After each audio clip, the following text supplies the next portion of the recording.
I see. Thank you so much. The Adventurers Guild has been overwhelmed these days. No worries at all. We've always valued the strength of adventurers. Given the current situation, it's vital that we all work together. Since we're facing the same enemies, I'll send you the intel we've collected on the Abyss so far.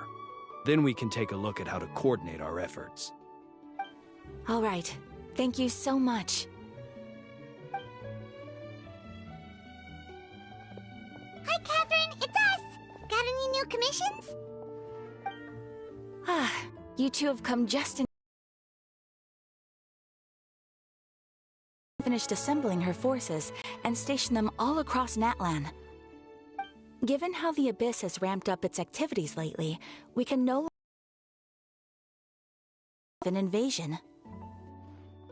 So the Pyro Archon suggested that the Scions of the Canopy and the Adventurers Guild focus on collecting and disseminating intel.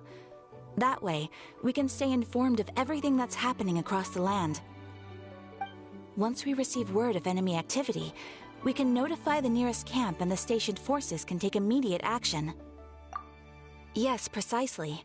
This should also allow us to focus on gathering information, rather than running around and trying to tackle everything at once. So please also take a chance to relax, you two.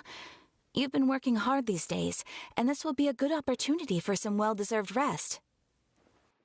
So that's the plan! Whew, we can finally stop and take a break. Paimon knows that! It's not like Paimon just wanted to lay here and do nothing! The movements of the Abyss are always unpredictable. There have also been times when it suddenly became more active in the past. The people here generally see it as something like an acute natural disaster. Once the disaster is over, everyone will return to their normal lives. We just all hope that day will be sooner rather than later. Oh, right. Most people have no idea just how bad the situation has gotten in the Night Kingdom. Oh, hey, Kachina! Are you feeling better now?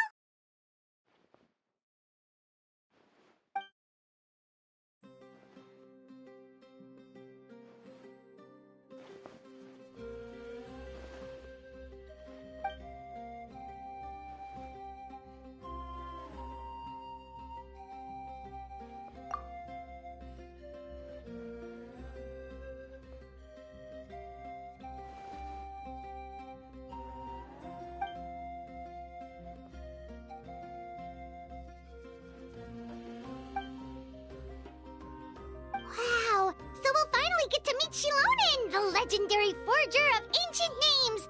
Paimon still can't believe anyone could forge those things.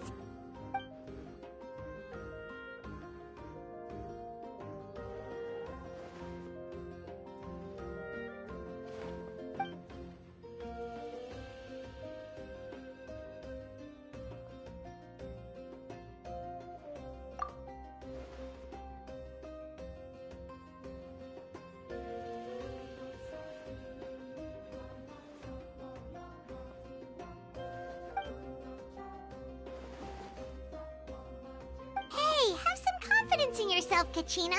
After all, you're already a victor of the Night Warden Wars.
Ah, yes, so I've heard. So young, and yet you've already got quite the reputation. Wait, are you Outlanders? Yep, we're travelers who just arrived in Natlan not too long ago. No, I mean, I was aware that you're travelers. It's just no one told me that you're Outlanders. No, the only thing she said is that a new hero had pledged himself to the plan. But we'd need to forge an ancient name to ensure he'd be able to return safe and sound. And she did mention that it would be quite difficult to forge an ancient name for them, but at the time, I thought she was just commenting on my skills. But I seem to understand where the true difficulty lies now. No, I wouldn't go that far. I'm used to it, really. I just need a moment to process things. The Pyro Archon's requests are always difficult to fulfill, and we used to argue a lot. Honestly, it's probably for the better that she didn't bring this up at the time. Anyway, I can't argue with her if she isn't here, and it'd be pointless. Ooh, just because I understand her rationale doesn't make me any less upset. After all, she must have known that forging an ancient name for an Outlander is an impossible task. It's impossible? As you probably know, an ancient name is a symbol of a hero's spirit and glory, which grows even richer and heavier as generations of successors inherit it. We forge ancient names by engraving the heroic deeds of an individual who will become the first hero of that particular name.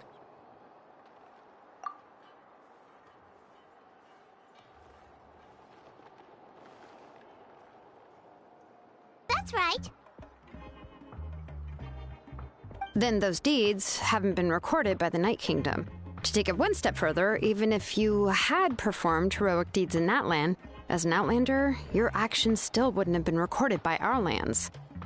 Only memories and experiences that have been acknowledged by the Wyab can be used as a basis for an ancient name. Even the greatest of craftsmen cannot create something out of thin air, you know. That's just how it is.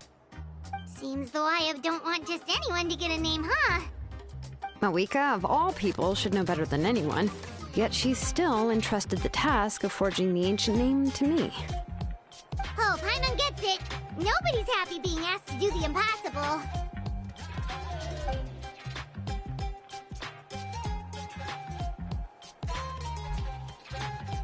Ugh, don't remind me. Let's just focus on how we can pull this off. How to achieve the impossible. You mean you're already willing to accept the task? Well, what else can I do? What's happened is already done, and it's not like I can outright defy the order of my Archon. If she gave me this order, then she believes the ancient name is an indispensable part of her plan, and that I'll be able to find a way to make it happen. In other words, the order is an affirmation of my abilities. Whoa, not only has she accepted the task, but now she's looking for silver linings?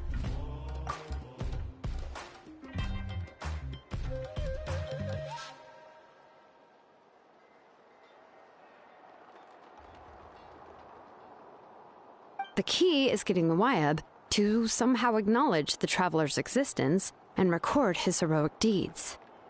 We heard the voice of a Wyab when we were in the Night Kingdom before. We even had a whole conversation with her. If we can talk to her again, maybe we can figure something out together. Well, every tribe has their own Wyab. How do we know if the one you met is indeed the best one for us to talk to? Plus, considering the unprecedented nature of this situation, I have a feeling that the acknowledgement of one Wyab alone would probably not be enough. I don't know. That requires a level of knowledge that I do not possess. We need to find a consultant who's an expert on all things Night Kingdom and Wyab. The first person who comes to mind is Seatlali at the Masters of the Nightwind, the one we call Granny Eats Tali. Oh, we've heard that name before. We used her Spirit Speaker Stone to find Kachina's ancient name. A person who can make something like that must be pretty impressive. Paimon's sure she'd be able to help. Still, she's older now and quite eccentric. It's hard to even book a meeting with her, given that she's constantly holed up in her room and doesn't like to be disturbed. I've heard that to get her help, you have to be extremely patient with her and know how to keep her spirit up. I hate to break it to you, but... Huh. Why is that? I mean, didn't she already help you before? And you even managed to save Kachina. Well, yeah. At the cost of her spirit speaker stone being split into two.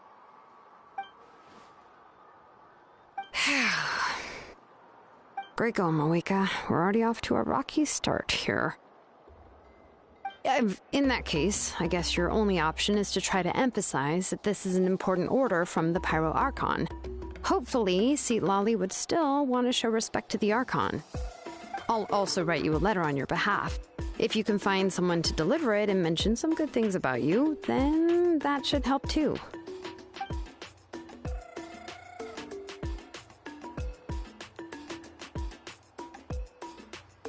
Paimon sure hopes a Hal won't interrupt when he's talking, though. All right, Kanich is a seasoned negotiator. I trust that he'll know the best things to say. Please just give me a moment to write the letter, and we can meet up near the Statue of the Seven later. Sounds good. We'll take a stroll in the meantime.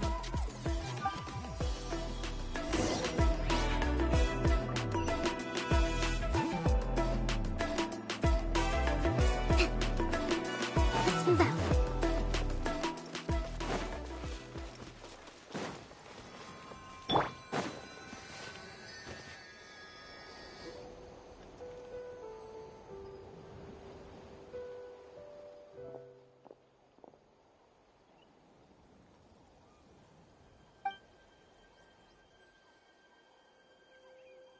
I'm sorry to put this on you, Kanich.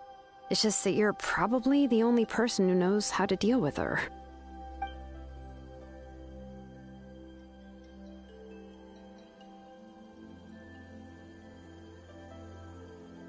Oh, wait, so Kachina and the Traveler also know about the plan?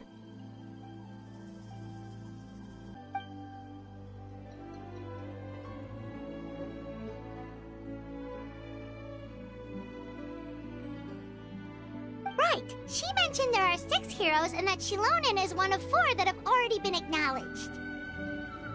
Oh, well, then I suppose there's no need to keep any secrets between us.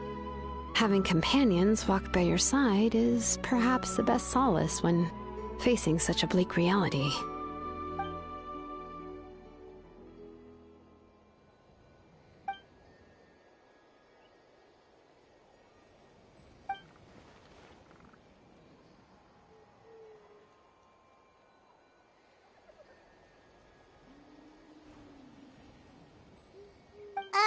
Seat Lolly knows him too?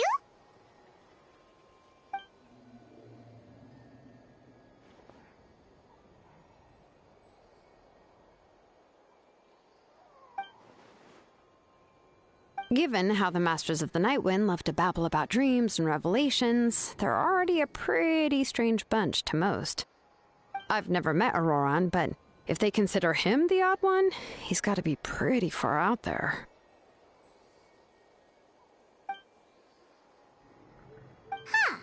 Makes sense.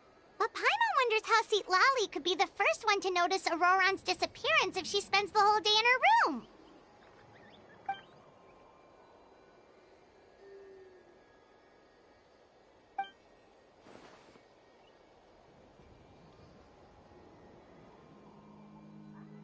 Oh, so if I'm following, you mean we'll help her investigate Auroran and the captain's whereabouts?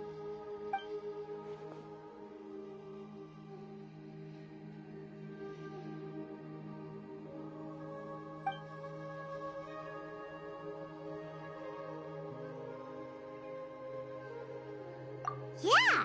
Plus, we kinda owe her one anyway to make up for breaking the spirit speakers down. This is a pretty well thought out plan, as expected of Molly Poke Kanich. Then, yeah, I'll leave my letter to you. Let's hope Seat Lolly can meet at the stadium in 2 days.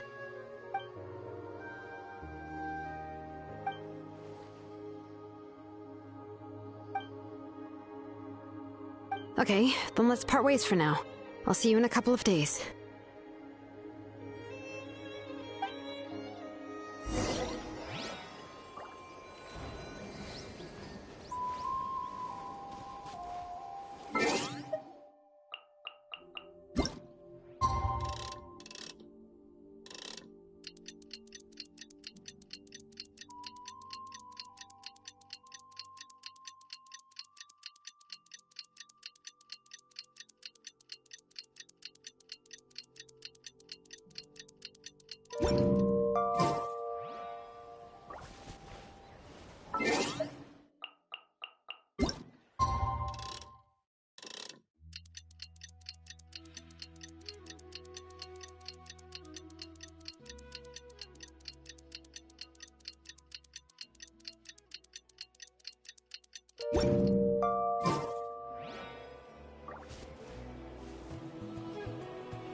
Oh, it's time to meet up with Shilonen. Let's ask her how things have been going.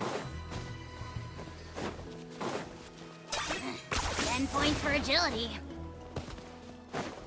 Hey,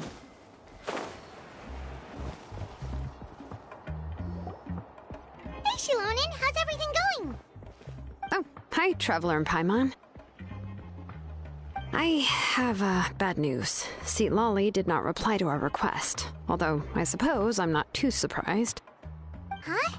You mean she didn't even bother to give Kenichi a response? Guess she really does have quite the ego then. Yeah, well, she can be also quite eccentric, though she's one of the most gifted people around. Even the Masters of the Nightwind often struggle to work with her. My guess is that she probably has other reasons for not deigning us with a response. But let's go to the stadium and see if we can meet her there. If we do get a chance to talk to her in person, we can still try to work something out. That's true. Let's go!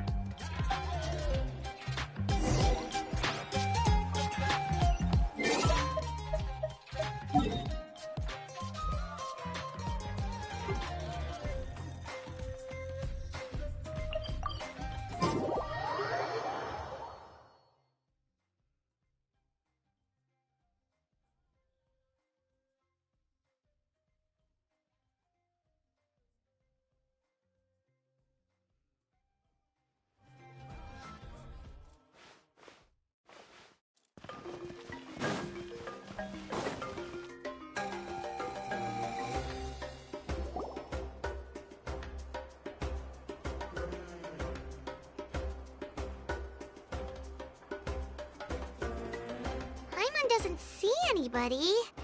Seems she's just not gonna show up, huh?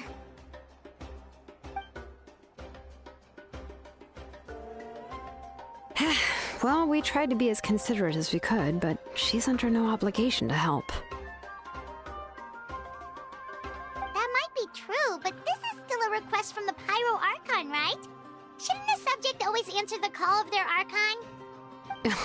A subject? Well, if you ask me, I'd say we're all more like friends with the Archon. Yes, Mawika is our leader, but that doesn't mean there's any kind of tall barrier between us and her. The only thing is that she often has very high expectations of us. Huh. So even though she's super powerful, it sounds like she's actually pretty down to earth and easy to get along with. Unlike that old hag Granny Eachtley, right? Does she think she can ignore us just because she's famous? You all talk about her like she's some kind of huge deal, but she didn't even bother to reply to our letter! Seriously, if she didn't want to come, she could at least let us know. If that's what aging does to you, Paimon never wants to get old. Oh, really? So, that's how you see me? Huh? Who's there? Who's talking next to Paimon?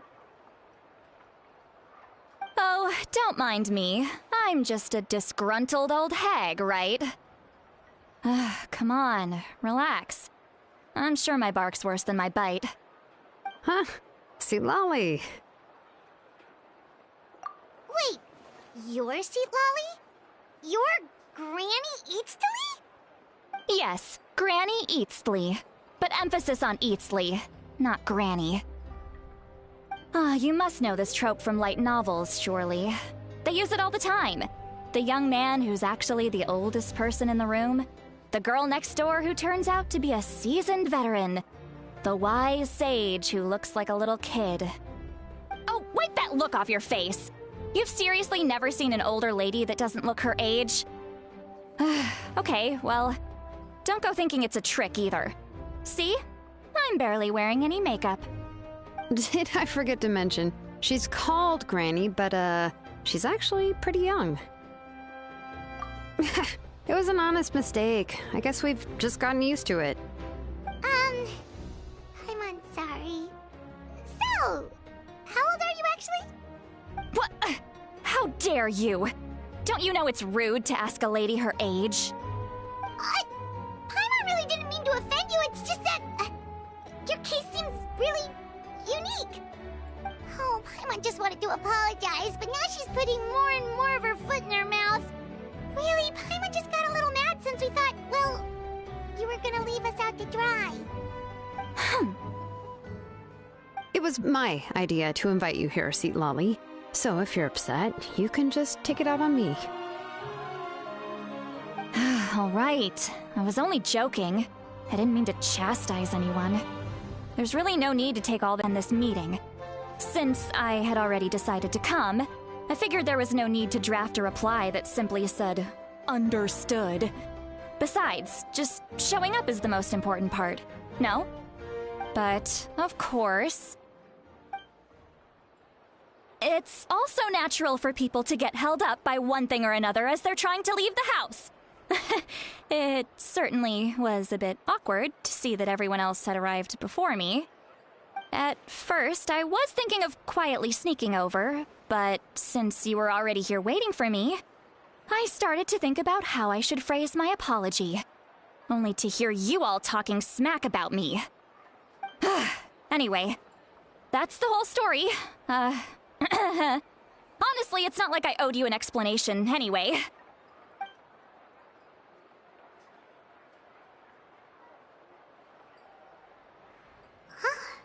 What's with that expression? Was she feeling embarrassed just now?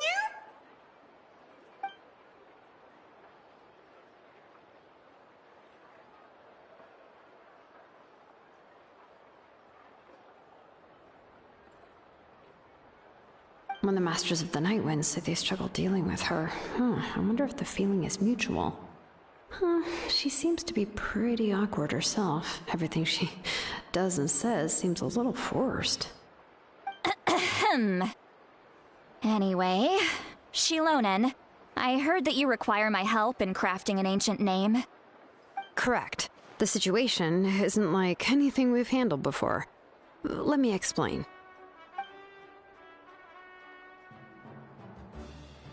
I see. So Mawika has asked you to forge an ancient name for an Outlander.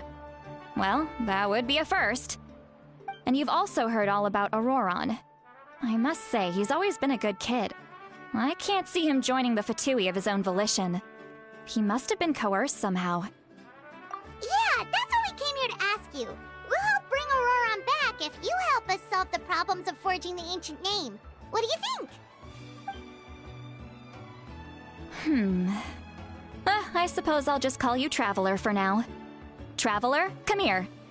Let me take a good look at you.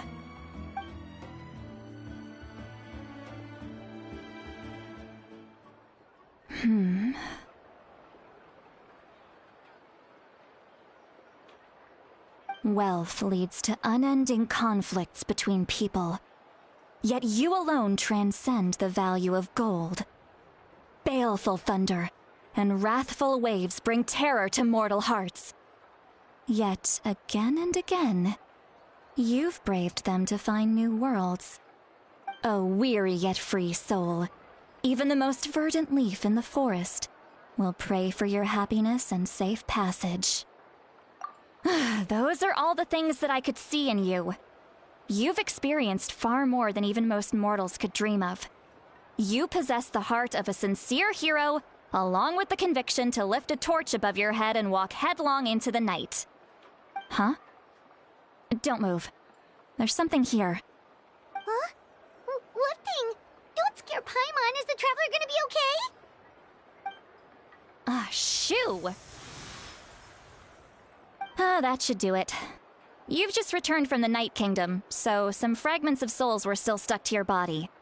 No need to worry. I've just cleared out the last of them. Isn't that kinda like having part of a ghost come back with you?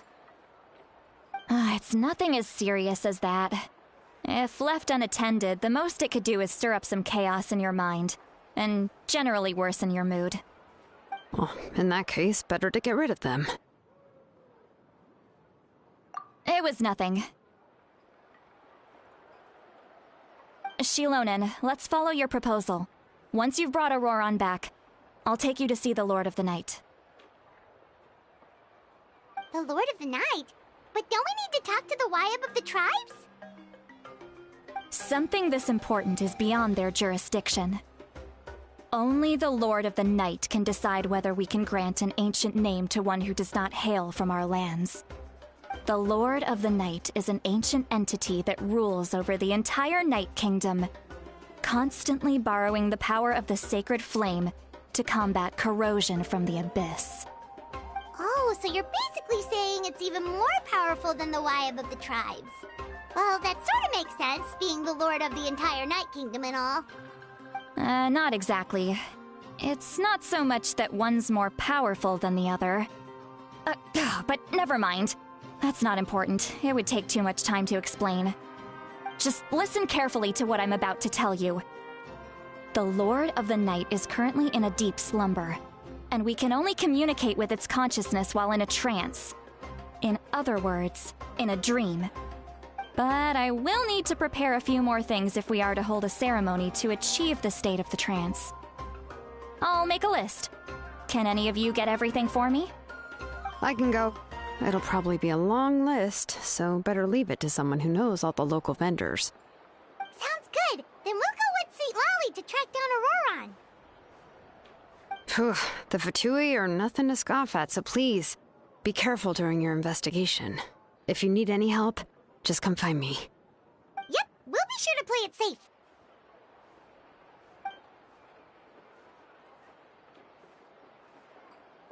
All right, now it's time for us to catch that brat and bring him back. I'm sorry I made you wait earlier. It was actually because I decided to swing by Auroran's place to look for clues. He has always lived alone, and I found a broken jar in his house. There was also something off about his phlogiston aphids, which I assume is because their keeper has been gone for quite some time. And interestingly enough, I saw some slash marks in the house that did not match any of our local weapons.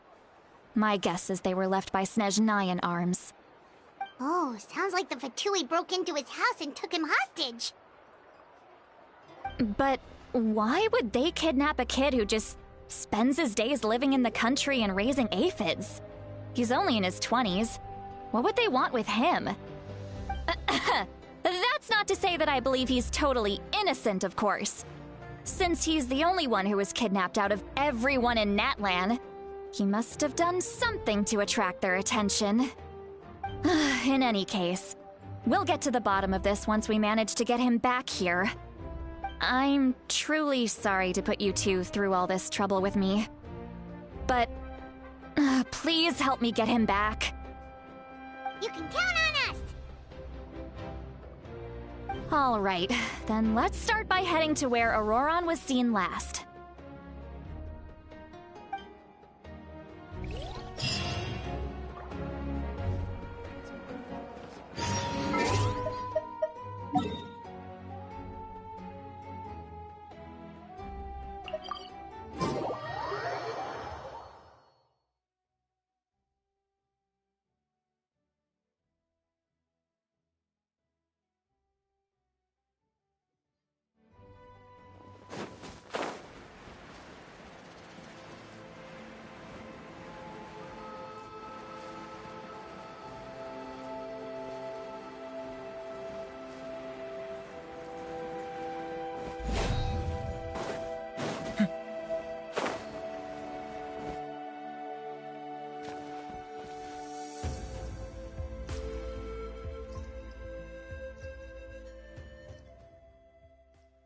this is the spot. An eyewitness claimed to have seen Auroron speaking to some Fatui soldiers here. I don't know how much you're willing to believe me, but Auroron really is a good kid. I see no reason why he'd suddenly get involved with the Fatui. I'm convinced that what the witnesses saw was actually the Fatui coercing him, or perhaps trying to extract information. However, I doubt anyone would believe me, given there are no signs of a fight. Didn't Kanich say that she's a big name in Natlan? Feels kinda weird to see her so frustrated and helpless like this. Auroron? Well, he was left at the side of the road as an infant, and the people of the tribe took him in. You could say that everyone had a hand in raising him. He learned a lot from us, and once he reached adulthood, he built himself a house out in the countryside. He spends most of his days growing vegetables and raising aphids, living off of what he harvests from the garden. He's always been such a good kid. He would even get his friends to deliver whole bags of fresh produce to my place.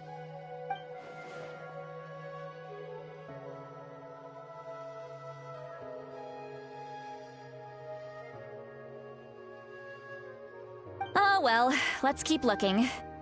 He can answer all of our questions once we find him. He's been raising phlogiston aphids for a long time, and since they were disturbed, they secreted a special type of phlogiston. We can use that substance to track his movements. Let's follow the phlogiston trail. Huh? What trail? Paimon doesn't see anything. Oh, right. I forgot your eyes don't naturally perceive such things. Here, give me your hand.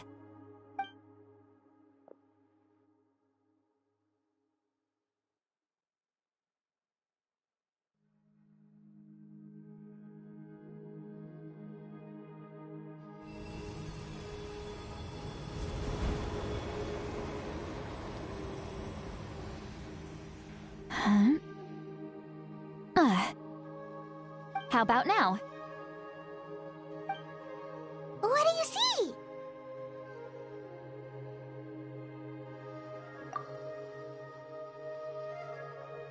Whoa, Paimon can see it now too! That's right. I used a spell to temporarily transfer a portion of my senses to you. For a short while, you'll be able to see the phlogiston too. Wow, you can even share your senses with us? First time Paimon's heard anything like that.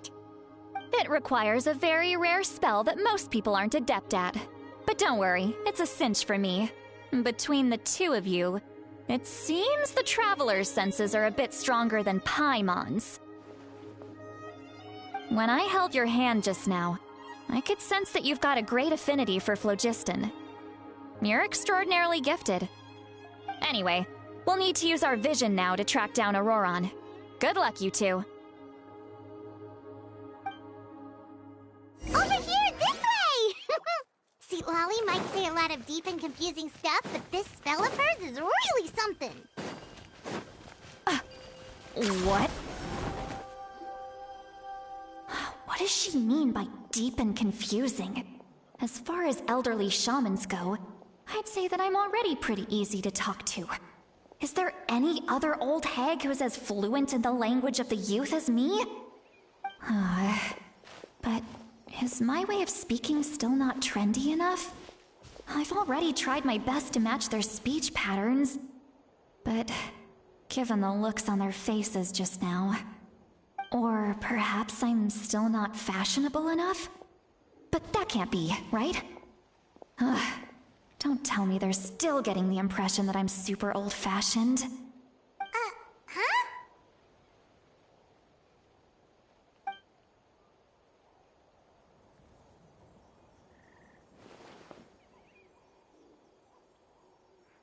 Was that Sweet Lolly's voice?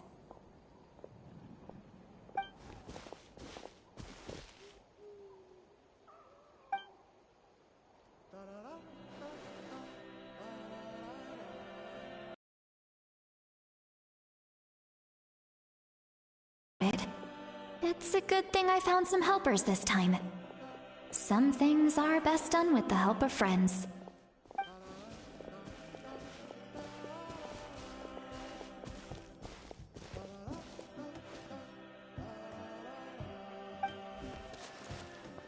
Oh?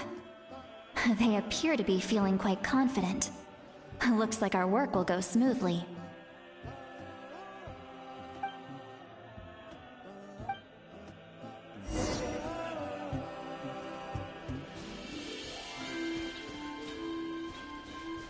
Hey, looks like there's a new camp over there. What? Yep. Judging by Paimon's experience as a guide, it definitely looks like people set up camp here. Wait. The phlogiston here is a bit odd. Let me see. Paimon sees a small shape here. Could it be some sort of symbol?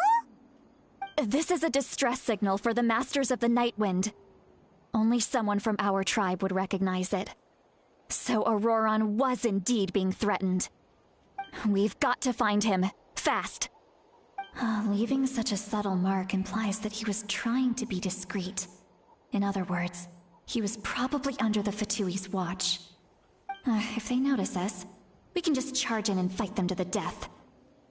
But what if my darling grandson is also there? I can't have him caught in the crossfire. No, I've got to be careful. Otherwise he'd get hit as well. How annoying. No, I've got to stay calm and keep my composure.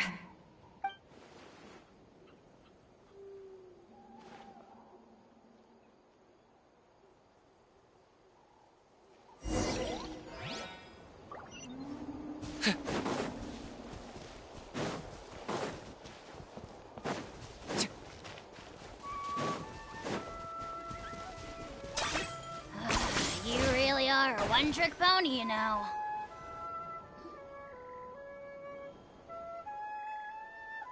There are traces of people staying here, too. Wait a second. The phlogiston around here is jumbled up. I can also smell a mix of elements in the air. Pyro, electro, and some other elements as well. Kanich told us that you were super amazing. No wonder you can sense so many more things than us.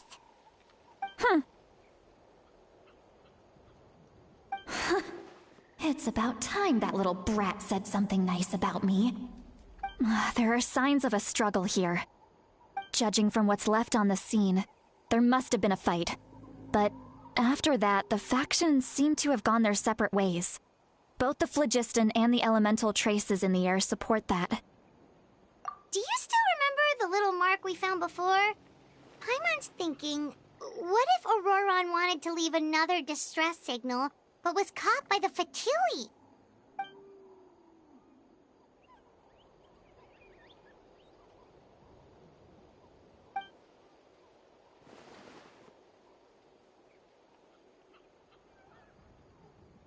Given there are two signals leading from here, we should split up as well.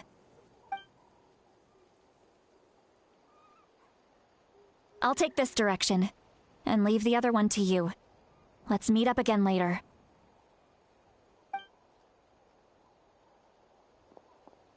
Auroron, what the heck were you doing? It's one thing to trouble me, but now I had to bring other people into this as well. You little brat. And off she goes! Traveler, did you hear all of that as well? Once Seatlolly left, that voice went away as well. Paimon even tried calling her name inside Paimon's head, but there was no response. So you were thinking the same thing! Paimon also thought that if we could hear what she was thinking, then she could probably also hear what we were thinking in our heads. She did say that she was quite adept at this spell, and it doesn't sound like she's had any trouble with it in the past. Huh, maybe we're a special case and can hear her thoughts as a side effect. If you think about it, she's really got a lively inner world. It paints quite a different picture from Paimon's first impression of her.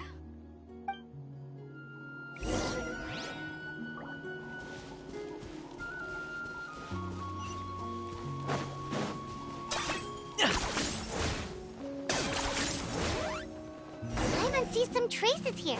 Let's follow them and see if we can find anything up ahead.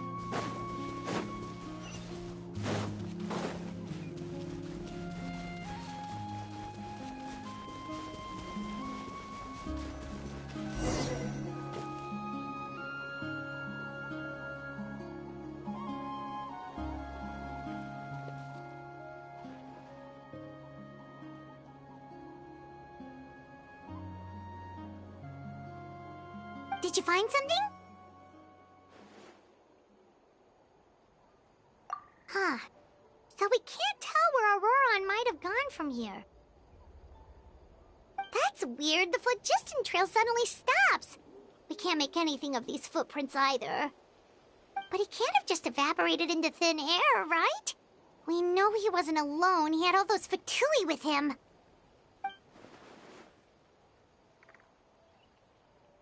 So, you can hear the sounds of the wind from beneath the earth.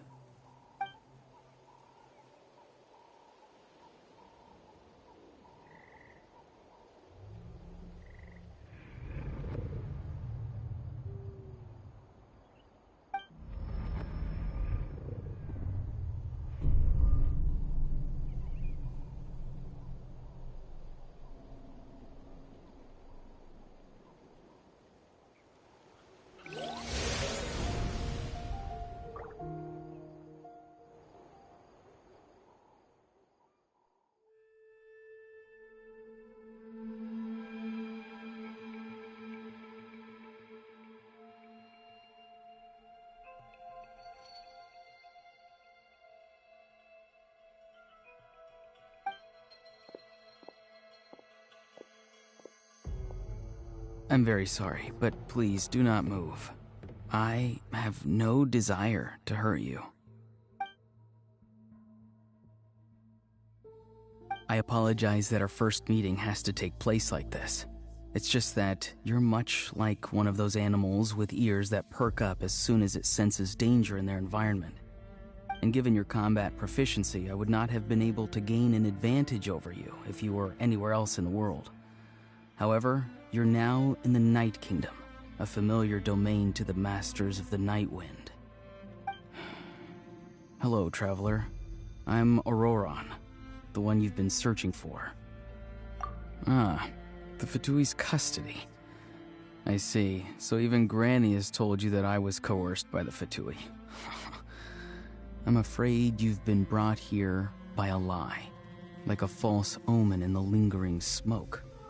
My friend and I only left those traces to lure you here. Deceiving you was never our true intent, however. It was simply the fastest and most feasible way for us to set up a meeting. Greetings, traveler from afar. Be careful with this traveler. His soul is temporarily restrained by us, and it appears to have become more fragile in the process. It's taking all my concentration to hold on to him. It was I who tasked Auroron with leaving the traces to lead you here, and I who used the Master's ritual to bring your soul to the Night Kingdom. I've heard much about you from the past encounters you've had with my colleagues. Given the present situation in Natlan, I would like to sincerely request a formal meeting with you, in person. I will use the opportunity to explain my goals and motivations to you, as well as why I mistrust Malwika, the Pyro Archon.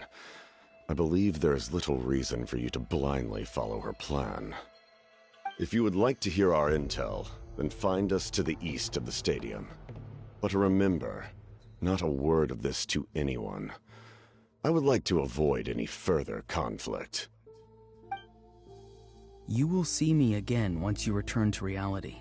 No matter what I say, please, help me keep this a secret. This is all to avoid dragging Granny into this conflict.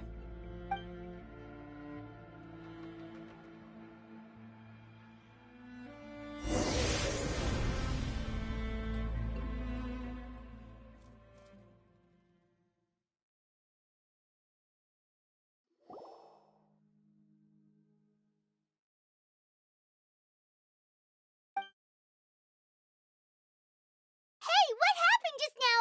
You suddenly collapsed and stopped responding.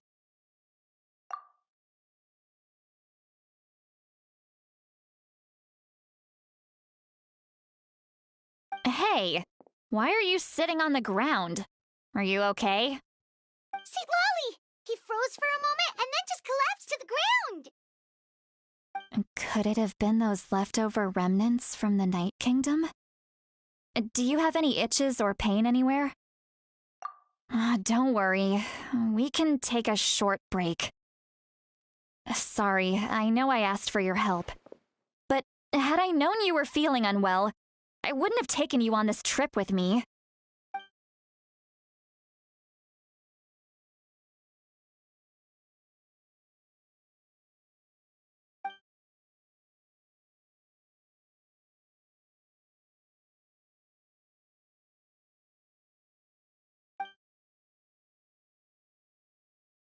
If you're feeling sick, you should just say so.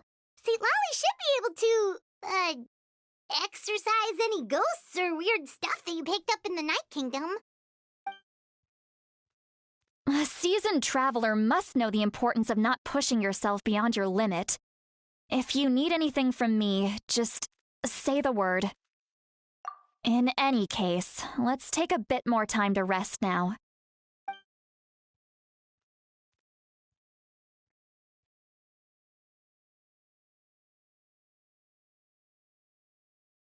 Need to be more careful next time. Feeling better yet, Traveler? All right, let's get ready.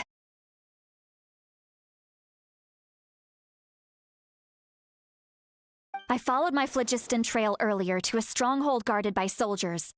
I have a feeling that Auroron is probably being held inside. Oh, so it's close by. Then let's head over right away. Well, I recruited you to be my helper, which means we're in this together. Like the wind and the clouds. We either move as one or not at all. But if you want to make it up to me, then just be sure to fight extra hard when the time comes.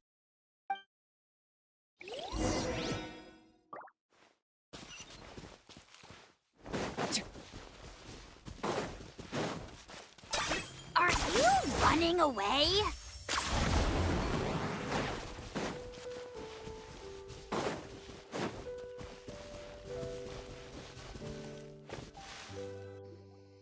Look over there. Huh?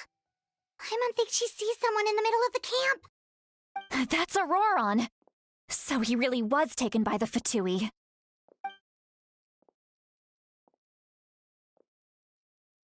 All right, we'll take the lead.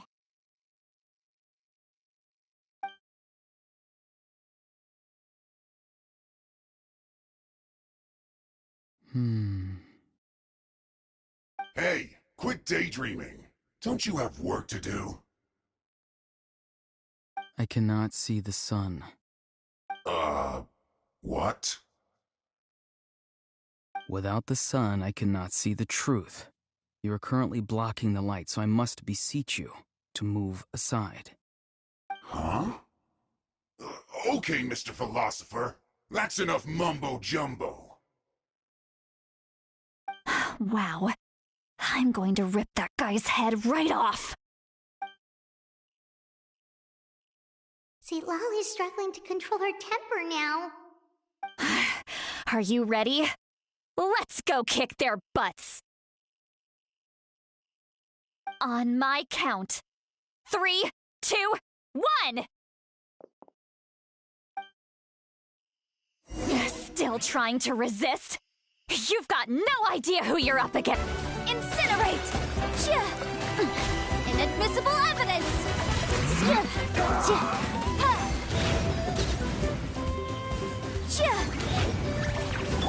I got him cornered.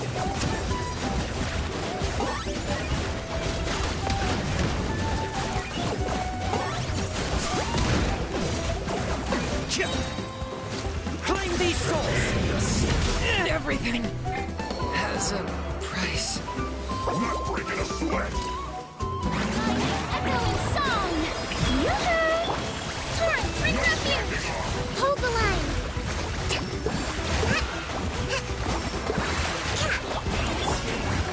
This should be my work.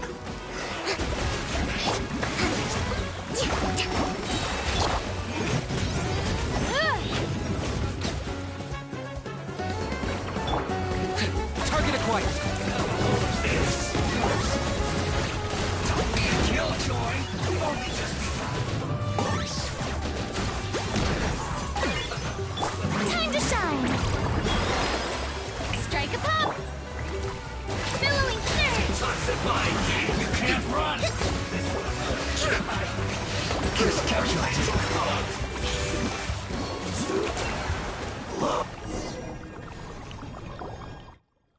Auroron! Granny! Paimon knows she's called Granny Eats to Lead, but it's still kind of weird hearing someone actually call her Granny.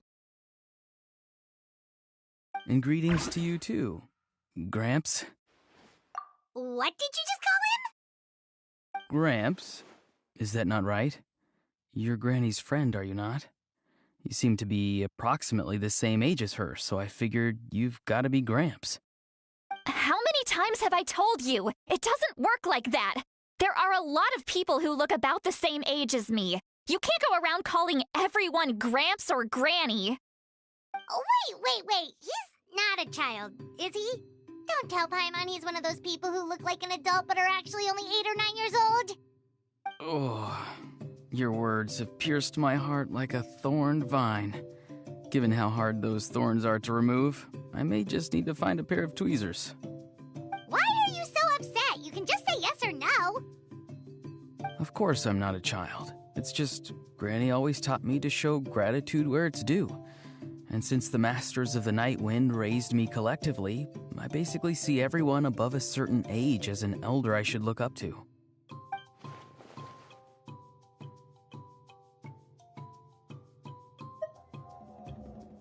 Exactly. But if you keep that up, then everyone's going to be your senior. And do you think saying all of this is gonna save you from a scolding, Auroron? Haven't I told you 100 times since you were a kid? Heed the 3 warnings. Be wary of beasts prowling around, scammers looking for their next victim, and strange people who appear out of nowhere. Oh, so you do remember, and you just chose to ignore them. I always knew that living on your own was going to get you into trouble sooner or later. But getting kidnapped? That really takes the cake. You won't always be able to rely on other people coming to your rescue, you know. You're just lucky we got here when we did. Or we might be launching another search and rescue operation to find out where they put your severed head. I'm sorry, Granny. I'll be more careful next time. Next time? Oh, good one. You think there'll be a next time after this? Not a chance. They didn't hurt you, did they? No, they just asked me a lot of questions about Natlan's terrain and made me draw a map of the ley line distribution. Okay, now answer me honestly. Were you the one who helped the captain escape after his battle with the Pyro Archon? Yes. So why did you do it? Because they said they would need my help from there on out. They also said that if I refused, they'd just come to you, Granny, and they'd already figured out a way to make you do their bidding. Hey! I'm no ordinary Granny! Would they really dare to come after me? And you!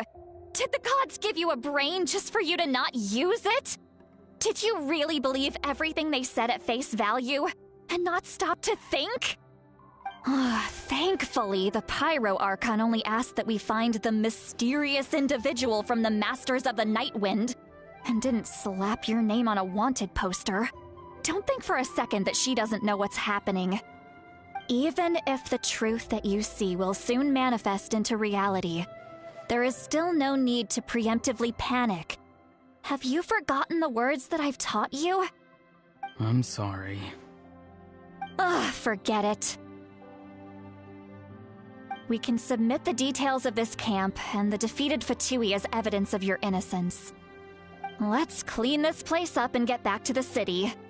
Auroron, you better remember this lesson well and seriously reflect on your actions. Also, once we return to the city, come to the speaker's chamber with me. I'll need you to explain everything. Sounds good. Should I bring some of my homegrown vegetables as well? Your vegetables? Yes. I grow a lot of fresh produce in my garden. I hope the Pyro Archon won't be too picky about the selection. Now's not the time to be thinking about that. If you do come face to face with the Pyro Archon, the first thing you should do is...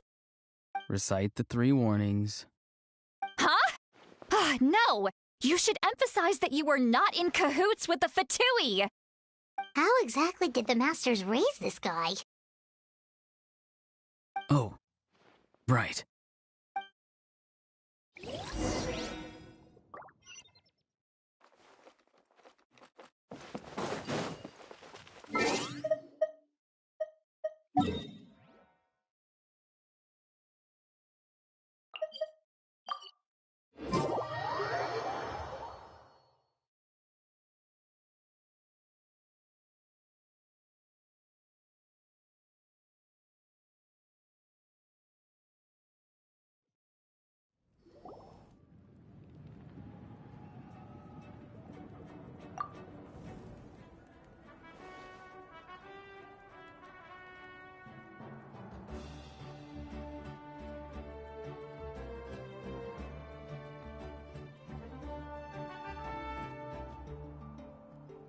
That's right. I'm sorry. Now that you know Auroron was only trying to protect another member of his tribe, could I ask you to petition the Pyro Archon for her forgiveness? We'll give her a full report. We'll let you know once she's reached a decision. Will I need to stay here? Technically, yes. But if Miss Lolly is willing to serve as your guarantor, then we can release you from custody. Sure. I'd be happy to do that. I don't have any more time to waste here. I still have other things to do. Understood. Thank you very much. Mr. Auroron, please report back to the Speaker's chamber as soon as you've received notice of the Archon's decision. I understand. Thank you. And thank you too, Granny. Whew. Well, at least you won't need to hide your face anymore. Traveler, Paimon, thank you very much for your help. And don't worry, I haven't forgotten about my side of the deal. Once Auroron is settled, I'll go talk to Shilonen and get started on forging an ancient name for you. Oh, thank you! You scratch my back, I scratch yours. It's as good as done. You can just go twiddle your thumbs or something while you wait for the good news. Bye for now. Come with me, Auroron.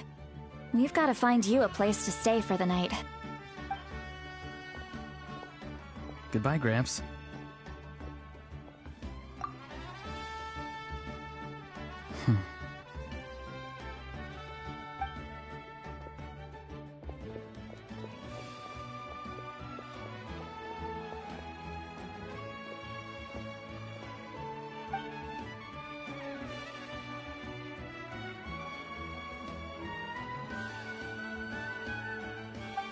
We're finally done.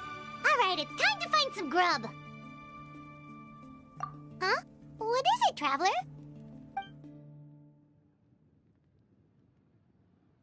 What? That captain? Sorry. Paimon just didn't see that coming. So you really saw him in the Night Kingdom? And he didn't attack you? Oh, that Auroron, what is he up to? He sounded earnest enough just now. Paimon would have never guessed anything was happening.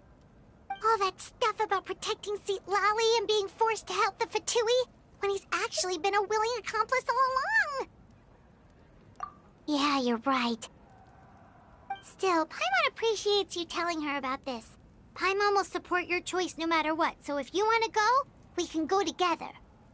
We still have another whole day before the meeting, so we'll just meet with them when the time comes.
Paimon doesn't see anyone. Oh, please don't let this be a trap.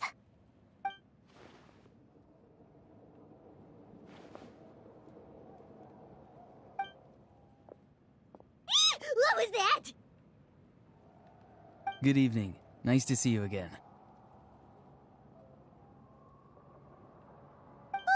It's you. You shouldn't pop up from behind people like that. What are you, a ghost?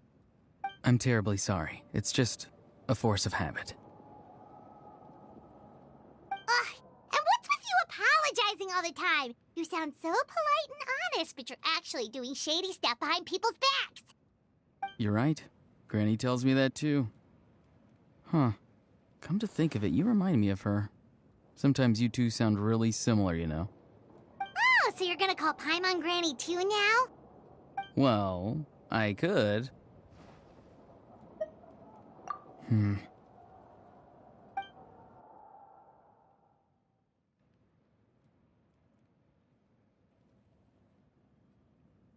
It's all clear. Over to you. Excellent. The fact that you showed up proves that I was right about your character. Yet, there's been a lot of talk about you. Child told me that you're passionate about the unknown and willing to take risks. Rather than facing you as an enemy, I would much prefer to bring you to my side. If we allow the current state of things to continue, we will inevitably clash, and that's a scenario that I'd very much like to avoid. I've long heard of your exploits across the nations. Though you have crossed swords with my colleagues many times, I know that you are by no means an unreasonable person. And once you've learned the truth that the Pyro Archon Malwika would never willingly share with you, you may just find it in your heart to consider my proposal. I assume you've already been informed of the Pyro Archon's plan. In order to defeat the Abyss and save Natlan, she still needs 2 more heroes to appear. Wait, how did you know that? Never mind. Guess that's not important now. I've long kept a close eye on her plan. To be frank, it's an exceedingly risky plan. Will the heroes really appear? And even if they come to her, will their power be enough to drive the Abyss back? If any part of the plan goes awry, all of Natlan, even all of Teyvat, will pay for her mistakes. Now, you may have been led to believe that this is the only plan available to her. But what if I told you she's had another emergency plan all along, the details of which she has chosen to keep hidden from you? An emergency plan? Yes. A way to keep Natlan intact, even if her original plan fails. But given the painful cost of its execution, she has...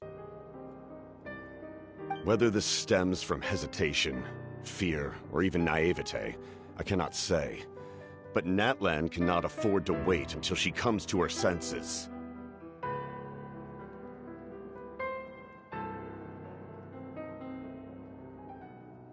My fear is that given the enormity of the decision, she will be reluctant to confront the dire reality we face until it is too late. There will be no time left to execute the backup plan, and all of Natlan will be lost to the Abyss. We have to make the decision for her, here and now. Yeah, do you have any evidence for all this? Just telling us a bunch of scary stuff isn't enough, you know. Besides, wasn't it you who tried to seize the Gnosis for the Tsaritsa's plan?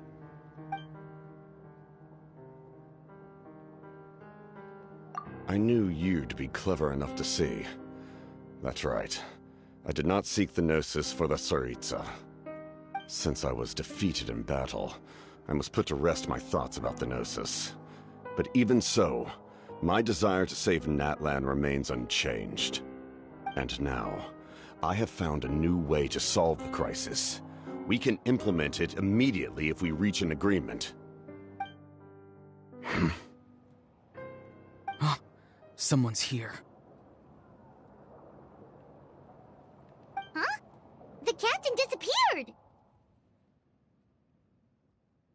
Something is rapidly approaching. Oh no. Something! Bad news, chump! It's your granny! See, Lolly? When did you get here? I knew something was amiss after we were separated. Hidden ceremonial tools, an unconscious traveler. I must say, I'm very curious about what you're up to. How dare you go behind our backs like this, Auroron? Colluding with the Fatui? Really? Oh, here we go again. Cat got your tongue, huh? You really think you can avoid a scolding just by staying quiet? I'm not trying to avoid anything. Oh, and now you're talking back.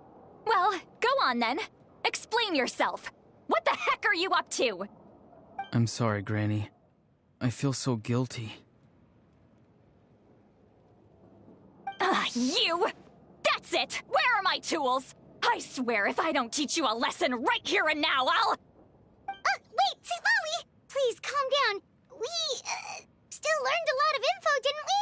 Like the fact that the captain isn't trying to seize the Gnosis anymore. So, maybe just save the scolding for later, okay?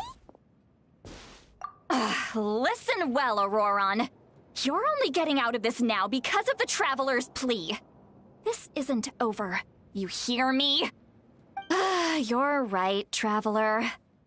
Let's go. We can discuss this more back in the city. You two keep an eye on Auroron for me, okay?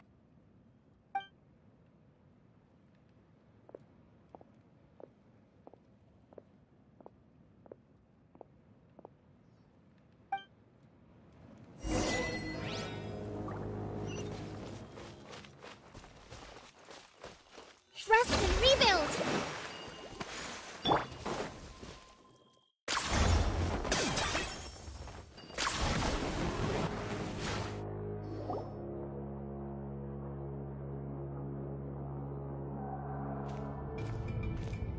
In all my years, I've never had a child cause me so much grief. Do you seriously not see what's at stake here? You've got a head on your shoulders, Auroron. Use it! Why did you help the captain? And I want the truth this time. No answer? Think you're being smart? Then let me ask a different question. What does the captain want? What is his purpose in Natlan? Really? You're just going to stonewall me?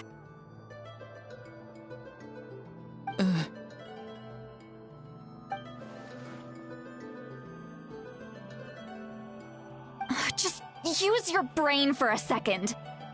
What do you possibly stand to gain by helping the captain?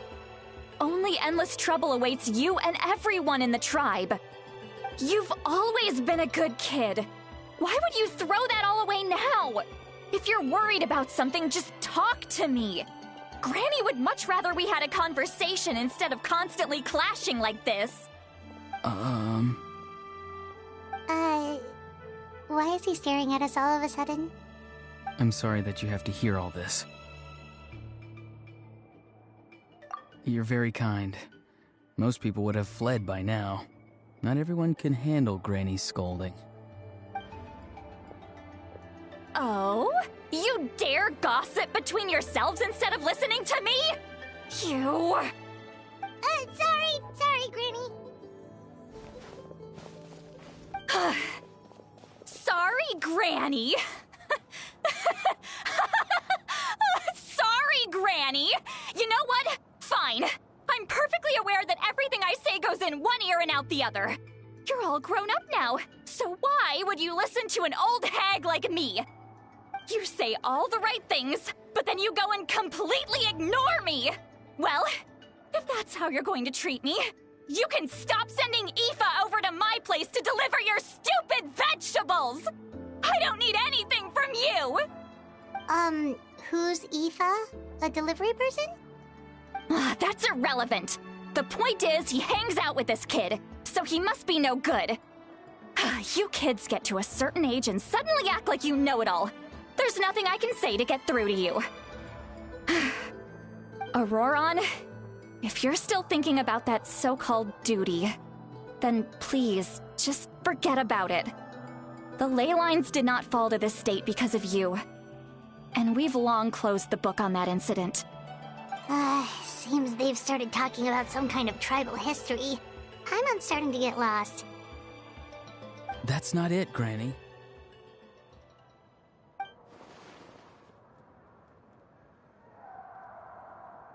I know you tend to get down on yourself when you're upset, but I can tell I really hurt you this time. All I can say is I'm sorry. His voice. Auroron! Where have you gone? It sounds like he's somewhere super far away, but isn't he right here in front of us? I'm really sorry. It's up to all of us to do everything we can to save Natlan. So I've got to go. Get back here this instant! Auroron! What is this? Powder from plant spores? Is that the trick he used? What just happened? How was he able to suddenly get so far away like that? It's a trick of his. If you grind spores into a powder and spray it in the air, it can be manipulated to create an illusion. He pulled it off flawlessly. He must have put a lot of time into perfecting it. Don't tell me that's how he's been hunting in the fields these days. Couldn't he have picked up something more useful? Little brat. That's it. The next time eggs. Whoa, that's a little extreme. But still, why does he feel like he needs to run from us? If his goal is also to protect Natlan, then can't we work together? I'm sorry for interrupting your conversation with them earlier. But even if you'd been able to hear them out, there's no guarantee you would have gained anything substantial. Auroron probably did everything he could to get away because he knew I'd get the truth out of him sooner or later. That brat. I swear.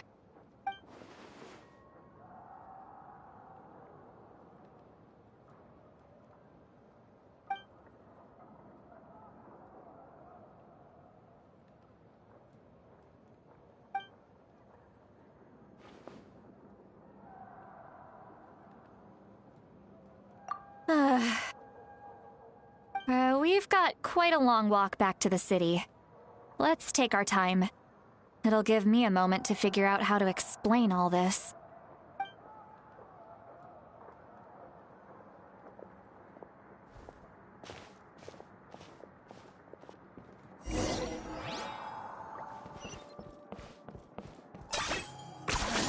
You really are a one-trick pony, you know.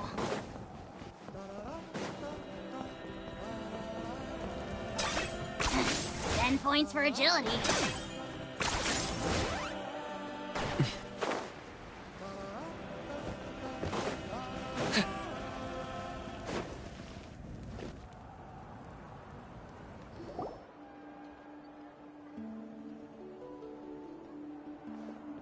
Do you two have some time? Feeling hungry? How about we get something to eat? Oh, right. It's been a while since we last ate. Now that we can relax, Paimon just realized how hungry she is. Then let's go. We can find somewhere to sit down and talk. Food and drinks are on me. How did this become Paimonville? See, Lolly looks quite down on herself. Alright. It's on Paimon this time. What's one meal to the best guide into that? So you can just sit back and enjoy, sweet Lolly. Paimon will take care of it. Hey, come on now. You won't even let me take you out for some food and drinks? I just wanted to treat you to a meal. Are you sure? We can save you some Mora. Mora is the least of my concerns. Besides, we're definitely due a meal after all the time we've spent together. Let me get this one. I might be an old hag, but I like to think I'm not completely useless. Sure, that's fine with us, but Paimon doesn't want you to be sad, Sweet Lolly.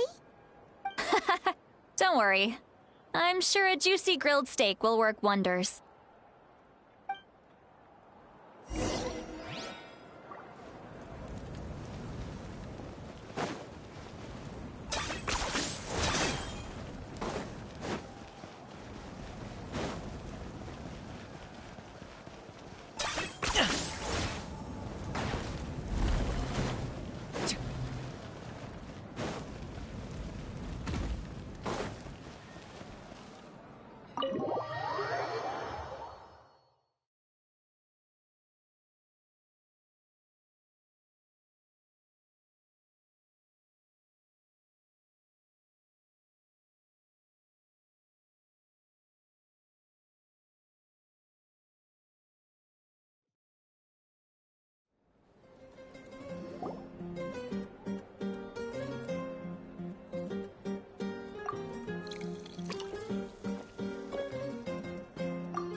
What are you looking at? Do you see two people standing by the door?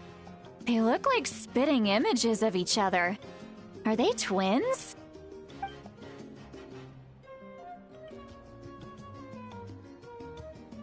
But Paimon only sees one person there.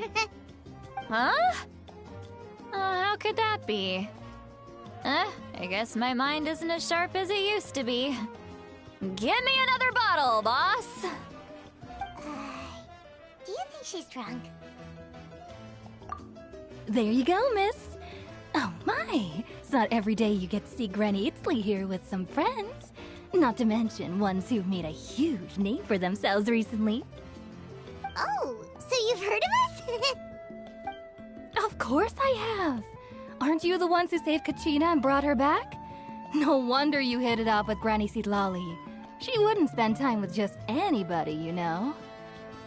I don't even remember the last time I saw her with a new friend. Wait, so you call her Granny too? Well, given our ages, it'd probably be more accurate for me to call her my great-great-granny. She's one of the most famous people at the Masters of the Nightwind. Most days, hardly anyone even dares talk to her. Huh? Gossiping about me right in front of my face now, are you, Chonka? Oh, please, Granny, I wouldn't dare. I'm just beyond happy to see you bring over some new friends. After all, any friends of our regulars are sure to be great customers too. All right, that's enough. Go on now. I'm sure the other customers would like to talk to you as well. There's no need to keep staring at me. I promise I'll keep my alcohol down until I leave. Well then, you have my thanks.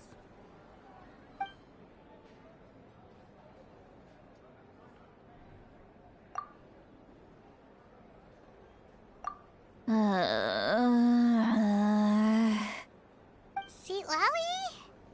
Seat Lolly? Who's that? You got some gall calling me by my first name. Let me guess.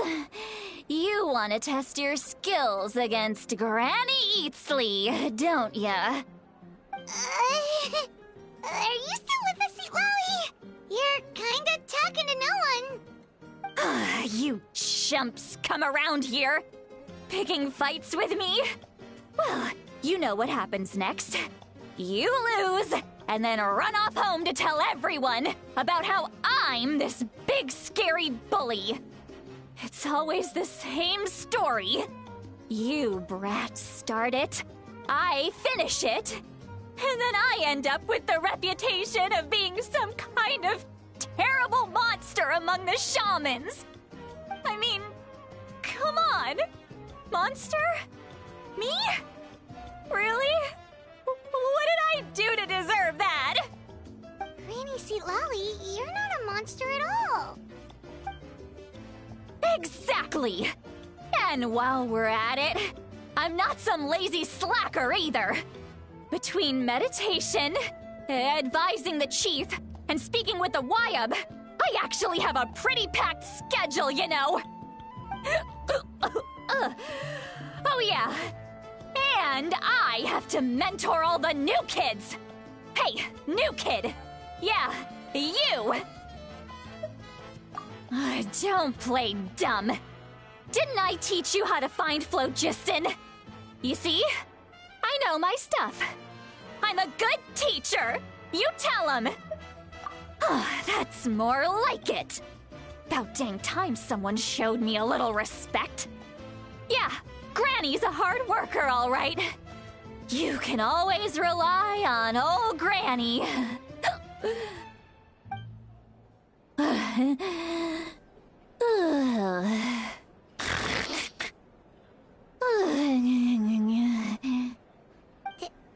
Did she just fall asleep with her eyes open? Oh, jeez. Behind this pitch-black curtain, a chapter of hatred reveals itself. Behind the smoke. The lingering smoke. She's meditating again. She does this whenever she's had a few too many drinks. Her mind's actually racing at this point. It's quite the opposite of sleep. Is this another specialty of the Masters of the Nightwind? No, I'd say it's an ability that's unique to Citlali herself. While she can easily pick up everyone else's skills and tricks, few have been able to master hers. Warning, warning. Red, the color of danger, has now arisen within that pair of eyes. Huh?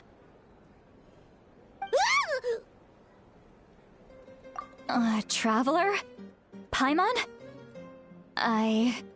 What's wrong? I'm gonna hurl. Hang on, just keep it in. Phew. Okay, it's passed. That was a close one. You had Paimon worried. Paimon really thought you were about to barf all over the table just now. How embarrassing. I'm sorry you had to see me like that. That's never happened before, I swear. I've never thrown up, not once. Are you feeling okay? Wanna take a quick walk and get some fresh air?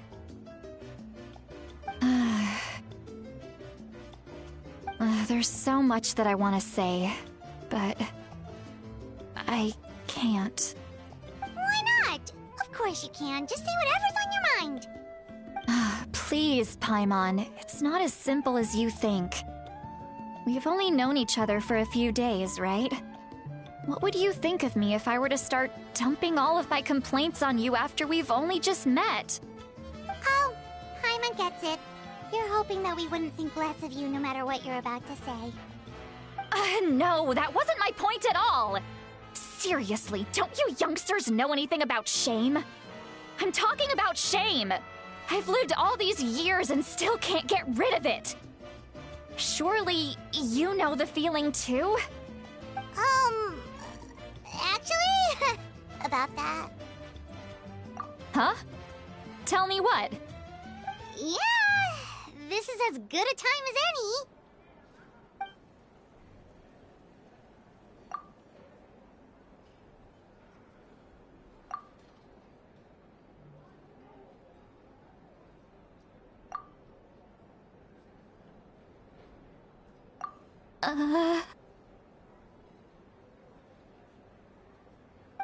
So, you heard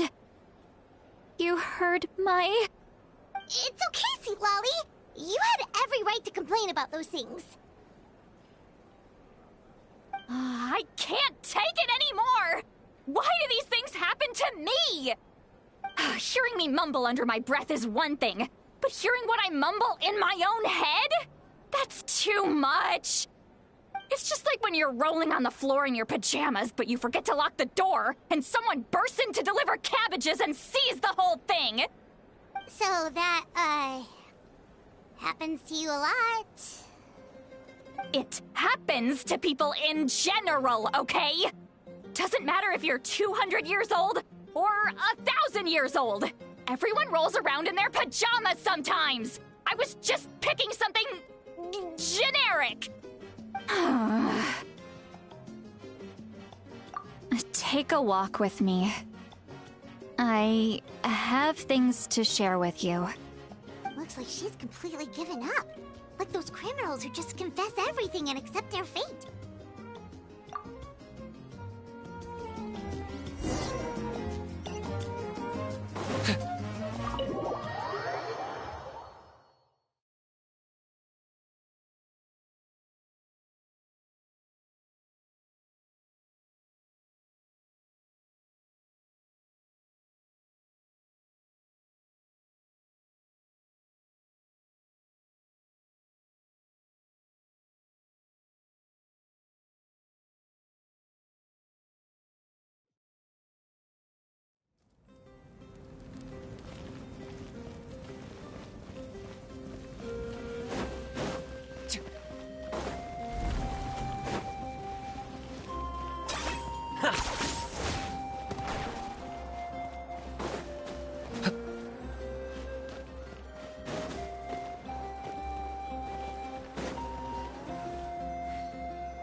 Well, great view, right? I love coming here by myself. Wow, it's beautiful! You're making me want to cry. Oh no, what do we do? Please don't cry! I was an expression, okay? A figure of speech. I'm just... embarrassed. Here you are thanking me. Even after you helped me all this time. Let's just have a casual conversation. It's easiest that way. Really? You don't seem like the kind of person who keeps things casual. Well, I guess I used to be more of a stickler for the rules. And you're right, I don't usually open up to the people of my tribe like this. I'm just an eccentric old hag to them. That story's been passed down so long, it might as well be true. But you're just a regular person. The kids of my tribe would have a heart attack if they heard you say that. Granny Eastley is a powerful figure. Be careful around her. That's what they'd say. Well, you are powerful. Are they afraid of you? Some are. Others are mad I always come out on top. A few decades like that, and people stop knowing how to deal with you. What about you? Are you scared of me? We don't find you scary at all. Huh. That's because you're not from my tribe. You don't know how many delusions of grandeur I've destroyed just by existing. I make people realize that no matter how hard they work, they'll never become a living legend like me. Oh, not to brag or anything. Maybe it's hard to believe. Just pretend I never said anything. We believe you. Shilonen has full faith in your abilities, and Auroran didn't seem scared of you. He thinks of you as his granny, right? Yes, but Auroran's a special case. Mawika already told you about her plan. And you've given so much help to Auroran and me. You deserve to learn the full truth. Auroran's not like other people. As I mentioned, he was abandoned as a child. The reason being, his soul is incomplete. The Masters of the Nightwind view this as a bad omen, capable of bringing about illness and misfortune. No one knows who his parents were. He was just left on a rock in the wilderness. It's a miracle he wasn't devoured by some wild beast. The Masters of the Nightwind believe they can see human souls, and in Auroran's incomplete soul, they saw a possibility for Natlan. A possibility to turn Auroran into a vessel for lost souls. The ceremony would allow lost souls to gather within him, Auroron would then be sent to the Night Kingdom to return the souls to their rightful place, strengthening the ley lines and completing the ceremony. Wait, that doesn't sound right. Now you see the problem. When damage occurs to the Night Kingdom, the souls held within disperse and remain adrift, unable to find a way back to the ley lines. This loss of souls damages the Night Kingdom even further. The ceremony can send back countless souls at once, which would benefit the Night Kingdom and the souls themselves. Of course, the vessel, Auroron, would be sacrificed in the process. I wasn't surprised the chief at the time came up with the plan. The ley lines were already in a terrible state. A suitable candidate for the ceremony appears, and now you have the chance to make things better. Of course you're going to take it. When the chief asked for my opinion, I didn't give my approval, but I didn't object either. So they went ahead with the ceremony. It failed, and Auroron escaped with his life.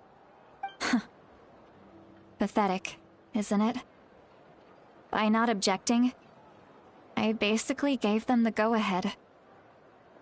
Maybe they didn't have my explicit approval, but it's not like I did the right thing. If the ceremony was successful, Auroron would probably be dead. Of course, in my tribe, death is rarely something to fear. But what kind of message would we be sending by sentencing a newborn to death? By using a human life as a tool? It's not right. So, when I learned the ceremony had failed, I was ashamed by my inaction, and absolutely relieved by the result. The plan was never a secret. Or, I guess I should say, there was no point to keeping it a secret. A simple investigation from Auroron would reveal everything. Everyone thought he would be happy he survived, and he never really said anything to the contrary.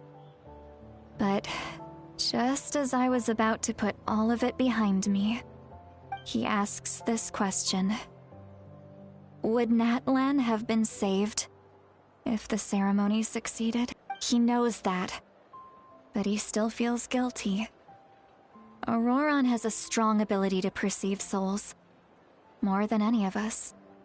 He understands just how dire the situation with ley lines has become. Maybe he chose to work with the Fatui because he still thinks he owes a debt to Natlan. I can only imagine what they told him. Traveler, didn't the captain say he found a way to solve the crisis? Maybe that's what brought Auroron into this. Anyway, we can't just let things go on like this. We have to convince him to come back! You don't look so good, Sweet Lolly. Maybe you should head back and get some sleep. Probably drank too much. It's okay. The fresh air is doing me good. Okay. Forget that. I need to go home. I hit it a little too hard. You've helped me so much already. How do I even begin to thank you? Hey, we're friends, aren't we? Besides, you already said you owe us a favor, so you don't need to worry about us. Good point. Well, I'll go home and get some sleep. We can figure out our next move in the morning.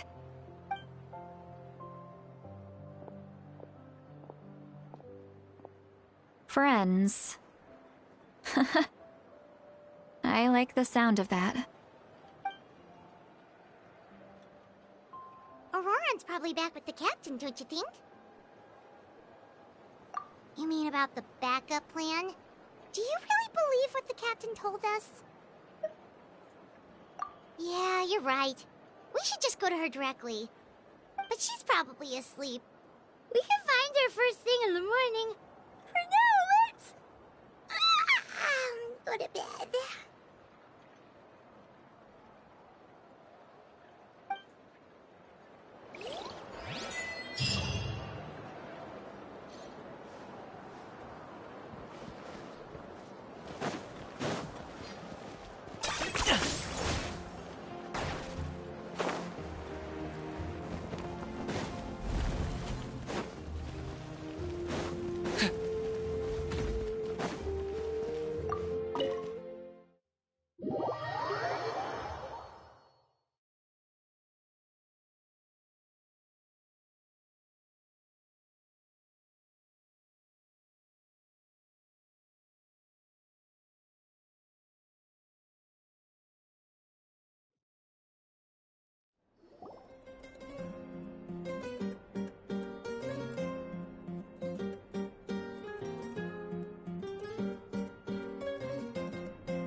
should see what's going on.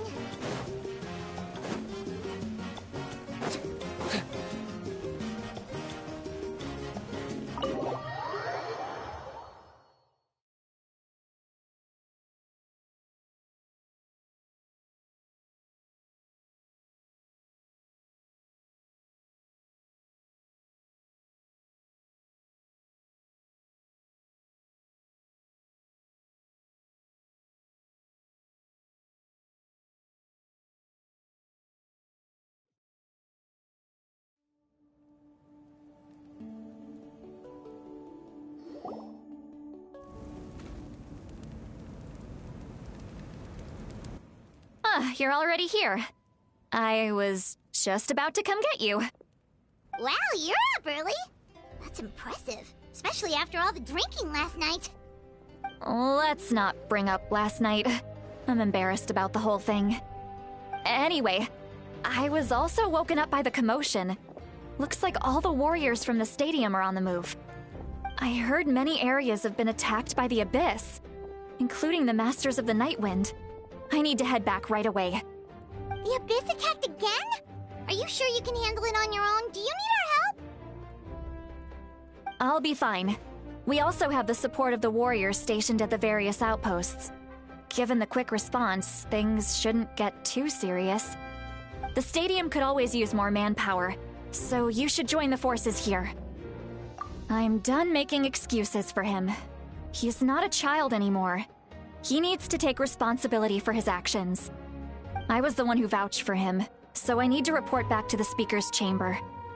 I'll accept however they choose to handle the situation. But I should be able to convince them to let me go back to my tribe first to deal with the attack. As for the ancient name, once we handle this crisis, I'll talk to Shilonen right away. Don't worry.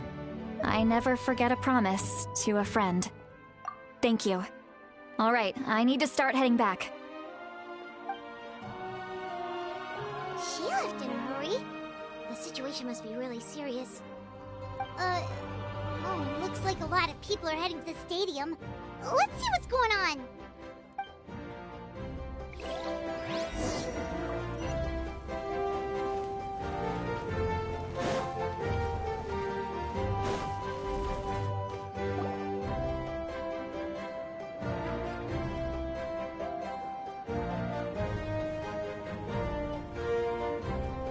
Traveler, over here!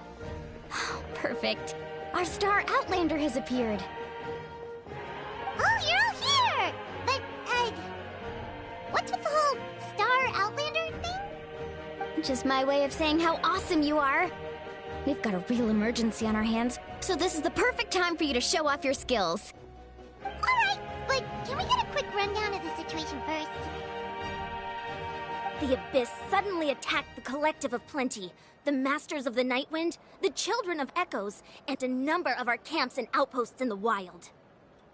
Yes, and the attacks are increasing in frequency. The tribes have plenty of defenses, so they're safe for now, but I can't say the same for the adventurers and merchants stuck in the wild. Chaska and I have been searching for survivors and treating the wounded. We just got back, but we need to head out again soon. I plan on heading back to the Collective of Plenty, just in case my tribe needs me. What about you, Mualani? Where are you gonna go? I'll go help the Children of Echoes. They're the closest, so I can start fighting right away. What about you guys? We could go together. Yeah, that does sound important. No worries. Just leave the Children of Echoes to us. Who knows? Maybe yours truly will have the Abyss on the run by the time you're finished. That would be pretty great, actually. I hope my tribe gets through okay. It'll be fine. Your tribe doesn't do all that bodybuilding for nothing. Let's part ways here for now. And most importantly, be careful, everyone. Oh, and some of us need to avoid getting contaminated by dangerous-looking substances. That will make my job a lot easier. Koichi, do we really have to do this now? It's alright. She's just looking out for everyone. Alright, let's hurry up and talk to the Pyro Archon so we can help the others.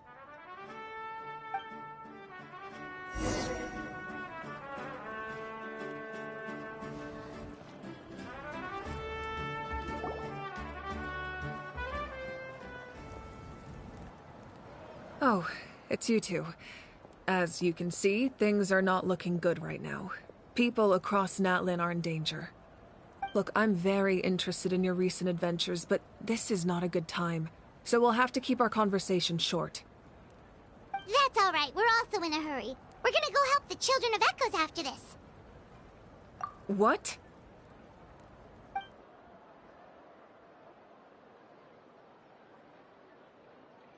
So he thinks my plan is too risky. He thinks I'm being stubborn. I shouldn't underestimate the Fatui's ability to gather intelligence. The Gnosis does have that function, but there's more to the story. I will answer you honestly, but you must help me keep this a secret. I can use the power of the Gnosis to save Natlan, but it comes at a heavy price. The Gnosis would drain all the souls and memories from the Night Kingdom and weave them into a giant net, which would surround the ley lines and protect them against abyssal corrosion. Wait, you can use souls to weave a net? But does that mean... Yes. It means sacrificing those souls in the process. Souls are just another form of life. The cruelty of this method is self-evident. The Night Kingdom not only houses the souls of the dead, but also our memories and legends. Using the Gnosis means converting all three into material for the net, erasing our history and culture. Even then, the net can still become corroded. If we cannot find a way to repair the damaged ley lines before that happens, then all those sacrifices are for nothing. Given the enormity of the price, it's a solution I refuse to consider right now. I want us to win, but I also care about how we win, and what that means for us in the end. Now it's true, both plans come at a risk, but after weighing our options, this is our best bet. Natlan is unique among the nations of Teyvat. Given the ever-looming threat of the Abyss, the Pyro Archons had to account for the worst-case scenario. Having a contingency plan is our duty, not just to the people of Natlan, but to all who live on this continent. Still, this has always been a well-kept secret. I'm very curious how the captain learned this information. Oh, one more thing? The captain said he found another way to solve the problem. Could be equally as extreme, though. Without the Gnosis, he should have no other option. But I see no reason for him to lie. Seems like our only path forward is to track him down, so he can answer that question for us.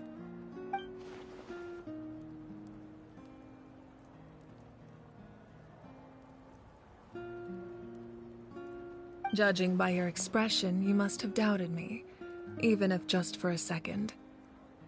Not even a little! We would never... Wait, what are you talking about, Traveler?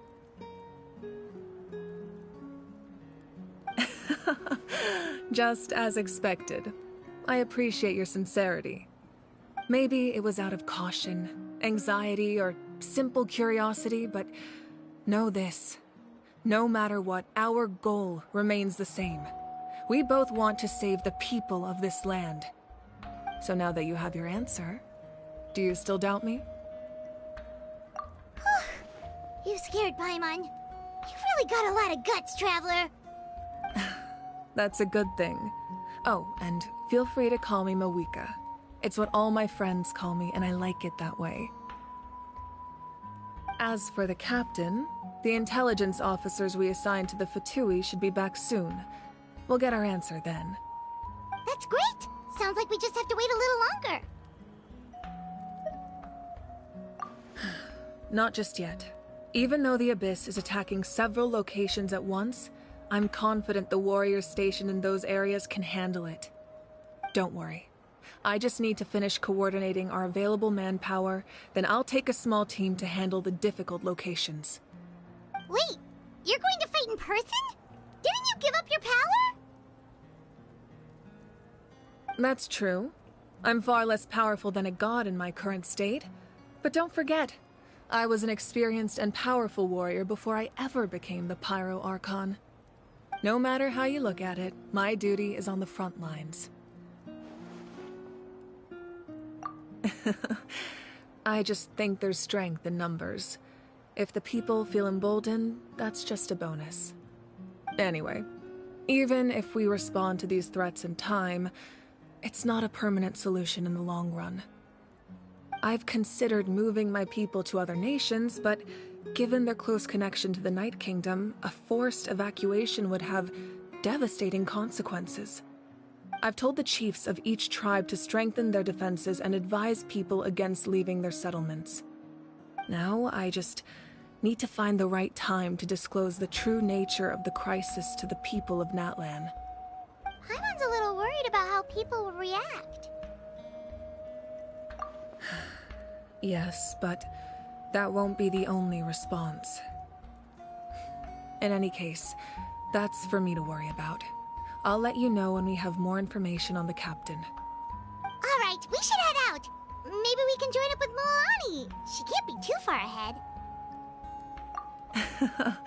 No need to worry about me.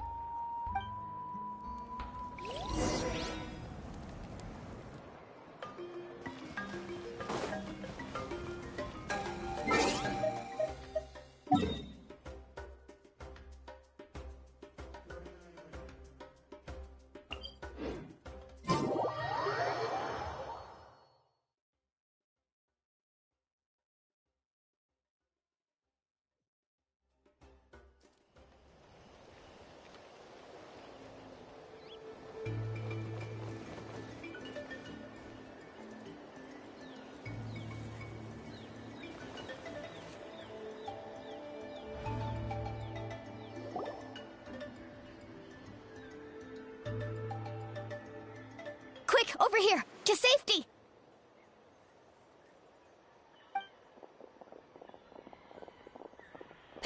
Kachina, how many people do you have left?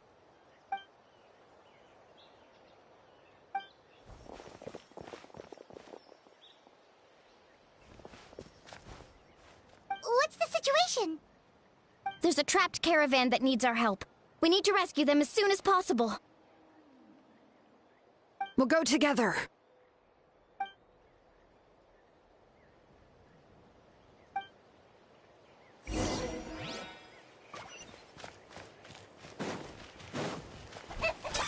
Are you running away?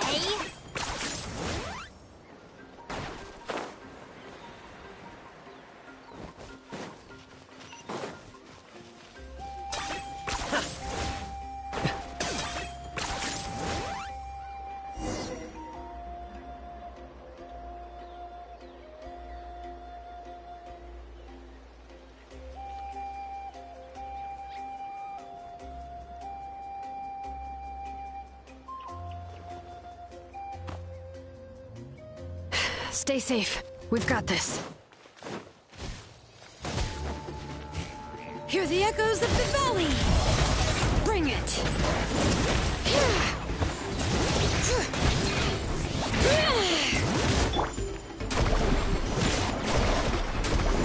Check this out! Best of luck! Ho! Off we go!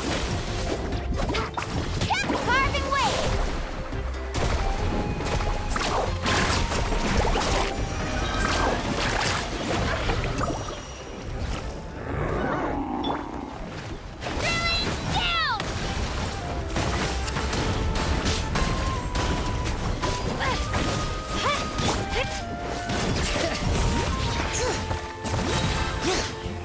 Let the mountain's veins boil!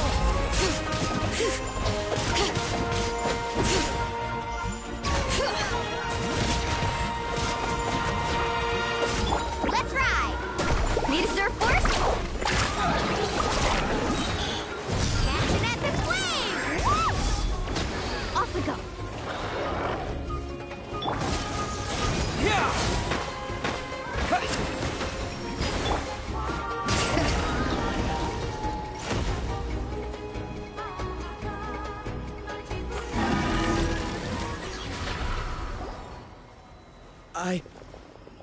I really thought I was done for.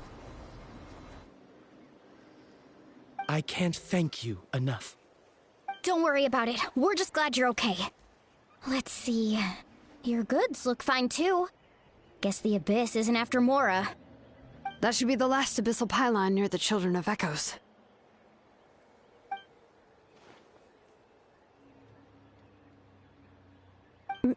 By the way, where's Lolly? I thought she would come with you. The Masters of the Nightwind also got attacked, so she went back to help her tribe.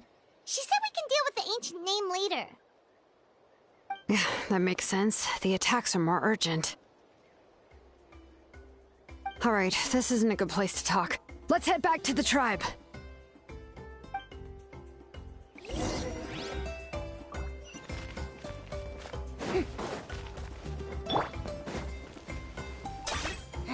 Ten points for agility.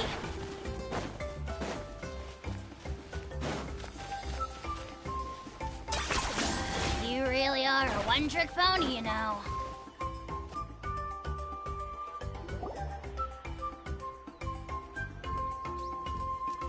Looks like a few people were hurt after all. Oh, I should have got here sooner. The Abyss threw a lot at us at once. I rushed out as soon as I heard the alarm, and there were already so many monsters. Before long, Kachina brought over a whole group of warriors, and just like that, we destroyed several pylons as a team.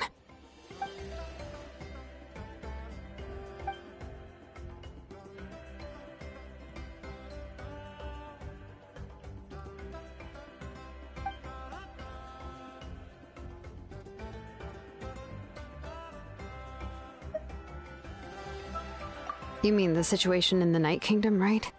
Yeah, I feel the same way. We've managed to keep it a secret all this time, but more and more people are realizing something's wrong. It's impossible not to feel anxious when things are getting worse by the second, and all we can do is wait. That just means we need to buy the Pyro Archon more time. Keep pushing, everyone. Every battle is worth something. You really are an eternal optimist, Mualani. You always find a way to cheer people up. Why, thank you. I guess it's one of my better qualities.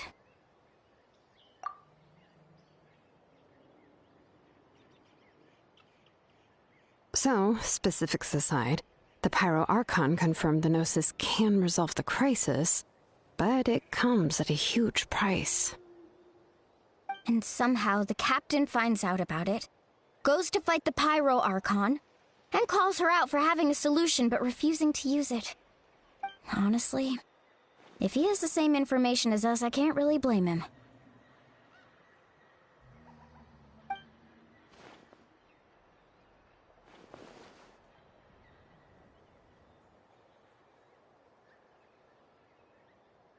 We talked to Moika before we left the stadium.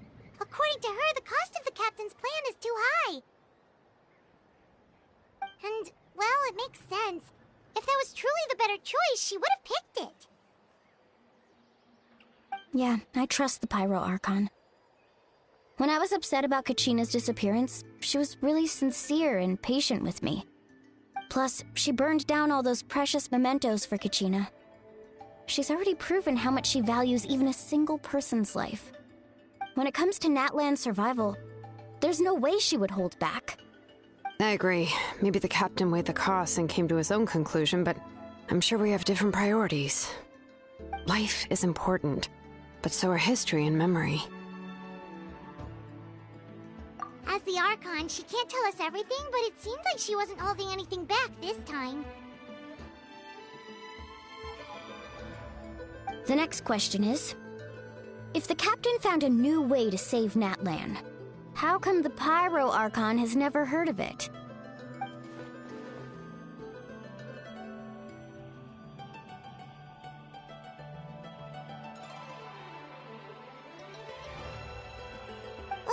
This is all super confusing.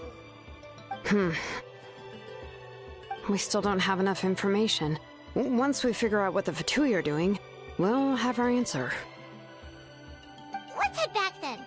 Moika said her intelligence officer should return soon. With how many Fatui there are, someone's bound to give something away. Sounds good. I have a few theories of my own. With a bit more information, we just might get to the bottom of the whole thing.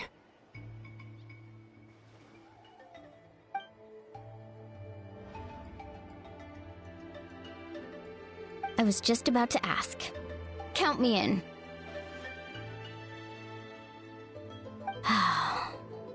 If I was just a bit faster, we could have prevented a few people from getting hurt. People who could help us in the next battle. It's all a chain reaction.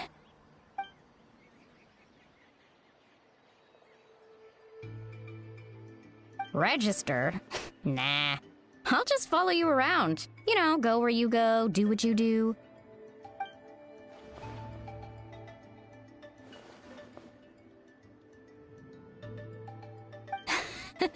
You got it. I just don't want to make the trip back. It's so far. Alright. See you all later. Let's get together and celebrate once this is over. Oh, you betcha!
I'm fine.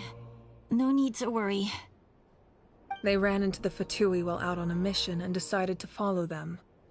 The Fatui? Calm down and let me explain. Here's what happened.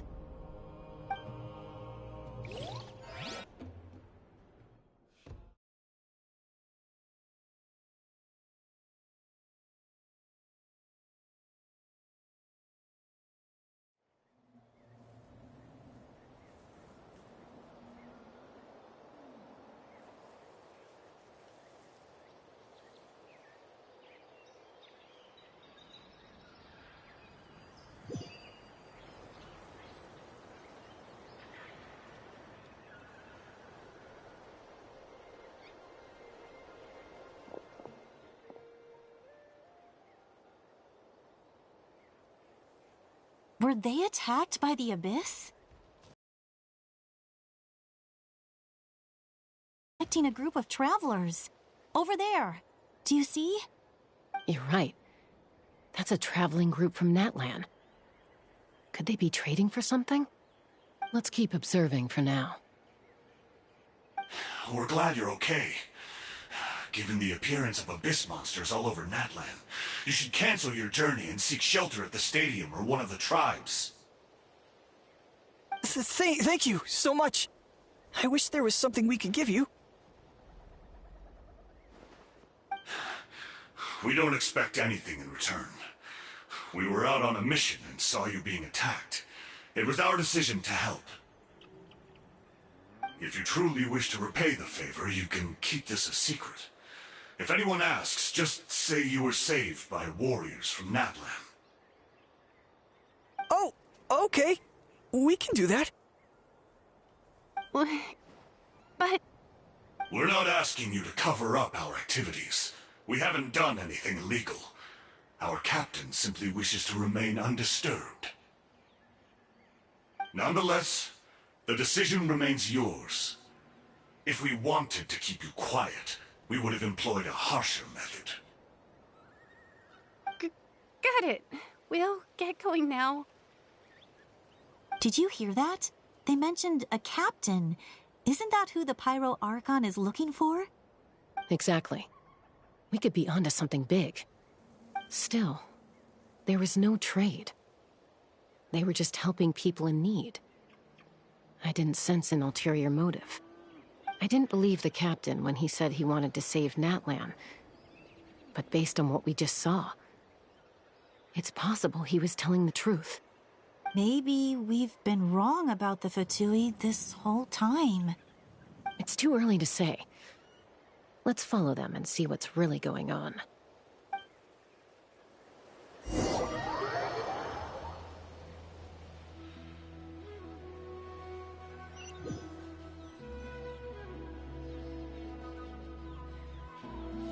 So this is where they were headed. Looks tricky.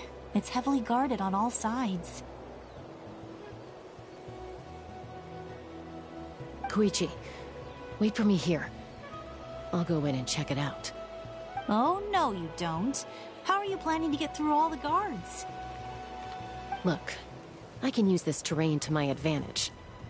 With our tribe's special way of getting around, I doubt they'll see me coming. We still can't see anything on the inside. What if you can't find cover? You won't have anyone to watch your back if you go in alone. The more heavily guarded the location, the more valuable the secrets. Even if the captain isn't here, we can still figure out what the Fatui are planning. That intel is worth the risk. Fine. You're not gonna listen to me anyway, so let me come with you. That's even more risky. You've been running around saving people for days. You're already at your limit. I'm confident I can protect myself. I'm not sure you can say the same. At least right now. I can. You really believe that?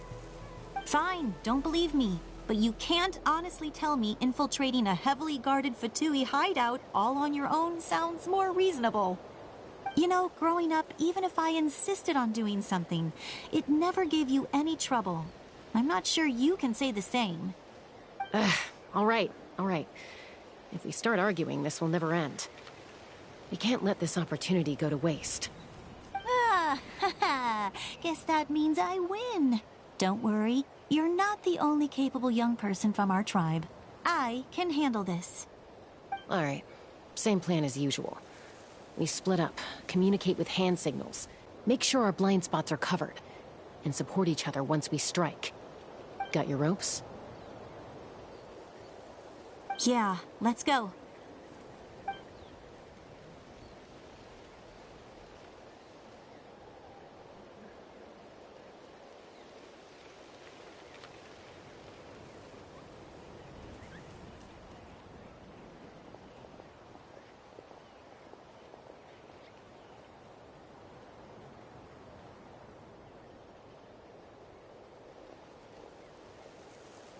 The Fatui have eyes all over this place.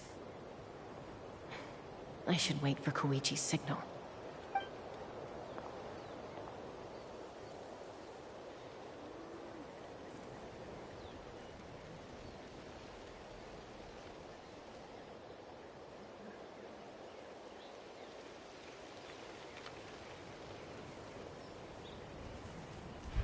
Now.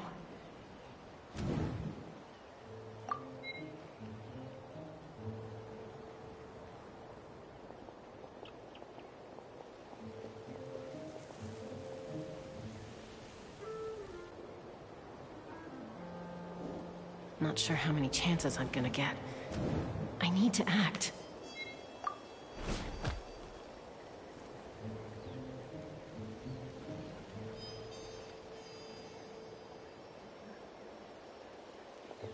Good.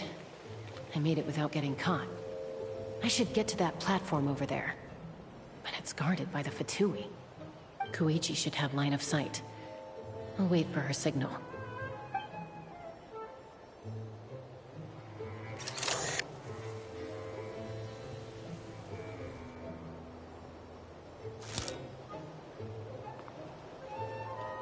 That's it. Now's my chance.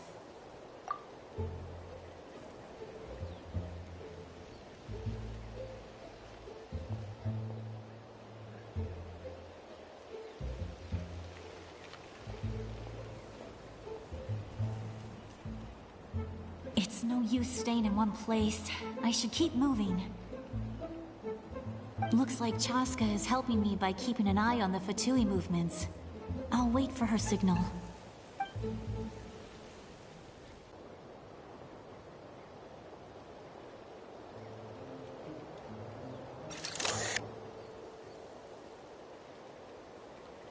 Time to move.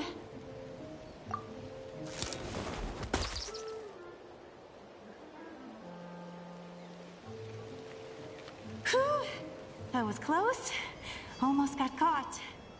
Probably can't make it over in one go. I'll wait for my next chance. Now's my chance.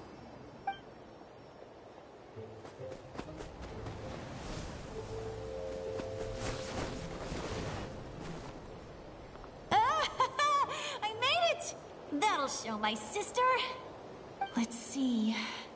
The Fatui's occupying all the best locations. If we could just get past them somehow. Wait, I've got it!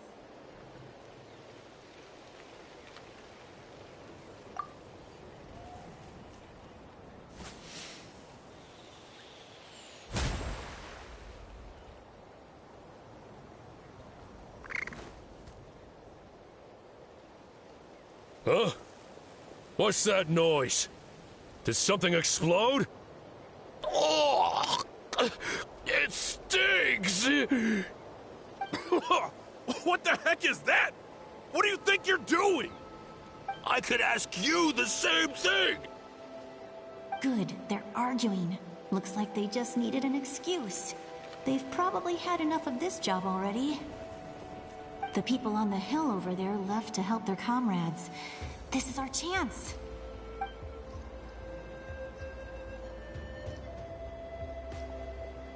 Come get me, Chaska. I hope she gets this hand signal. That's Koichi's signal. Smart idea. Alright, time to move. Give me your hand, quick. Coming!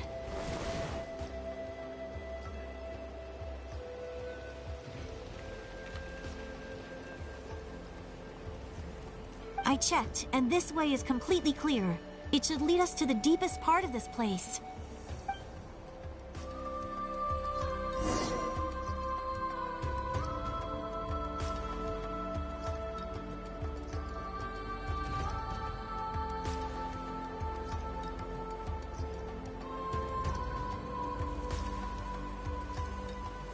Well, I was pretty helpful, right? You know, everyone usually jumps at the chance to work with me. Not my own sister, though. No, she avoids me like her life depends on it. I was wrong, Koichi. You've done well. Wait, you're just gonna admit it? Now I look like the mean one. Let's focus on the task at hand. We're in the heart of enemy territory. The more time we waste, the more dangerous this becomes. All right. If you're not gonna take the bait, then I'll drop it. Looks like the Fatui are here to dig something up. I'm surprised they mobilized this many people. I doubt it's because they're interested in our culture and history. It seems like they're looking for a dragon relic called the Source Mechanism. The device is ancient. Barely any information survives to this day. And even people from Natlan don't know how to use it. Why would this be the Fatui's target? Not bad. Looks like it's in good shape. This should be what our Lord's looking for. Took us long enough. Come on, let's get this thing back. Back? Back where?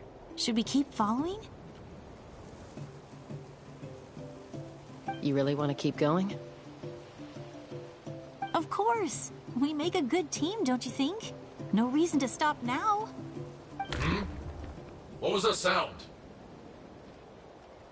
Uh-oh. We've been spotted. Time to go. Falling rock incoming! Watch out for your gadget! What? You'll regret that! After them!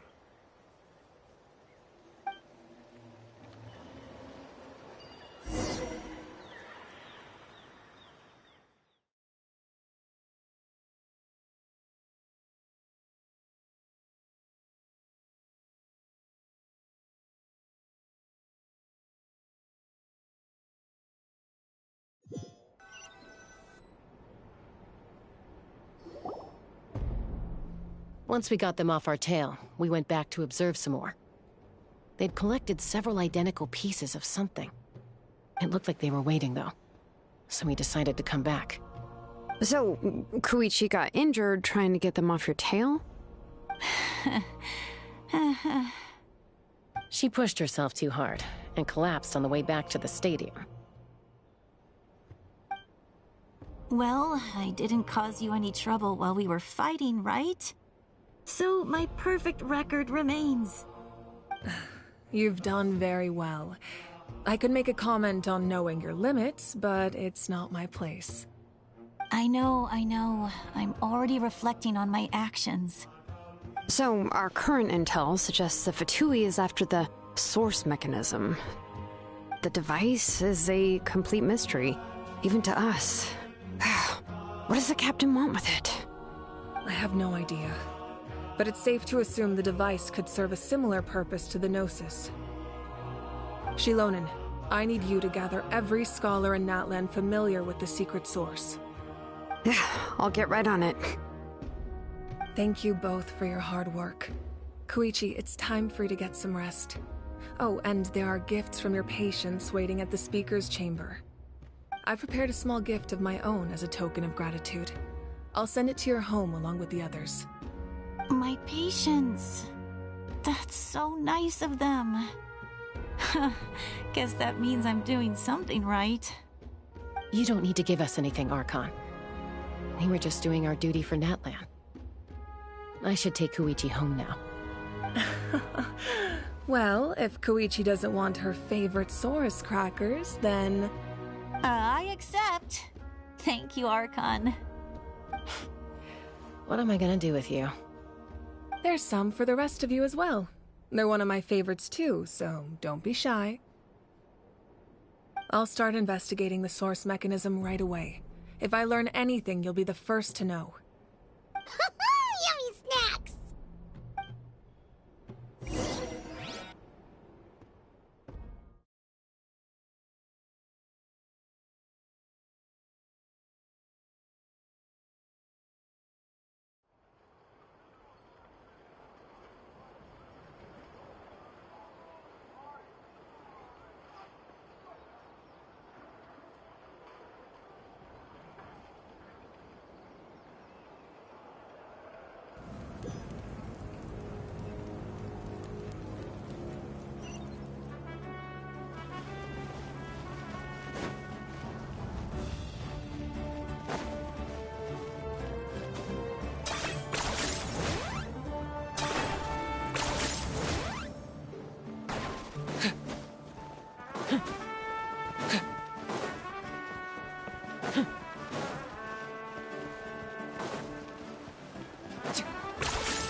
What's next for you two?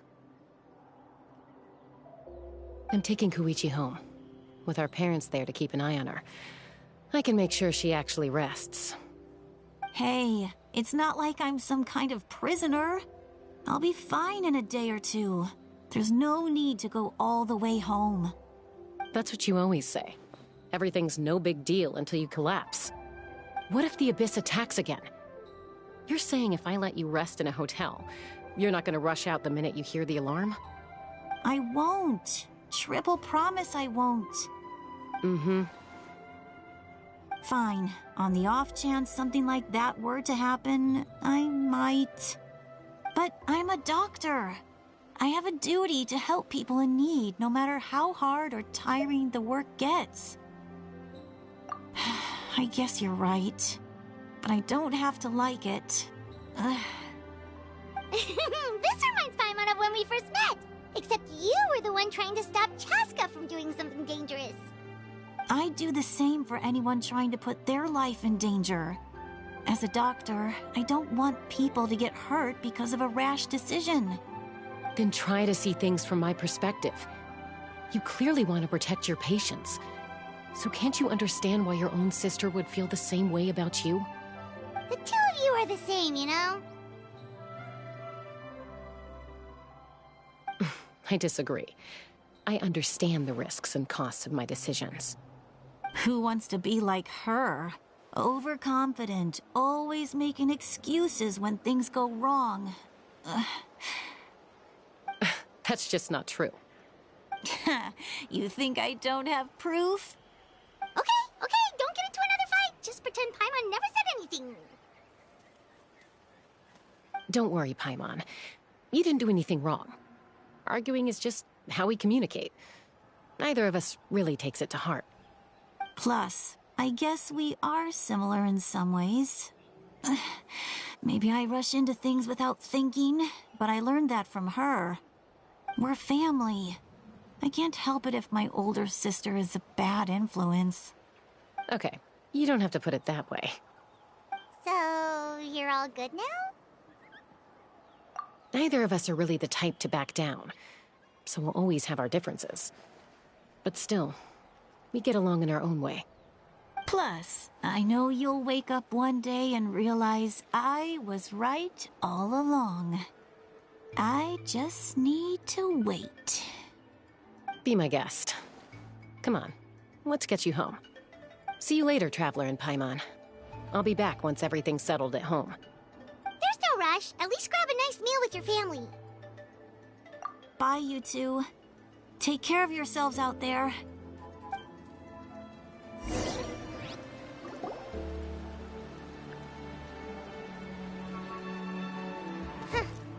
Those two will probably make up for real at some point, right?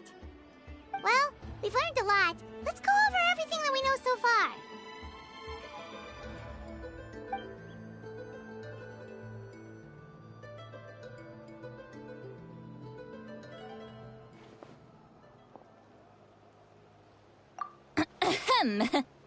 Sorry for popping up out of nowhere. Again. Why do you look so awkward?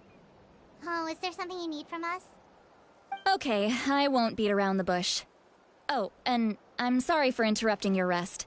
I'll treat you to some charcoal grilled steak to make up for it. Awesome! Just give us your orders! Hey, friends don't order each other around. I'm just here to share some news. Remember what we talked about before parting ways? Oh yeah, you mentioned how Auroron has always wanted to save Natlan, and something about his soul being fragmented. Paimon and the Traveler discussed it after you left, and we think Auroron is probably back with the captain. What do you think? I agree with your hypothesis. And just now, I confirmed it myself. Auroron came back. He helped the Masters of the Nightwind defend our camp. What? He came back? I told him to give up whatever he's doing, but he refused. He said they're just one step away from success, so there's no way he can back out now. Apparently, he came back to fulfill his duty to our tribe. When he left, he said it was because he still has a duty to Natlan as a whole. I'm surprised you let him go at all. I had to prioritize my tribe. Besides, the situation was intense. I couldn't focus on outside and inside threats at the same time. Plus, he was on guard. He knew I would try to go after him, so he made sure to keep his distance. I kept an eye out for a good opportunity, but it never came. All these years of calling me Granny, and I couldn't do a single thing for him in the end. Don't say that! Your tribe all raised him together, right? That couldn't have been easy. You're right. Seeing him come back reminded me of when he was little. Running around the tribe, dropping by random houses right and left. He's not only a child of the Masters of the Nightwind, but a child of Natlan. It's only natural for a child to want to do something for their family. Besides, Auroron is my apprentice. He might have a few tricks up his sleeve, but I guarantee I know every single one. Wait, what are you saying? Look. Remember how I said Auroron's soul is fragmented? This is the talisman I created to keep it stable. And this gem is what makes the talisman work. It just so happens that Auroron is due for a gem replacement. Since I can't get close to him, I put the new gem in a supply bag and asked Aoife to bring it to him. You guys know Aoife, right? No? Well, he's a pretty famous vet around these parts. He's always bringing me all sorts of things, and he happens to be very good friends with Auroron. Aoife doesn't know what's going on, so he agreed, no questions asked. Auroron would find the gem as soon as he opened the bag. He knows how important it is, so I knew he would make the switch. He probably suspected that I tampered with it. But here's the catch. The trick is on the bag. The moment he touched it, a portion of his memories were copied onto the old gem, which he no longer needed. That's amazing. You can do something like that? Most people can't, but I can. That trick he used to bring you to the Night Kingdom isn't anything special, by the way. My technique is much more subtle. He won't notice anything. So in other words, we have a whole backup of Auroron's memories in this gem. The kid thinks he can take me on? Like I wasn't the one who taught him everything he knows? That's amazing, Seat Lolly. Once we get to the bottom of this, we can finally track him down. I know he thinks of me as his grandma, but do you think he'll get mad at me for this? You can be honest. Huh, that's a tough question. Paimon doesn't have a grandma, so she's not the best person to ask. To be honest, I've always doubted my ability to look after him. I didn't stop the ceremony all those years ago, and now I'm useless again. But if I stop here, it will haunt me until I'm 500 years old. Every night I'll wake up in a fit of anger. Yeah, you're right. First anger, then tears. Oh, wait! Who are you calling a crybaby? You're just making it worse, Traveler! I need to look at his memory. Even if he resents me, refuses to see me, or runs away for good, I don't care, and I won't blame him. A family does whatever it takes to protect their own. You sure you'll be okay? We can come with you if you want. Did you just say you'll come with me? Is that okay? We have a pretty good reason to see it too, don't we? Because, right, we need leads on the Fatui. You really mean it? Fine, you can come. Just promise me you'll see this through. No backing out. Got it? Don't worry, we're professional adventurers. Then I place my trust in your professionalism. All right, time to sneak into someone else's memory and engage in some, unwanted spying. You heard it here first. I wouldn't be doing this if I had any other choice. Are you ready?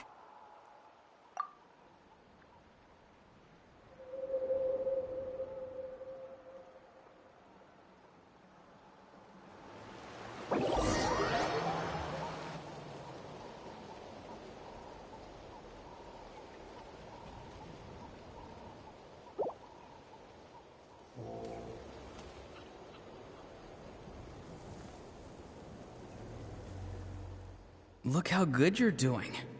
You'll grow into nice big radishes in the future. And you? Aoife says you're taking up too much space, but I think you're a good tree. What do you think? Hey! How's it going, Auroron? Good. How are you, Uncle Okanbi? Can't complain. What you up to? Naming your vegetables again? No, just some idle conversation. Sounds fascinating. What did they say? They told me you were coming and that you would take some produce with you. Ha! Only if you're offering. By the way, I ran into Aoife yesterday. He told me Chaska's fostering a saurian at his place. Said the thing trampled over a part of your radish garden. I hope you two didn't get into a huge fight. No, don't worry. I'll find a way for him to make it up to me. I've already wrapped your share of the produce. Here you go. You really knew I was coming. That's pretty amazing. Light up the smoke and you can see the path through the shadows. That's what everyone says. Hey, have you seen that strange group of people that just appeared out of nowhere? Appeared out of nowhere? I don't think so. It's the Fatui. Their leader seems like a big deal. He didn't bring many men with him, but they're all elite warriors. It seems like they're looking for someone, but I wouldn't go around asking too many questions. If you run into them, be careful.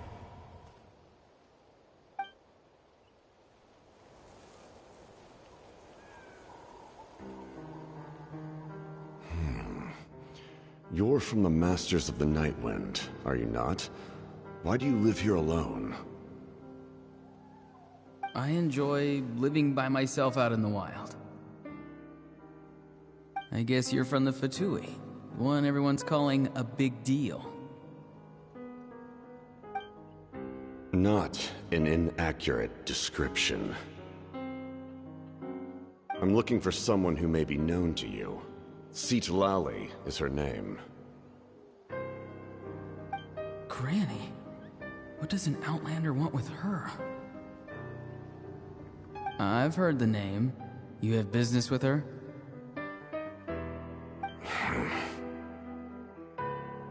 There's no point to further questioning if you insist on hiding things from me.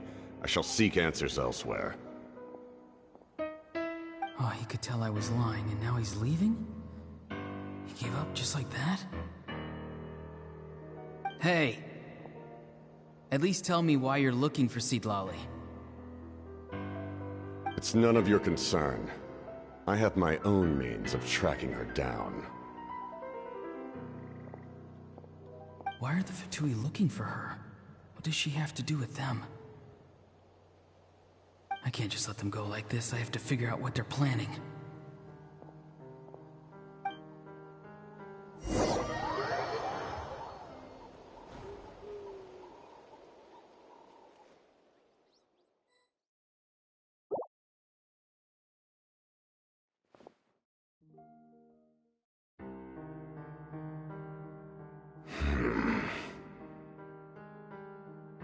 They've just been studying the ley lines and asking for leads on Granny. I can definitely rule out some sort of invasion. The situation has seen no true improvement. The Pyro Archon did not fulfill her promise. My lord!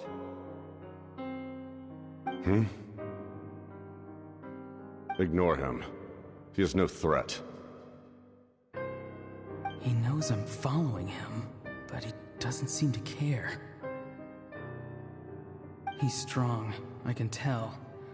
But there's something unusual about him and also familiar in some way. I can't describe it.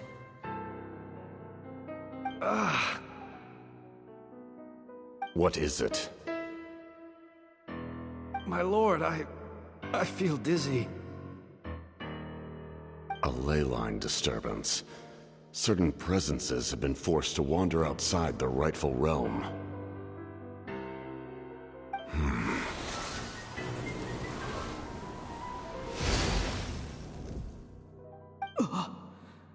That was a spell from the Masters of the Nightwind. How did he know that? Is he sending those escaped souls back into the ley lines? How did he do that so easily? Soulfaring is supposed to be extremely difficult. This could be related to why he's searching for Granny. I feel much better. Thank you, my lord. Think nothing of it. Stay vigilant, and continue to gather information. The Abyss could attack at any moment.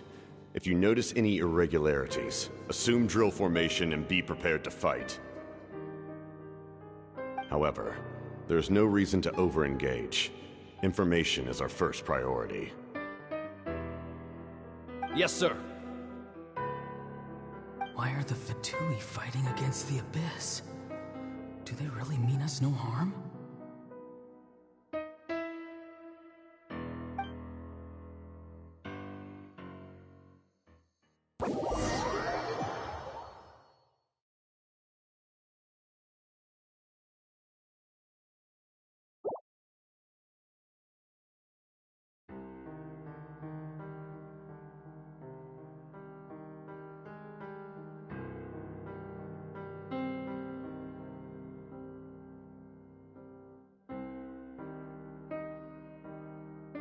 I've been following him this whole time and still they ignore me?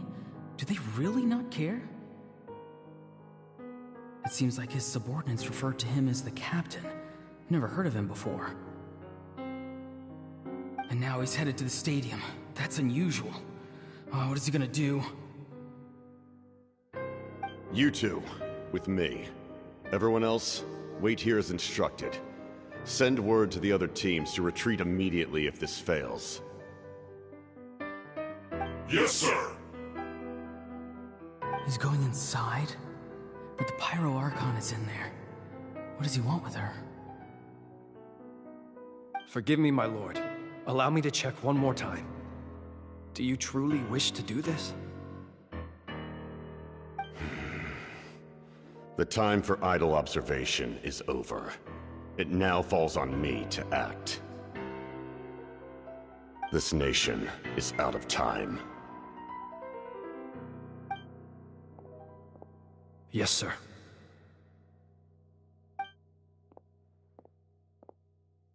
He just walked straight into the stadium.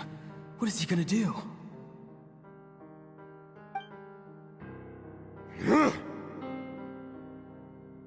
They're both incredibly strong. How long will they have to fight until someone comes out on top?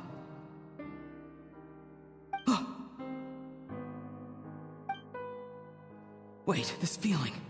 Just like the other day near the ley lines, it's faint, like a soul's trying to escape. Where is it coming from? Is that why he's looking for Granny? If he dies here, then all clues will be lost. I can't let that happen.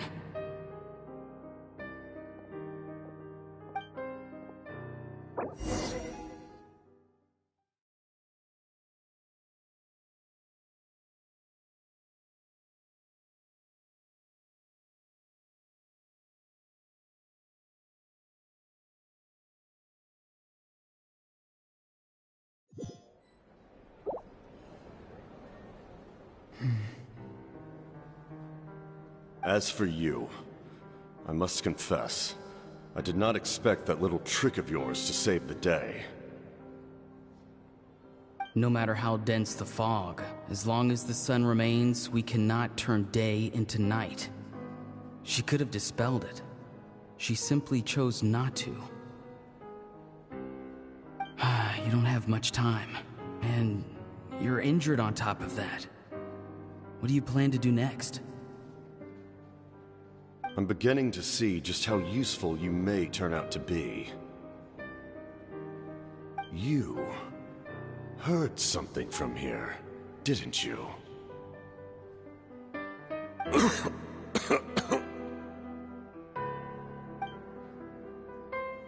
No need to force yourself. I've never seen anyone match the Pyro Archon in battle before.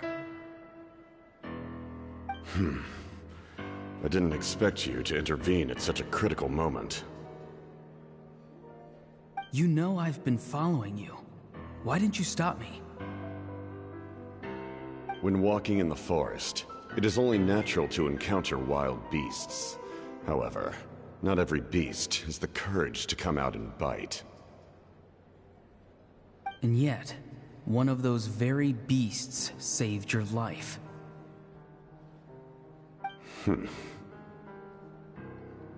Then speak. What do you want? I didn't save you because I wanted something. My soul is more perceptive than others. I can sense that the ley lines are extremely weak. I don't know what the Pyro Archon is planning. Can she really save us? The questions you asked her just now, well, I've had very similar doubts. So I felt like I had to help you.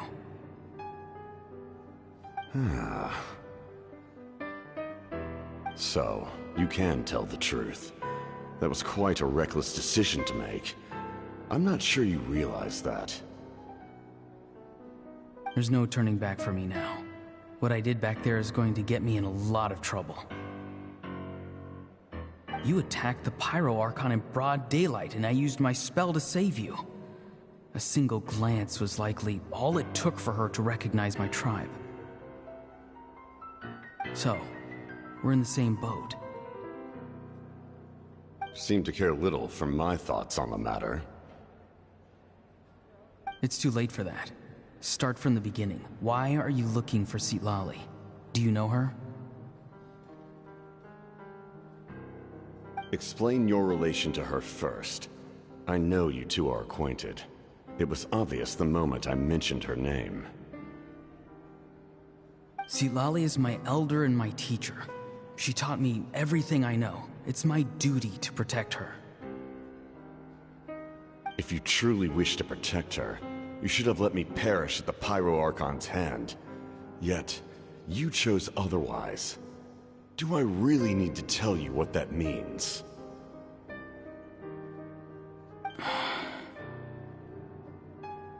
I want to do something to change Natlan for the better. Something I can accomplish with my own two hands. You're stranger than anyone I've ever met. But maybe, just maybe, you can show me the way. Strange? Citlali is said to be the legendary Granny Eastly, someone capable of communicating with the Wyab, and the Wyab are the key to information on the Night Kingdom. Why do you need knowledge on the Night Kingdom?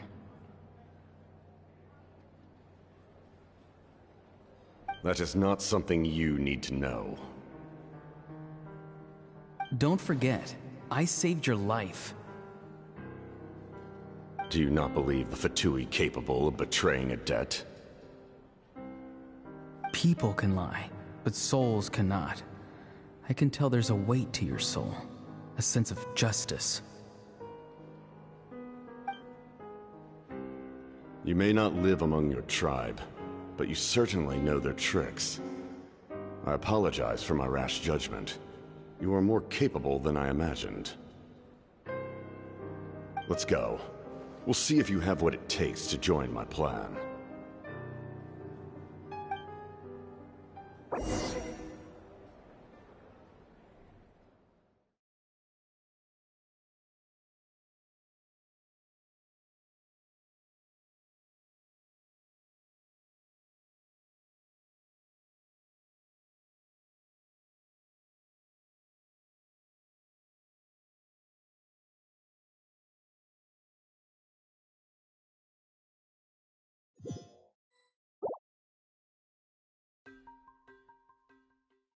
I see. Interesting approach. Worth trying, I think. Rather than weaving a net to protect the ley lines, this method would address the root problem by reconstructing the ley lines themselves.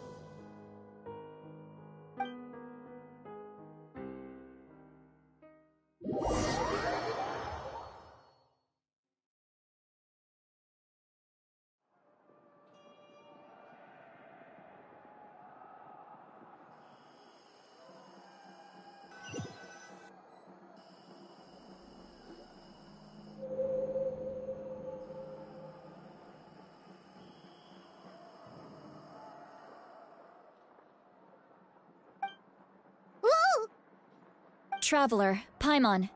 Are you two alright? Paimon's fine, just, a little dizzy. Of course. I'm so mad at him. After everything, he still can't let go of the past. For some reason, he thinks he owes something to the people who cared for him. Stubborn, self-righteous fool. Where's that gonna get him? Now that he's all grown up, he thinks no one can tell him what to do? He thinks he can just run away whenever he wants. I'll show him. If he tries to run one more time, he's got another thing coming. Maybe stubbornness runs in the family. Like grandmother, like grandson, as they say. Is that supposed to be a compliment? Huh! That kid's got nothing on me. Anyway, back to what we just saw. I don't even know what to make of it. Yeah, the captain seriously wants to reconstruct the ley lines? What does that even mean? Something like the loom of fate, maybe? But how does that help with the abyss? The loom of fate? Oh, it's kind of hard to explain. Basically, it's a device from Conrio that has unbelievable power. Anyway, if he really wants to manipulate the ley lines, everyone in Natlan will be affected. Oh, this is big. Which means the captain has been honest from the very beginning. Auroran's memory proves that. Why is he so obsessed with saving Natlan? Oh, we've got to tell Moeka about this right away. Yes, she needs to know about this. Now.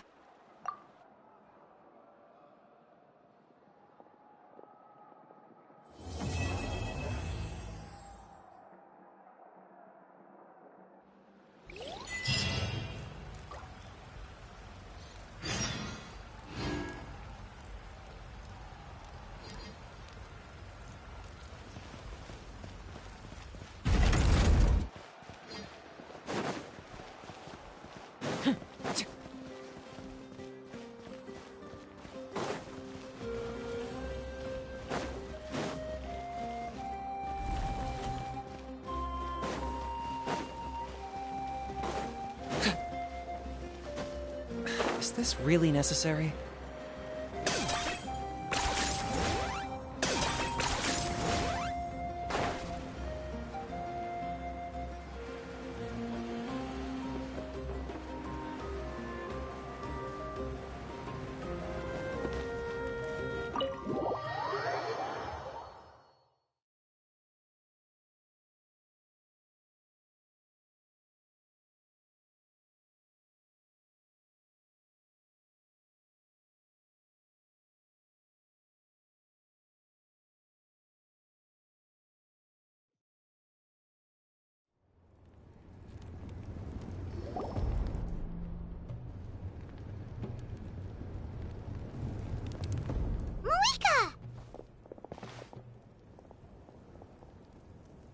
Traveler, Paimon Sitlali. Perfect timing.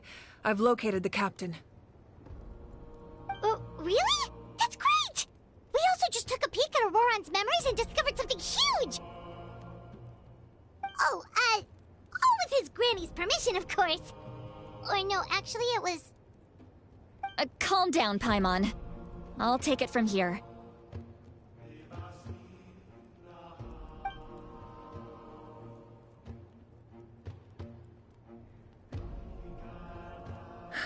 So the captain was searching for the source mechanism to reconstruct the ley lines. If his plan is already in motion, that means he knows exactly how to accomplish his goal. We have to stop him. Is reconstructing the ley lines a bad thing? Yes. It's not a simple fix. It would mean sacrificing nearly everything contained within the current ley lines, very similar to the price of using a Gnosis. If he activates the mechanism, it's all over. We need to mobilize our forces as soon as possible. But what forces do we have? Kanich, Shilonen, you two, and myself. All other warriors are working to push back the Abyss on the front lines. But that's barely any people! Not to mention you lost your power, and they've got the captain on their side! Oh, maybe we really should get Citlali to break Auroran's legs. That won't help us with the captain, I'm afraid. In any case, the Masters of the Nightwind are in urgent need of manpower. Citlali, I was hoping you could head back and help defend the tribe. All right. I understand where I'm needed. I'll head out right away. Don't worry about your grandson. We'll figure something out for sure. I'll leave him to you all then.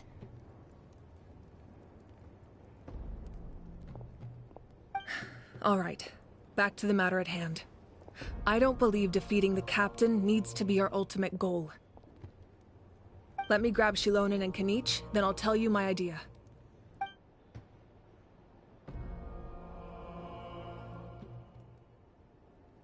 As you all know, Auroran is working with the captain and we need to stop their plan. The captain is a formidable opponent, but that shouldn't deter us. In any case, a head-on confrontation isn't the best way to solve the issue. Their plan hinges entirely on a single element, the source mechanism. If we leverage our forces, we can destroy it, and then success is ours. We'll head out together.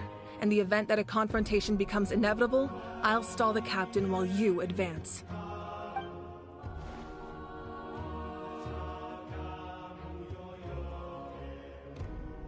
I agree with Kanich. The two of us can handle it.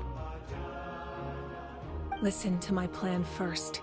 Kanich, I want you and Ahau to launch an assault from the front and break through the Fatui defenses. The captain won't be on the front lines.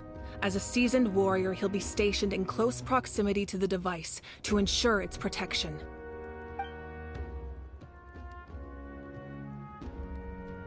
No. The purpose of the frontal assault is to gather the Fatui forces in one place. That way, it's easier for the rest of us to avoid them. Shilonen, I need you to do what your tribe does best, and dig a tunnel from the outskirts of the ruin. Once we get close to the device, we just need to destroy it.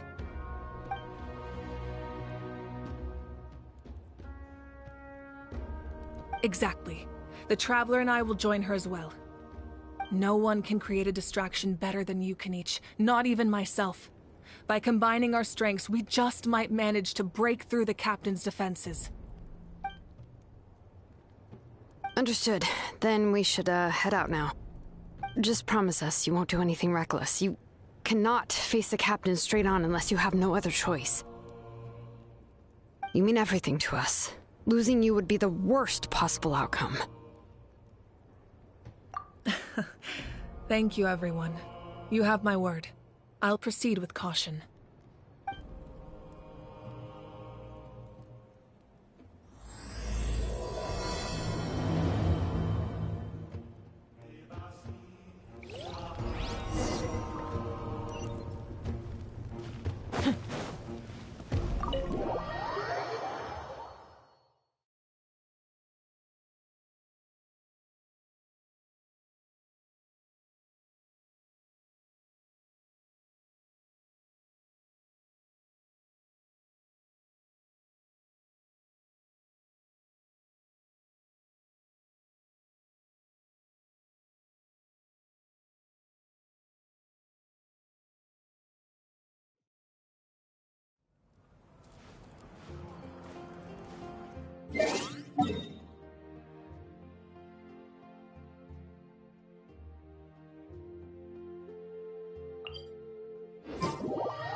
All right, this is the place.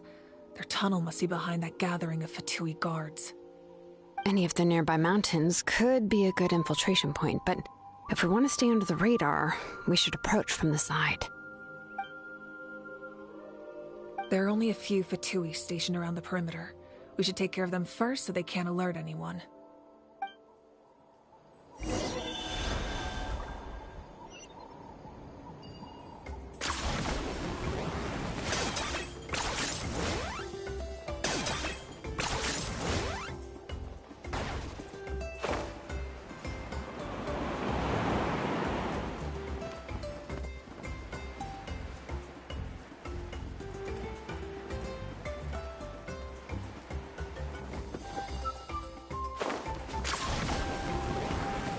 Frozen. Crisp. Motion to compel. Descent. Breath of the flame. Ha! Chia! Shower me with praise. Allow me. I got him cornered.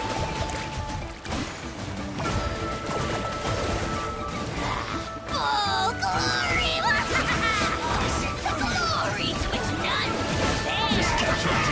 Especially not one in its best.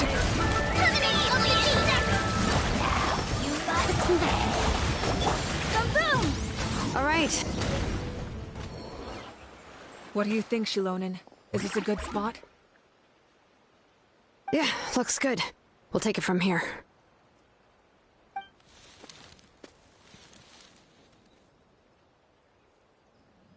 I can see the inside!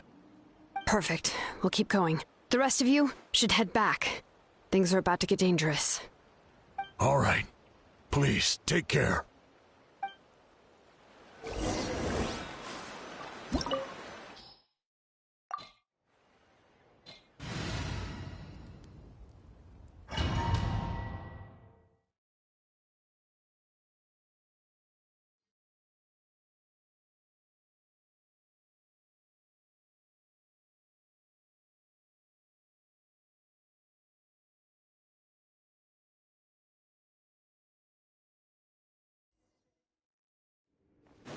The Fatui wouldn't concentrate all their forces in one place. There's sure to be guards on the inside, so stay sharp. Oh, nice job smashing those rocks, Moika. You look super cool. Ah, that was some expert level rock clearing, even by my tribe standards.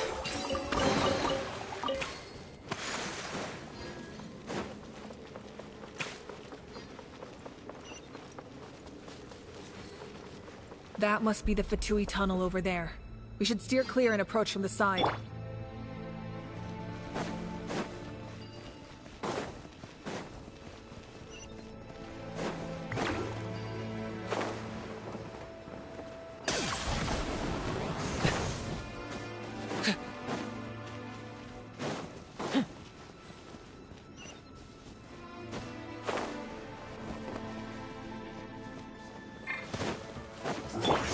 I see through you! Incinerate! Chia! Frozen descent! Let the world collide! We've only just begun. Billowing surge! Can't run! Looks like I went too far.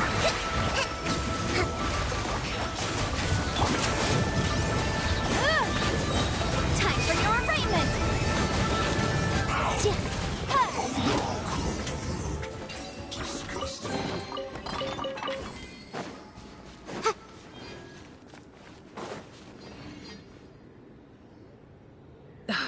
This spell is from the Masters of the Night Wind.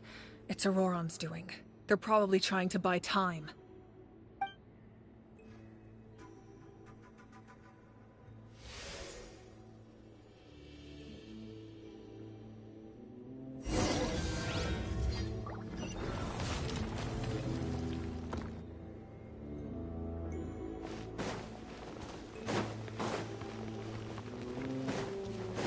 These wheels are relics from ancient times. We should try to restore them.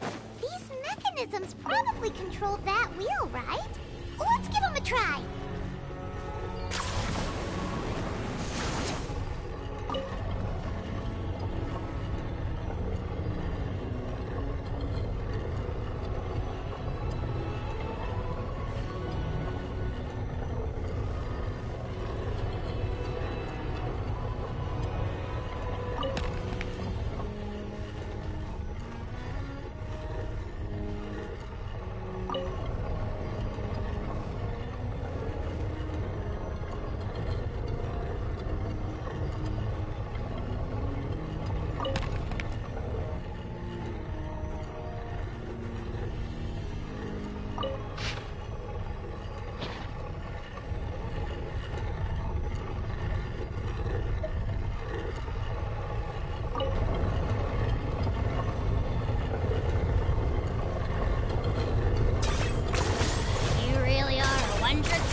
one-trick pony, you know.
This must be it. There they are! Oh, the captain's here too. Perfect. Looks like they focused their defenses over there. Oh, they're here. Huh. I thought the Pyro Archon would choose a frontal assault. It doesn't matter. They're too late anyway. Stop! It's too late. We need to turn it off! I won't let you do this!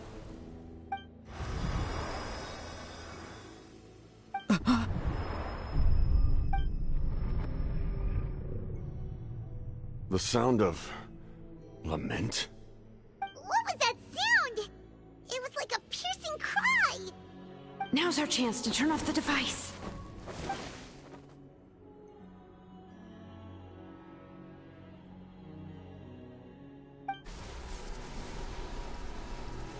Oh, Auroran? How did he just... His movements have gotten a lot faster. Was Auroran always this good in battle?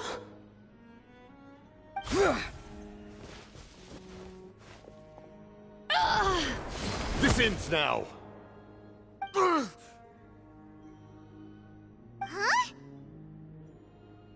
Something's wrong.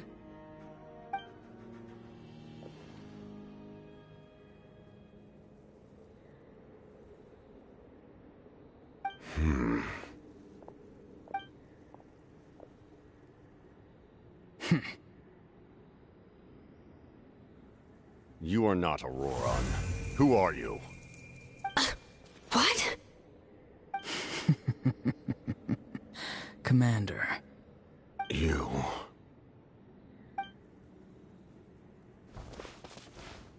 So, you still recognize me, Commander? I'm glad. Although, I believe you have some more pressing concerns at the moment. We did it! You see? You indulge your sense of honor for just a moment, and now you've lost your chance. Even now, you're still the same as ever. His voice is completely different. Is someone inhabiting Auroran's body?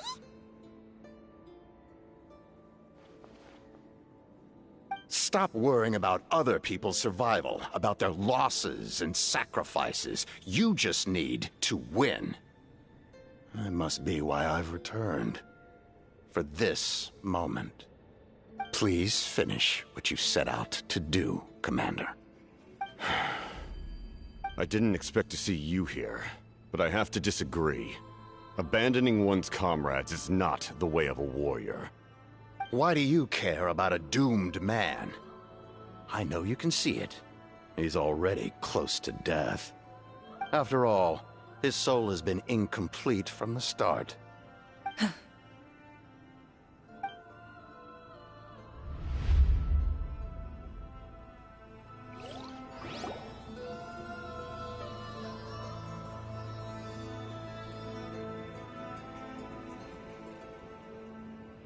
Oh, someone said I'm close to death.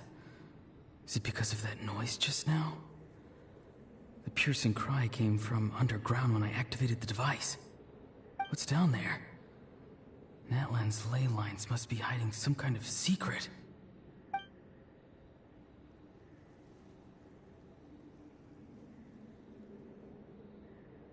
Am I dying? Oh, no. It's too soon. Ah, Aurora, it's you. What'll it be today? Oh, why the long face?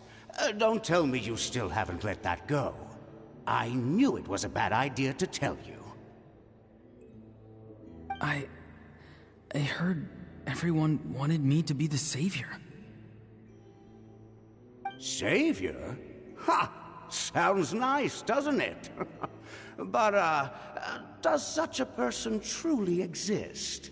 Even if they do, why would you have to become that person, hmm? Auroron, is that you? Oh, here, have a seat. Let Granny cut you some fruit. We just got a fresh batch. Can I get you anything else? Some grilled meatloaf, maybe? Ask for anything you want. We've got plenty of ingredients. What about those spiced rub mushrooms you made me last time, Granny Kuimi? Ah, you liked those, did you? An outlander taught me that recipe, actually. A merchant, to be exact. Never thought about going into business yourself, my boy? You could travel all over. Our Auroron? A merchant? He's far too honest for that line of work. Well, at least an honest merchant like him wouldn't prey on old-timers like us.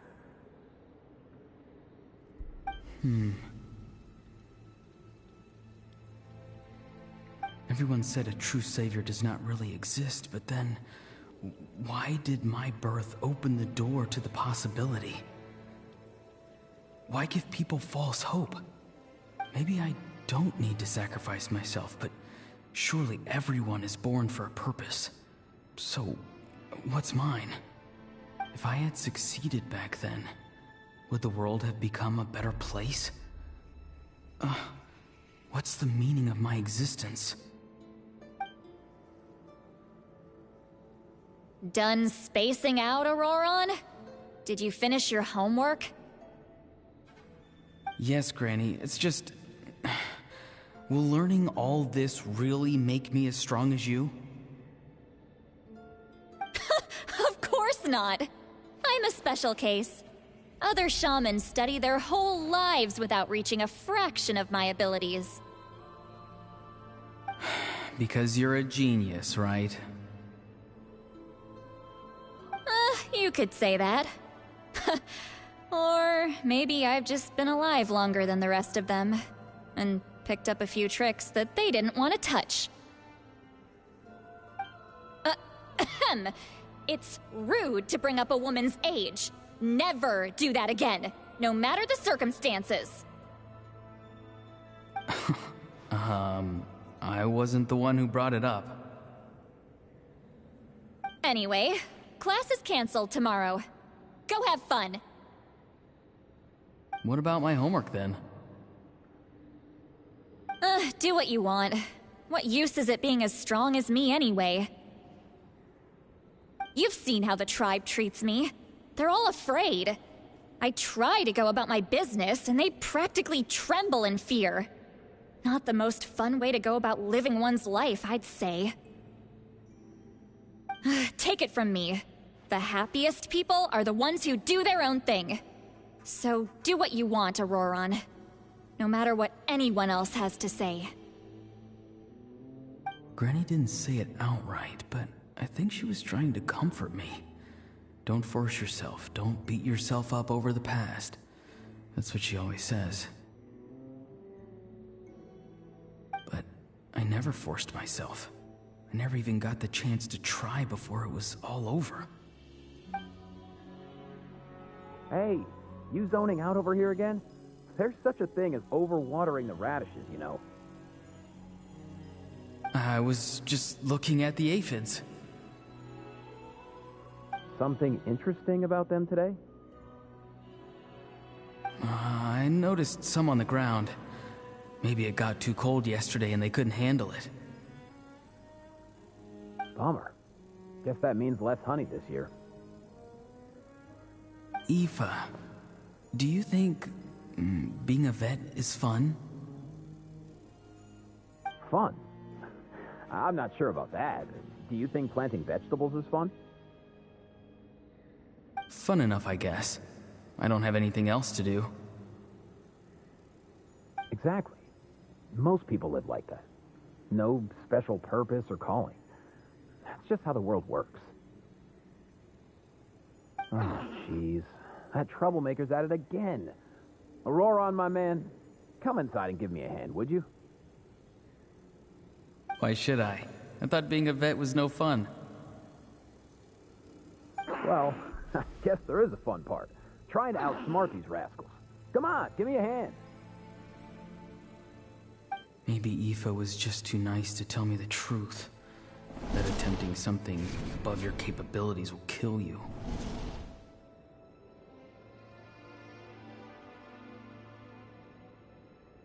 My soul is unstable. I only survived because I had people to help keep me in one piece. A part of me has always been missing. That's why the other spirits said I was close to death, but... Why struggle? It's a miracle you were even born. Just close your eyes and wait for death.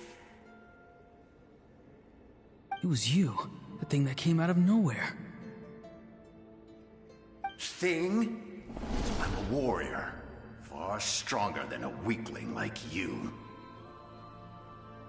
I'm not weak. There's just a limit to what I can do. And that's exactly why your fantasy is so ridiculous. You really think a useless thing like you can save the world? Useless? Savior? Ha! Sounds nice, doesn't it? But, does such a person truly exist? Even if they do, why would you have to become that person? Hmm? Exactly. Most people live like that. No special purpose or calling. That's just how the world works. Take it from me. The happiest people are the ones who do their own thing. So do what you want, Auroron. No matter what anyone else has to say. But I don't want things to end here. Auroron? It's all right. We'll take things from here. Every time they marched into battle, I had to stay behind. Don't worry. With the Archon on our side, the Abyss doesn't stand a chance. All the best warriors are fighting on the front lines. I want to do my part too. Both of us are bound to disappear. But your end will come sooner than mine, because you've been broken from the start. Once your soul shatters into pieces and dissipates into the wind, I will take temporary control over this body. I will serve my commander until the end. No.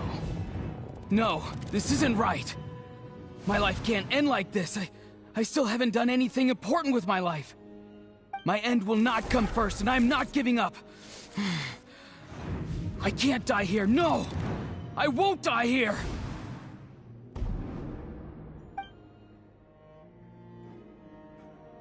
Aurora! Aurora!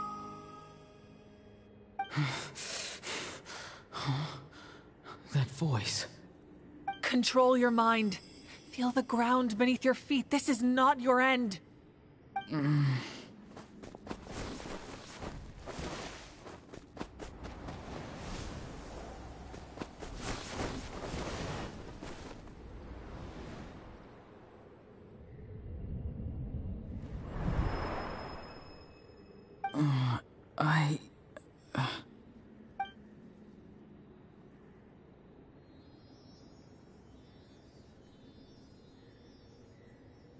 His eyes are open! He's alive!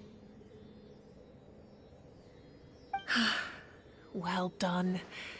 You managed to do the impossible. Uh-huh. What do you mean? Don't try to talk. Focus on holding yourself together. I can't believe the captain did that. Maybe he thinks of Auroran as a comrade.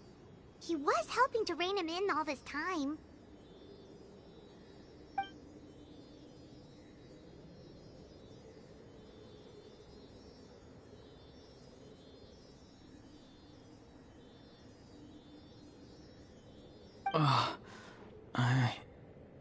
I'm fine now. Damage to the soul is a tricky thing. The pain almost consumed you for a moment, but you managed to hold on to yourself. That's no easy feat. The worst appears to be over. I'm sorry for causing so much trouble. We can talk about that later. Our plan. It failed, didn't it? I'm sorry. We were so close. You saved my life, and now the debt is repaid. Auroran, I never thought you actually wanted to sacrifice yourself in that ceremony. But you never gave up. Have you come to a conclusion on what it is that you truly want? I just want an answer. A reason why I exist and why everyone always did so much for me.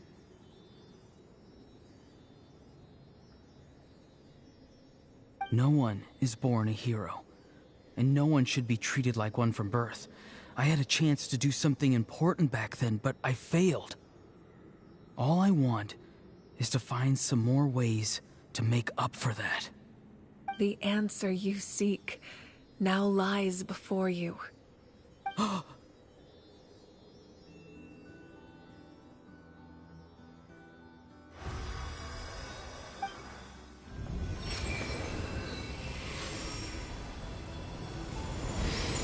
You are the inheritor of my name.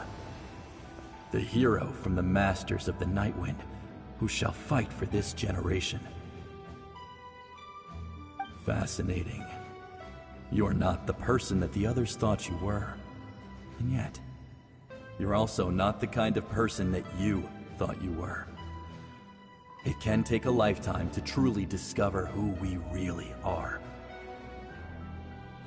Like you, I never thought I had what it took to be a hero. I was too cunning, too self-absorbed. But in the end, I sacrificed my life for this nation. Now, remember your name. Even if others will see a different meaning, it still symbolizes your nobility and yearning. My ancient name. BD. It means devotion. You will give your all, not for the sake of a heroic death, but to do justice by the answer you found for your life. For that answer, you will offer all of your strength and be born anew. Through your devotion, you will prove your worth. Having foretold his own death, the omniscient man holds a feast in celebration. Let us raise our cups in honor of his heroism and send him off with this final tribute. For at last, his wish is now fulfilled. It's nice to see you again, Sunhudge. With your recognition, we now have the 5th hero of this era.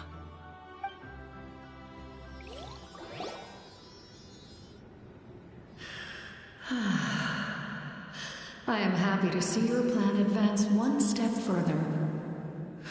It seems that my cry did not cause irreversible damage. What is that voice? Just as I thought. The Lord of the Night has awakened.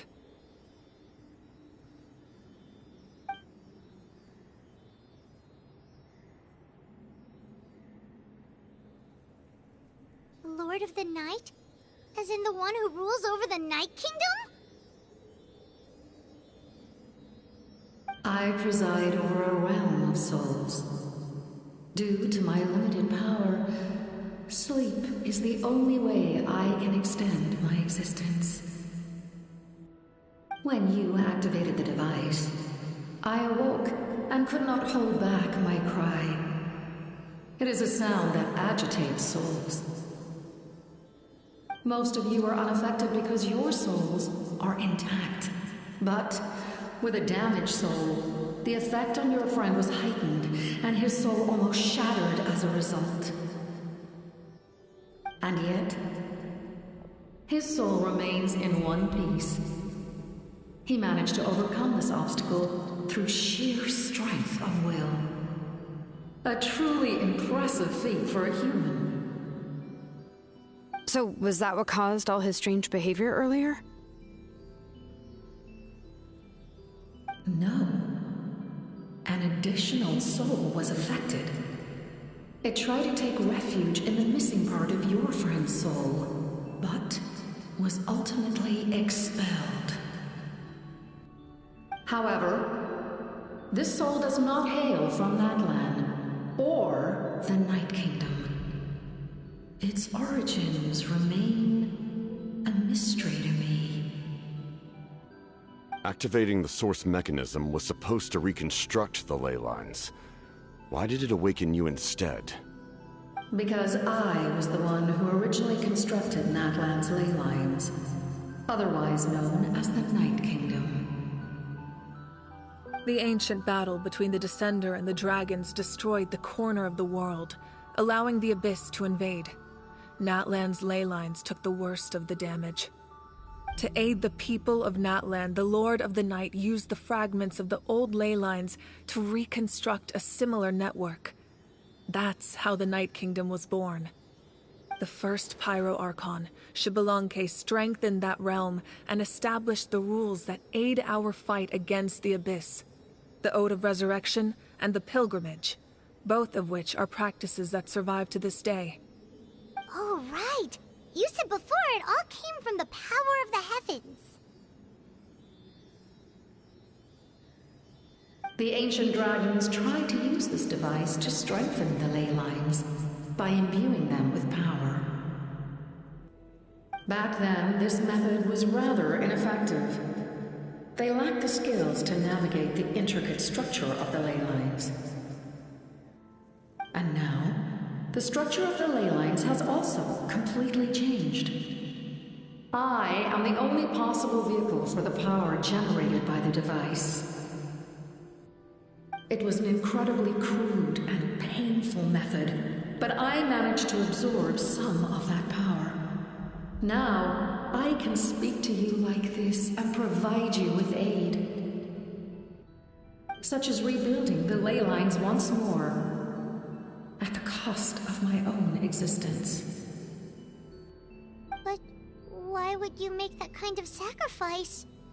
The people of Natlan worship me and call me their lord.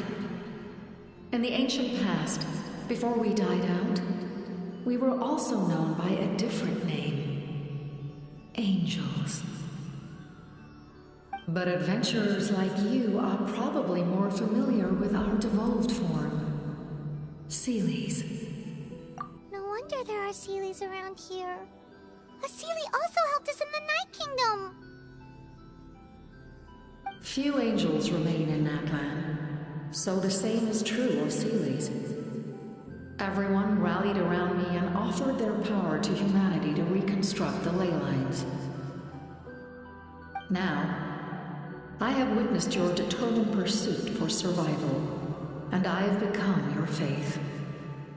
I am very pleased. Moika, inheritor of Shibalonke's will, and leader of Natlan. Despite all the obstacles and misunderstandings, I have awoken, and the efforts of this Harbinger and the young hero have imbued me with power. Say the word, and I will once again work to fulfill my mandate, just as I did thousands of years ago. You need only nod your head. For the sake of your people and your nation, for the sake of overcoming the invasion from the Abyss, give me your orders. I will not. After reconstructing new ley lines, you will cease to exist. The rules of Natlan are founded in the Night Kingdom. If you disappear, so do they. Not to mention, all the memories and legends recorded within the old ley lines will disappear along with you. The people of Natlan will face memory loss, mental disorders, and cognitive issues. Just like the consequences of using the Gnosis, that is a price I refuse to accept. Humanity's survival is worth any price. Once the Abyss runs rampant, all that remains will be a land of corpses and ruin. And when the new ley lines are invaded again by the Abyss? What then? How are future generations supposed to survive? A land without the Lord of the Night, without the protection of the rules, is doomed from the start. You presume too much. If you cannot ensure survival in the present, you have no right to think about the future. What will it take for you to realize that? How many hundreds or thousands will have to die? The situation hasn't gotten that dire yet, has it? Why? Because I am a survivor of Conria. I've witnessed the devastation and terror of the Abyss with my own eyes. Conria? That's right. My family, my comrades, my homeland, were all lost to the Abyss. It is an unforgettable pain. One that no amount of time could ever dull. Not even 500 years. You've experienced something similar, Mawika. You should know exactly what I mean. You're right. The pain, the regret, the catastrophe. They all haunt my dreams to this day. If I could go back, I would reject all false hope. I would do whatever it took to ensure their survival. You have that chance before you now. Why do you refuse to take it? Because we don't have the right to make that decision. We love this world because it contains everything we hold dear. Everything that has happened here has moved us, shaped us, and turned us into who we are today. Giving up our memories and history would mean rewriting everything. The people of this world would then become fundamentally different beings, their physical bodies the only connection to their former selves. Even so, given enough time, a new civilization would inevitably flourish. If you believe in humanity, you should trust in their ability to create a new future. Or, history could repeat itself. The Abyss could invade once more, and it would all be for nothing.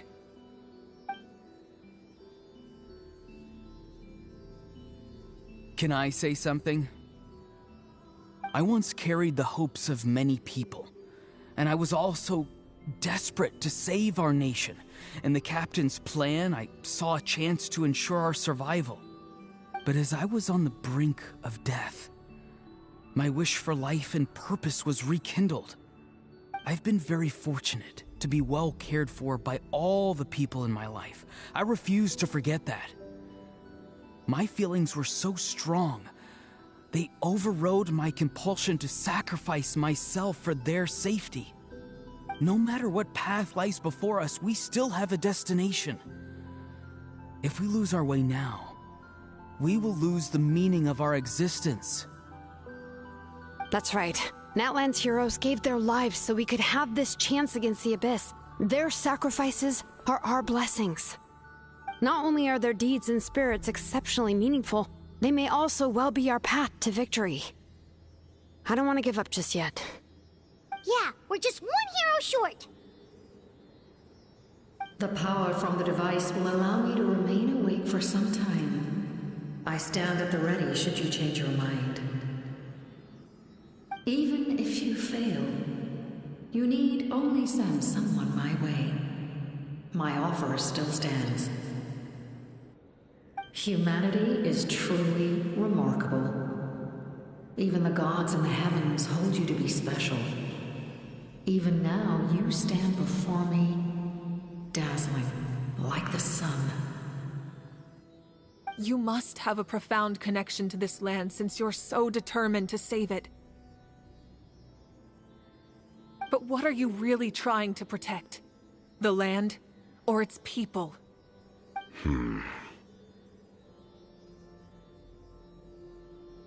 Pretty sure he wants to hear what you have to say, Traveler.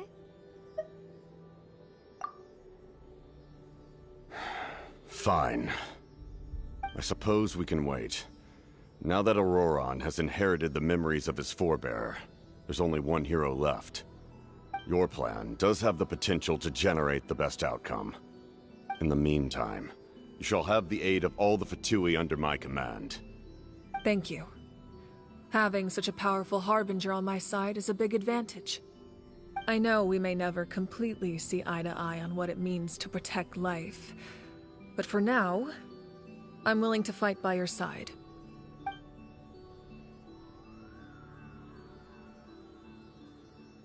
All right, we should let everyone else know about the plan. They're probably still at each other's throats outside. Good idea. We need to explain the situation. Oh, guess we'll stick around then.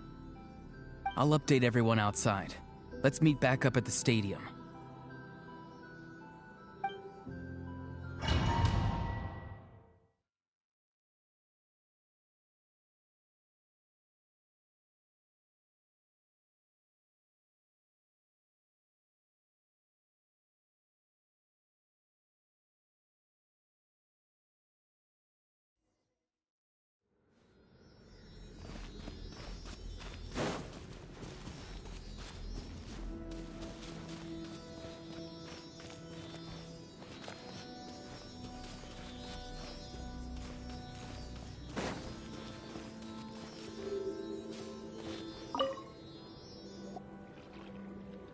You come to me with many questions, and you should be rewarded for your bravery. Ask, and you shall have the knowledge you seek. I'm not familiar with that concept. The device is capable of weaving and creating ley lines, you say? Even I cannot create something from nothing. I can only reconstruct the ley lines by reassembling the yet intact components into a new structure. If that power were available to the people of Natlan, they might have a new option against the Abyss. You come to me with many questions, and you should be rewarded for your bravery. Ask, and you shall have the knowledge you seek. Phlogiston is Teyvat's primordial form of energy. The heavenly principles used phlogiston as a basis for the creation of elemental energy, to develop a power to better counter the Abyss. Have you heard of the concepts of the light realm and the human realm? That explanation might take too long. Light refracts into 7 different colors, which we collectively refer to as a rainbow. Elemental energy is a similar concept. It's essentially the modern counterpart of phlogiston. You come to me with many questions, and you should be rewarded for your bravery. Ask, and you shall have the knowledge you seek. They do not like being mentioned by name by any living being, be it an ordinary human or one of the 7. They prefer to remain in the shadows as shades. The one you wish to know about? I call her the Ruler of Death. She helped Natlan establish the rules. It was also under her guidance that I created the Night Kingdom. It was an expression of love, as well as an act of reparation. She was seen as having significantly overstepped her authorities as a shade, which quite displeased the almighty heavenly principles. She succumbed to self-pity as a result, and no longer cared if others discussed her identity. Even so, her existence remains unknown to all but a select few. Self-pity? Please don't tell anyone I used that word. I'm just trying to speak plainly to conserve energy.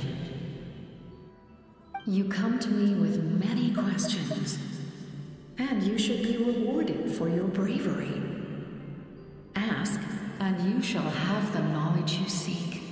Ah, yes, yes. The artisan from the Children of Echoes has yet to mention the matter to me. Probably because the young girl from the Masters of the Nightwind is absent. No matter. I'll reach out in a dream and tell them what needs to be done. Young girl? What? Did I say something wrong? You come to me with many questions, and you should be rewarded for your bravery. Ask, and you shall have the knowledge you seek.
In that case, allow me to formally welcome the Fatui to our cause. We now face a common enemy. It's time to put our differences behind us and look to the future. As for Auroron, his actions may have been out of line, but I don't intend to punish him right now. I'd rather give him a chance to prove himself. A magnanimous decision. We're back! Whoa, seeing the two of you chatting like this, Paimon almost feels like she's dreaming. This may be an unexpected outcome, but a favorable one nonetheless. Now that we're all here, I have some questions of my own. Tell me, how did you discover the source mechanism? We weren't getting any closer to obtaining the Gnosis, so I had my men scour Natlan for a different option. Auroron helped as well. We tracked down 3 scholars, Aberawa, Bosomtwe, and Kushtal, and combined the results of their research to locate this ancient device. I've never heard those names before. Seems like my own investigation failed to locate some critical personnel. I'm just not sure how I missed them. Strange. Perhaps they simply live in seclusion. In any case, their results speak for themselves. That's true. Now we have another option at our disposal. Compared to using the Gnosis, our current plan will buy us some time. And if all else fails, we still have this plan as a last resort, even though executing it will come at a heavy cost. But that means making everyone forget their past! We should definitely try to avoid it if we can. Oh, actually, speaking of the Gnosis, how did you know what it could do? That story begins with the Cataclysm 500 years ago. I failed to save Conria from the rampage of the Abyss. When the situation became unsalvageable, I fled to Natlan with the remainder of my platoon, only to find that Natlan had fallen victim to the same tragedy. I defended this land for quite some time, and, in the process, met the chief of the Masters of the Nightwind, Aizu. I'm sure many people viewed Conria as the cause of the tragedy, but Aizu was kind to me all the same, and even helped me in my time of need. From that moment, I made it my mission to aid Natlan. In battle, a warrior fights to win. Even though my homeland was lost, I was already committed to this fight. Together, Aizu and I fought many battles and overcame countless hardships. However, he was unable to escape his fate, and, in his final moments, told me the secret of the Gnosis. So it was him. He recommended using the Gnosis on several occasions, even before the tragedy. But I turned him down each time. You knew him, and you fought for Natlan all those years ago. Why don't I recognize you? It must be the mask. Even without the mask, my past appearance is long gone. Even with the curse of immortality, the flesh still rots. Wait, do you know someone named Dainsleif? That problem doesn't seem quite so extreme for him.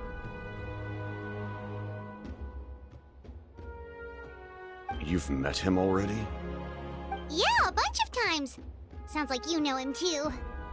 During the age of Conria, all I knew was his name. The last time I saw him in person, he was traveling with the princess. He carries a degree of pain and hatred that far surpasses my own. Yes, you're the brother of the princess. Given the role I held in Conria, I would prefer not to harm you. Although, this is likely a self-imposed burden. If the princess saw me now, I doubt she would even recognize me. As for your question, I don't know how Dane managed to slow the deterioration of his body. My appearance is much changed, and that's not the only thing. Even my physical strength is a shadow of what it once was. I would have never known. During our battle, it felt like I was fighting against the pinnacle of human strength. And I still lost. I deserve no praise for that outcome. Still, it's a shame we never faced off 500 years ago. You could have seen what I was truly capable of. I agree. Had we fought then, I'd also have been more motivated to go all out. So, all that commotion back at the stadium, and you're saying neither of you were using your full strength? I'd say we're evenly matched. If we face off again, victory will come down to who wants it more. I imagine you held back since there were spectators around that could have gotten hurt. But capitalizing on that situation would have only led to a hollow victory. It would have been no different than taking hostages. My goal was the Gnosis, and I failed to obtain it. That means I lost, plain and simple. Her Majesty the Tsaritsa allows every Harbinger the freedom to pursue the meaning of their existence. When the time comes, that freedom can take precedence over her orders. That's why our methods can be so radically different, despite sharing the same goal and the same sovereign. I needed the Gnosis because I came here to save Natlan. That was my primary motive. Once Natlan is saved, if the Gnosis still remained in my possession, I could bring it back to Snezhnaya. My decision regarding the Gnosis will not change, so let's focus on the Abyss for now. Right! What happens when all 6 heroes are together? We will unleash a great power that can be used to thwart the Abyss. But only once. It's a power that Xbalanque gained from Renova. Renova is a god whose existence predates any Archon. You can think of her like an emissary of the heavenly principles. She controls the power of death. Wait, is that why you have the Ode of Resurrection? Yes. Renova also orchestrated Natlan's rules.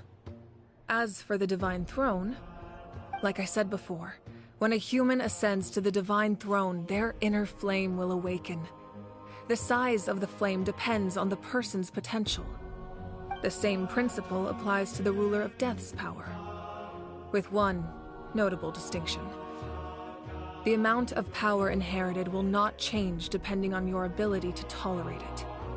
In other words, it's a kind of power that not everyone can withstand. But if you survive the trial, you will gain unprecedented strength, and the ability to harness powers more formidable than any Archon. That still sounds really risky. We cannot walk this path without accepting risk. Mualani charged into the Night Kingdom despite the abyssal contamination. Auroron fought back from the brink of death. In the face of their bravery, I must respond in kind. That is my duty. Spoken like a true leader. All right, that's enough for one day. You should head back and get some rest. I'm sure you're exhausted. The Abyss will likely sense the change in Auroron. It's possible the frequency of the attacks will increase. There are many challenges to come, so we need to be prepared. When you put it that way, Paimon feels even more exhausted. All right, let's head back.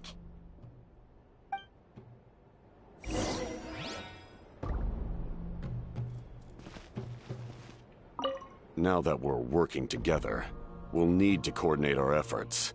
I'll leave a portion of my forces for you to command. That will definitely help relieve some pressure. You're sure they won't object?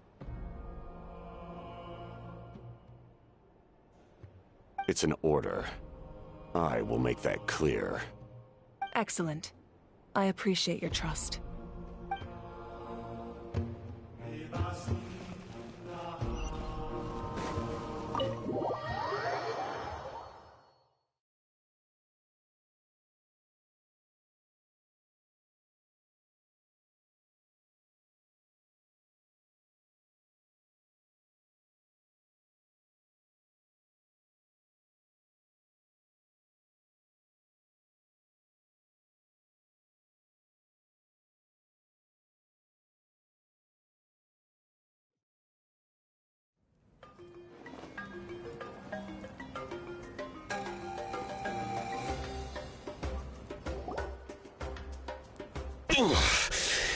That hurts.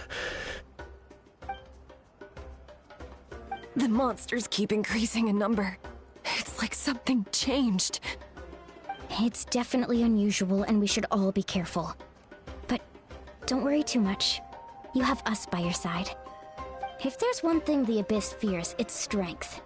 If they think we're easy prey, they've got another thing coming. Oh, someone's calling us.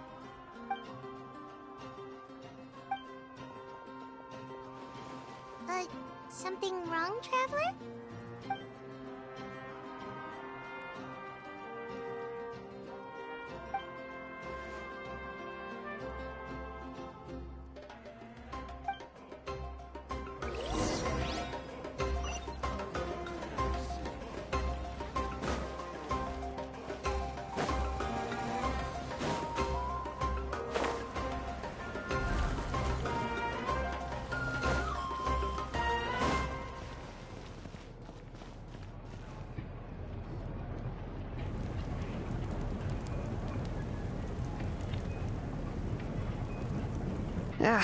Nope.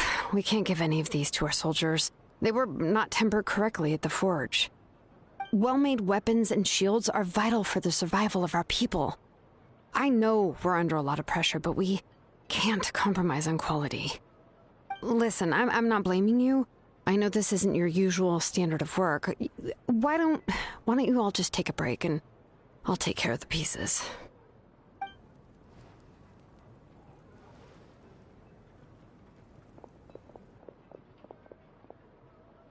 Hey, Shilonen?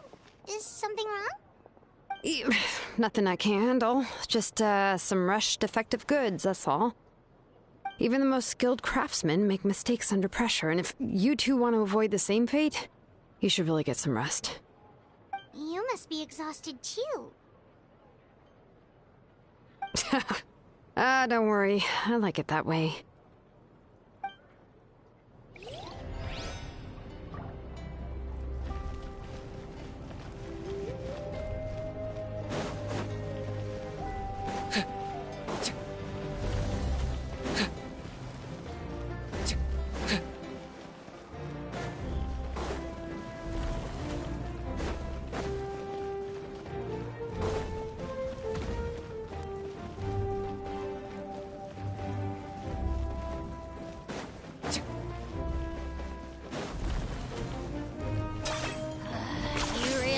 One-trick pony, you know. The fruit of the blazing tree shall never be cut down.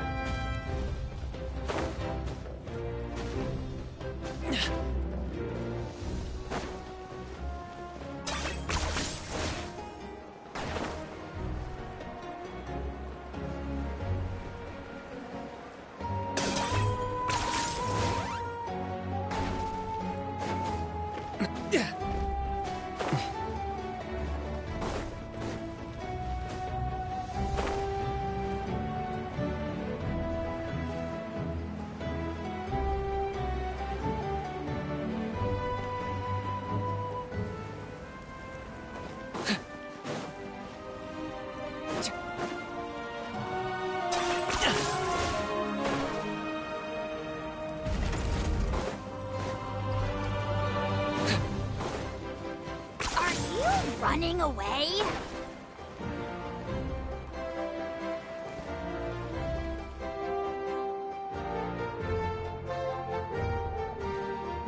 Kanich, you made it back in one piece!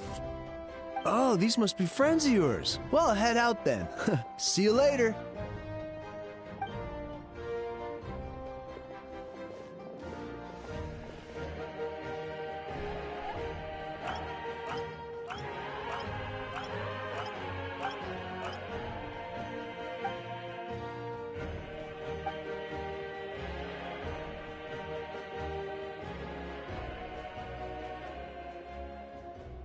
Yeah, a lot happened while we were in the ruin. We'll tell you about it some other time.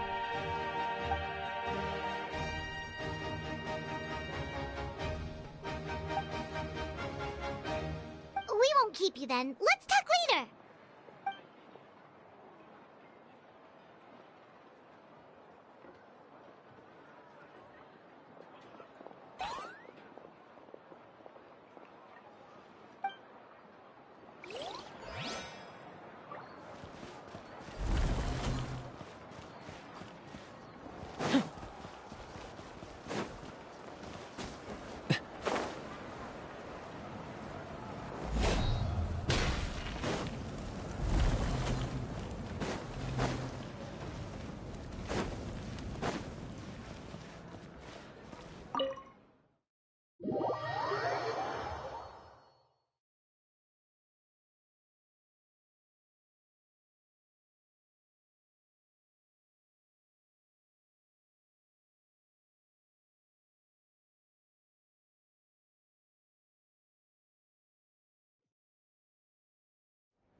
Auroron.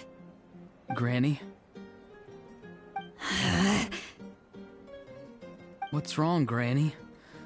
It looks like you have something to say. You know exactly what you did.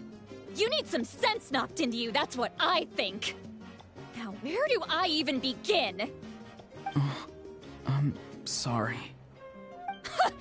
Now that you have nowhere to run, that's when you apologize?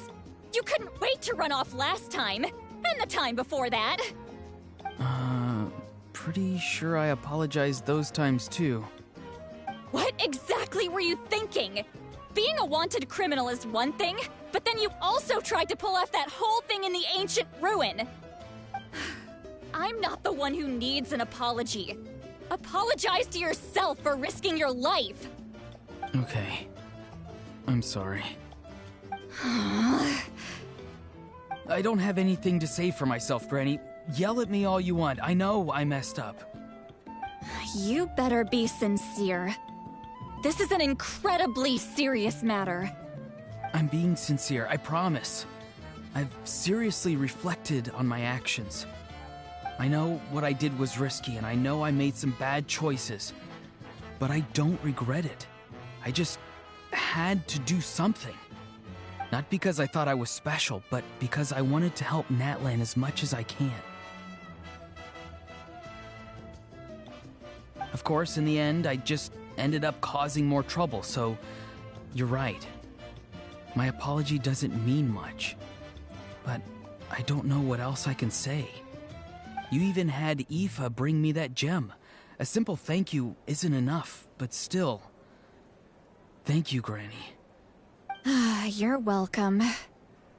Just make sure to thank Aoife sometime. I will. Anyway, don't feel too grateful. I tampered with the bag to copy a portion of your memories. Oh, I didn't notice. Of course you didn't. You forget how many years I have on you. Like you could uncover one of my tricks. Anyway, I have something else to tell you. The Pyro Archon has discussed your case with the others. Many of your actions violated the rules of Natlan, and you should understand you'll have to take responsibility for that. I understand. But your efforts weren't entirely meaningless in the end. In addition to giving us another failsafe, you saved yourself with sheer force of will and managed to become a hero. Huh. Not too shabby, grandson. Did the Traveler and Paimon tell you to say that? What? No! I said that because I mean it! I can't believe you're complimenting me at a time like this. You normally let your fist do the talking. You're not off the hook just yet. I told the Traveler I was going to break your legs, and I meant every part of it. Could you not? I still need them to walk. Trying to negotiate, are you? All right. Make me an offer. Given all the good things that I managed to accomplish, can you let me off the hook this one time? I promise to do better in the future. Fine. I can let this slide for now. But I'll be watching. We'll see if I change my mind. Oh, Traveler, Paimon. Didn't expect to see you here. Hello! Yes. Looking after these little rascals is rather exhausting. Taking care of the Traveler isn't easy either. Paimon's life is an uphill battle. Traveler, Paimon, I want to thank you for your help back at the ruin. I won't. Let's get together sometime. If Auroron really wants to thank you, he can treat us all to a tasty meal. Sounds great! We'll be there!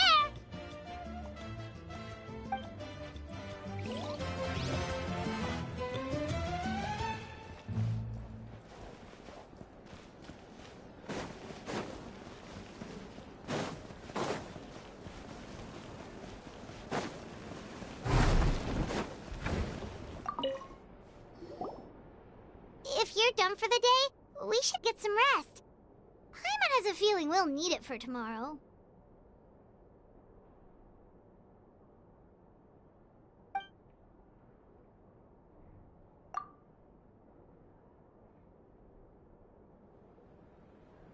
You ready? Yep. Let's go meet the Lord of the Night.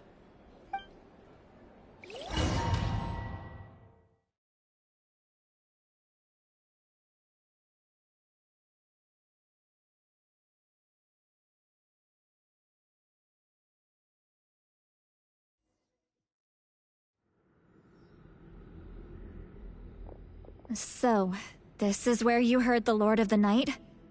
Guess that means she really has awakened.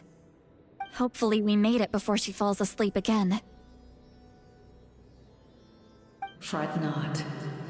I'm still here. For a weak life form, falling asleep is no less taxing an exercise than staying awake. I'm sorry for disturbing your rest, but there's something we didn't have the chance to ask you earlier. We need to forge a new ancient name for the Traveler. But we ran into a problem. He's not from Natlan, so there are no records of him in the Night Kingdom. I see. Malwika must hold him in high regard. It would seem the two of you are not simply here on her orders.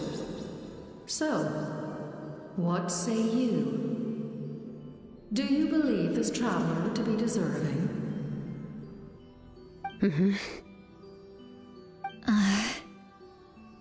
Speak your mind. There are no others here. You are both my children, both children of Natlan. I would hear your opinions on the matter. He is special. He saved Kachina and devoted himself to helping us avert this disaster. Natlan owes him a debt. But that debt has not been repaid, and with an ancient name, we can at least guarantee his safety. Even though that guarantee will come at the cost of your own life? Yes. So, it's true. Forging an ancient name consumes the life of the craftsman. Forging an ancient name is an act of creation. It involves taking disparate concepts throughout the Night Kingdom and condensing them into a heroic epic. But it takes time for the new concept to be integrated into that realm. If the ancient name is like a seed, then the life of the craftsman is the outer shell, serving as its protection. Once that process is complete, the seed will sprout, and having served its purpose, the outer shell will gradually disappear. Forging an ancient name is no easy task, and creating one for an outlander makes it even more challenging. Still, if you're here, that means your mind is set. Yes, because I believe forging this name will be well worth it. We don't know how long we'll be able to hold back the Abyss or what the final price of averting this disaster will be. If giving up my life means that all the people of Natlan can have a future, then the sacrifice is practically negligible. Even when I'm staring death in the face, I don't think I'll regret this decision. I bear the name Baraka. This is a part of my duty. I understand. The chance may be exceedingly slim, but you still want to seize it, because this could be the final step to victory. And you, Sidlali, the anxiety you feel, it's because you saw something, yes? Something you were not meant to see. So, you know about that too. What is she talking about? I've had concerns for a long time. Malwika's plan needs too much time, and too many things can go wrong. The Masters of the Night Wind have a ceremony that can be used to glimpse the future. It's just... using this power on the Pyro Archon has always been seen as a taboo. And you did it anyway? What did you see? Death. How? A key part of Malwika's plan is using the 6 heroes to release the power Xbalanque obtained from the Ruler of Death. Considering its origins, the price of using that power is death. You're saying Malwika is going to die in this war against the Abyss? Yes. I can't just ignore what I saw. That's why I need the Traveler's power. I need the power of a Descender. Don't forget, Sidlali. Even if it may seem like someone is fated to die, the nature of death and fate are different. Fate indicates what will happen in the future. The time, manner, and place are all predetermined. But death is different. Death is a rule. The ruler of Death's power will allow Mawika to triumph over the Abyss. But she must offer her own life in the process. The ruler of Death cares little for the time and manner of a death.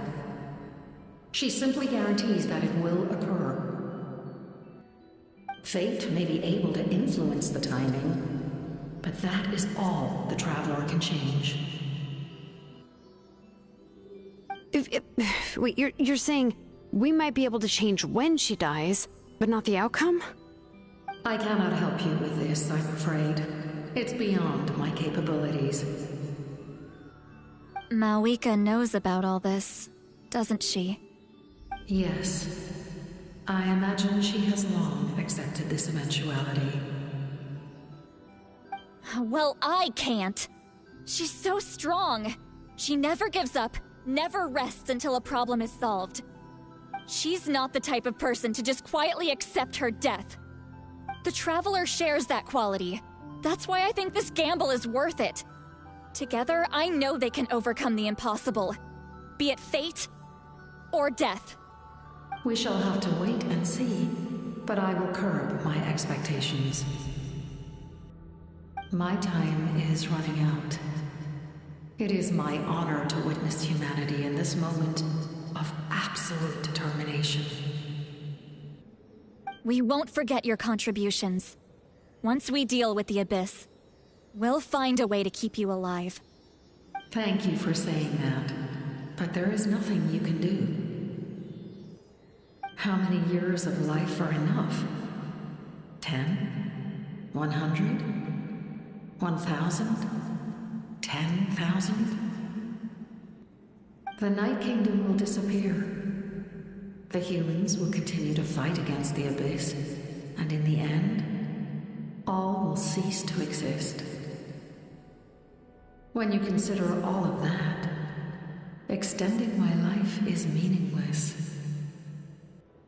That's what makes us different. Even if our end comes tomorrow, humanity will still do whatever it takes to survive today. Exactly. Times like these always fill me with admiration and reinforce my commitment to the mandate I shoulder. My Creator was right in esteeming you as special above others. Here. This is my gift to you and an extension of my will. It can record the Traveler's experiences in this land, whether from the past or the future. With it, you can forge the ancient name you desire, and the Traveler will also become a hero forever recorded in the memory of Natlan. Thank you. We're sorry to ask this of you when your strength is already all but spent. Really. Thank you so much. Your thanks are unnecessary. This is the least that an angel can do. Time for you to leave. It's getting dark.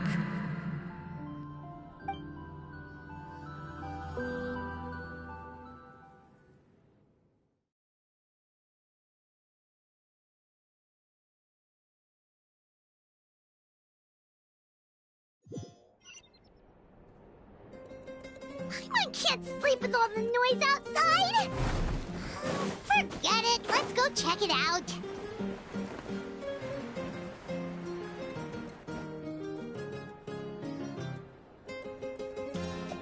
Shilon and Lolly, is there a reason you're up so early? We went to see the Lord of the Night, and she gave us this. Like I said before, I couldn't forge your ancient name because there was no record of you in the Night Kingdom. But with this, we can finally record your deeds. Just keep it with you during your time in Natlan, and eventually it'll be full of your adventures. Really? Let Paimon see!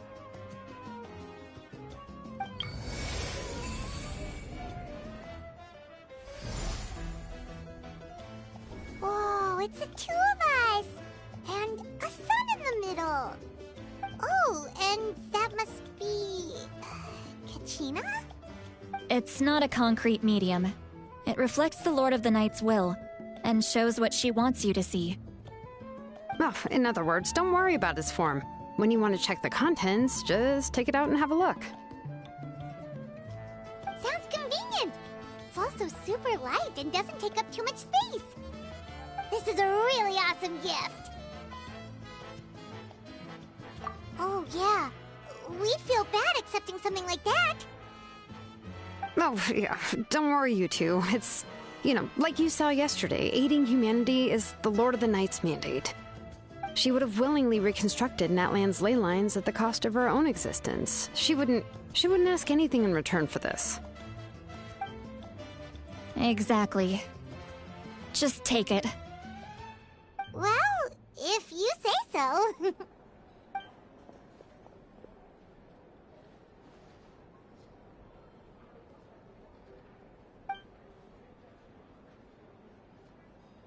So soon? We just fought them off. We can figure that out later. Let's go!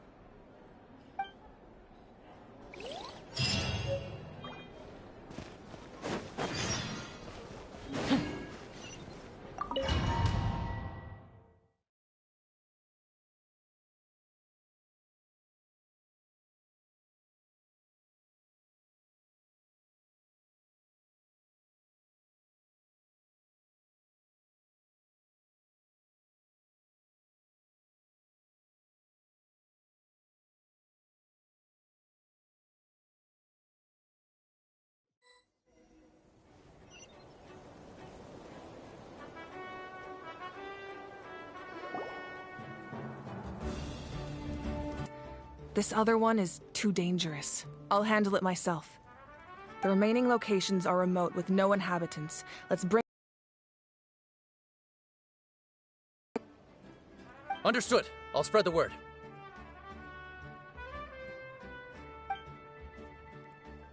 We're here. What's going on? Kachina said the Abyss attacked again? Yes. It's not looking good. Our forces have always been able to handle the sporadic attacks, but now... there are more monsters than ever, and the attacks are more frequent. What about the scale? What areas are they targeting? All of Natlan. Not just around the stadium, but even the remote areas of the Collective of Plenty are reporting attacks. Could this also be some kind of omen? If things continue like this, then... We won't last much longer, I know. What we're seeing now is the desperation of the Abyss. It knows we're only one hero short. I don't have the strength to fight it right now. This is its best opportunity and its final chance. You're saying we just have to hold out for as long as we can? It'll be a long fight. Our current focus needs to be on protecting civilians and conserving manpower. There are caravans and adventurers trapped in the wild. Many of our warriors have already left to rescue them, but they'll need reinforcements.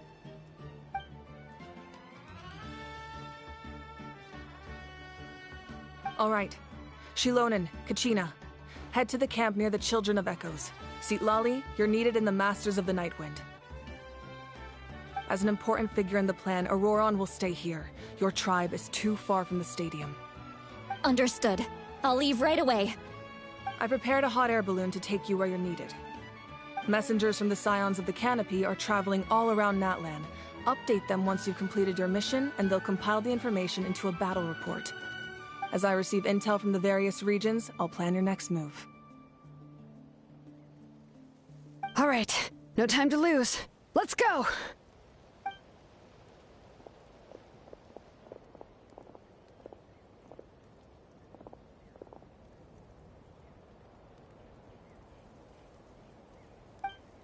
What about us? Where should we go? I received word that a small team escorting civilians back to the stadium was attacked. They won't be able to hold out for long. Can I leave them to you? Thank you.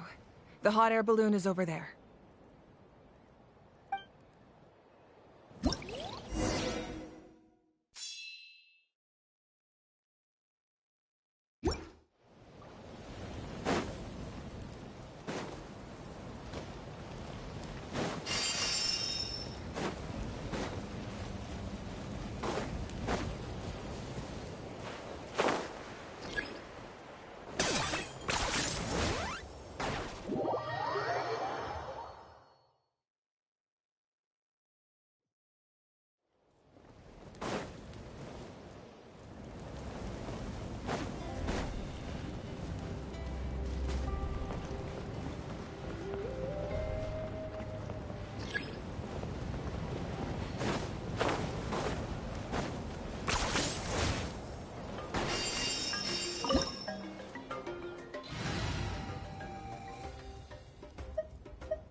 It's not only fast, but also saves us a lot of energy.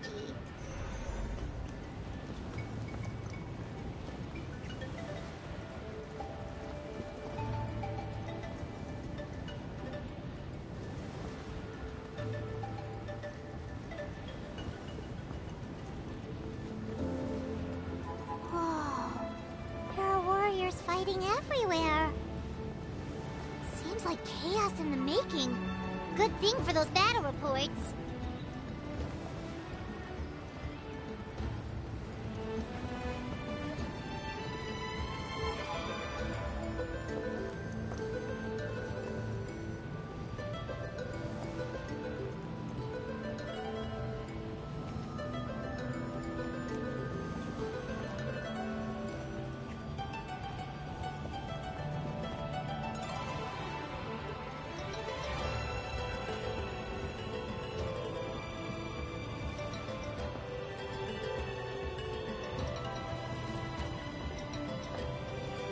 Look, they must be trapped! Let's go help!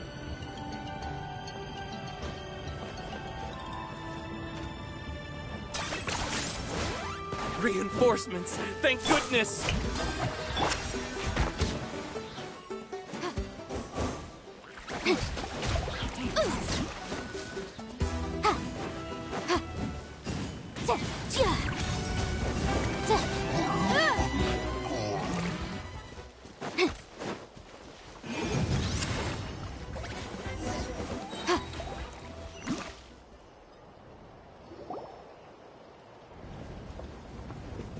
Thank you for coming.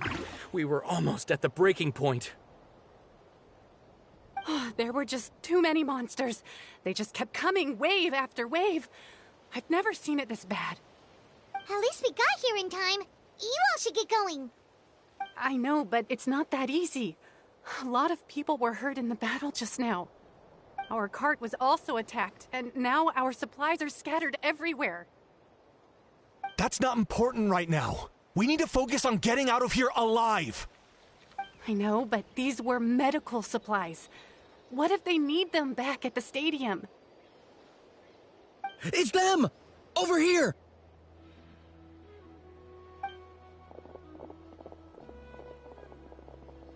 We came to help, but looks like you don't need it. Nice job making it through. Now we can head straight to the next location.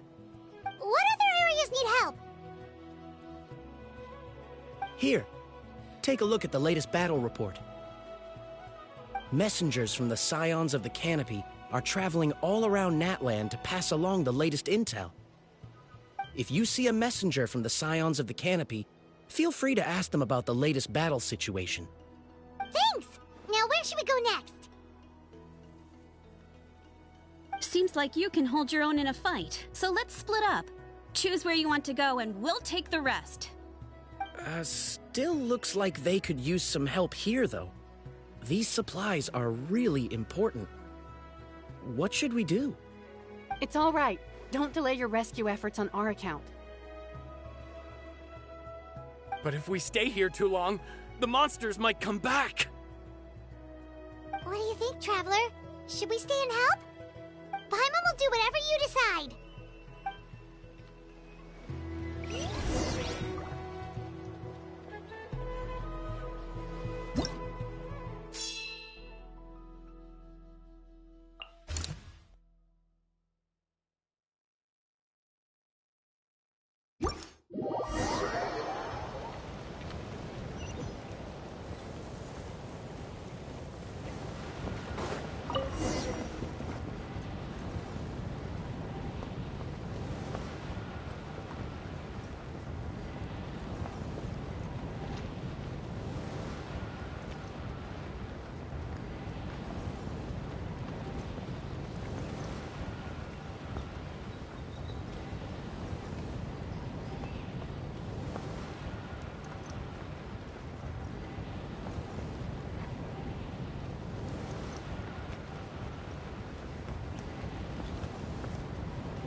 Hey, Kanich just ran past.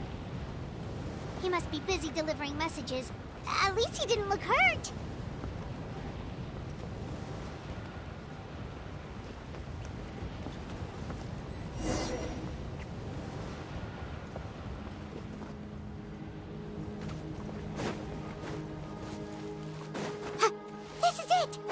a battle is in progress. Let's go help them! How much longer are these things gonna keep coming? We're reaching the breaking point! Boom boom!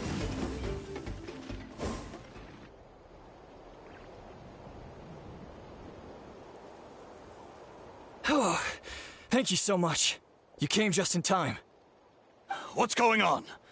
Were other places hit? Yeah, seems like it. The Pyro Archon told us to be ready to evacuate. She warned us something like this could happen. But I never thought there would be this many monsters. You got here just in time. But what should we do about the wounded? The wounded? This area was hit bad.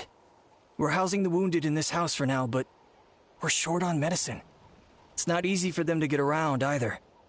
We don't know what to do next. We're sitting ducks if we stay here, but we can't just leave them behind. Thank goodness you're here, though. You saved us all. You're right. The monsters are gone, so should be safe for now. Some of my men can escort them. That will take time, though. And some of the wounded can't walk. They might have to stay here. Don't worry. Once we escort the first group, I'll call for reinforcements. That way, everyone can evacuate. Let's help them out here for now. Then we can head to the next area. Oh, there's a messenger over there. Don't forget, we can get the latest intel from them.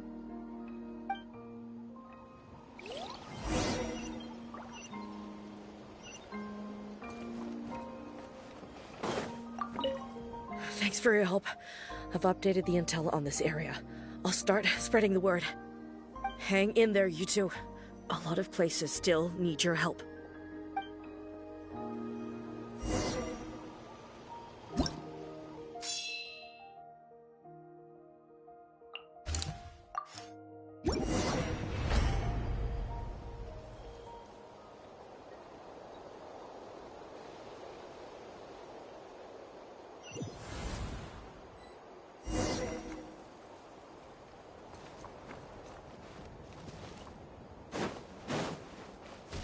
Shower me with praise!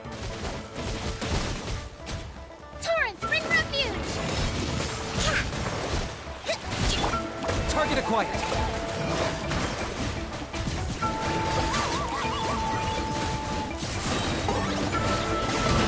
Bow before your king! Submit your soul! Sacrifice! Lightning, echoing song! Billowing surge! Hold the line!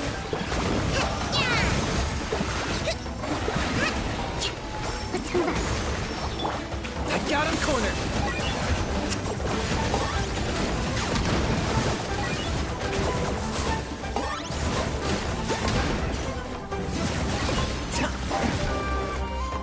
Motion to compel!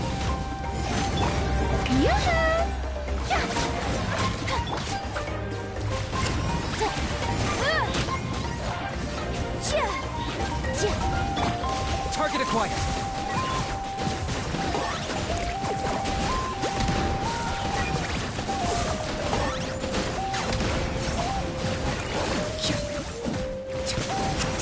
Time for your arraignment! Incinerate! Time to shine!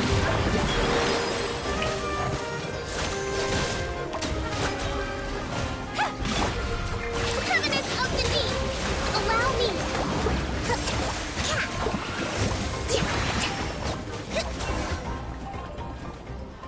Thanks for the help. Yes, per his order, we're now under the Pyro Archon's command. Not everyone understood his decision, but our Lord's orders take precedence over all. We're alive because of them. They saved us.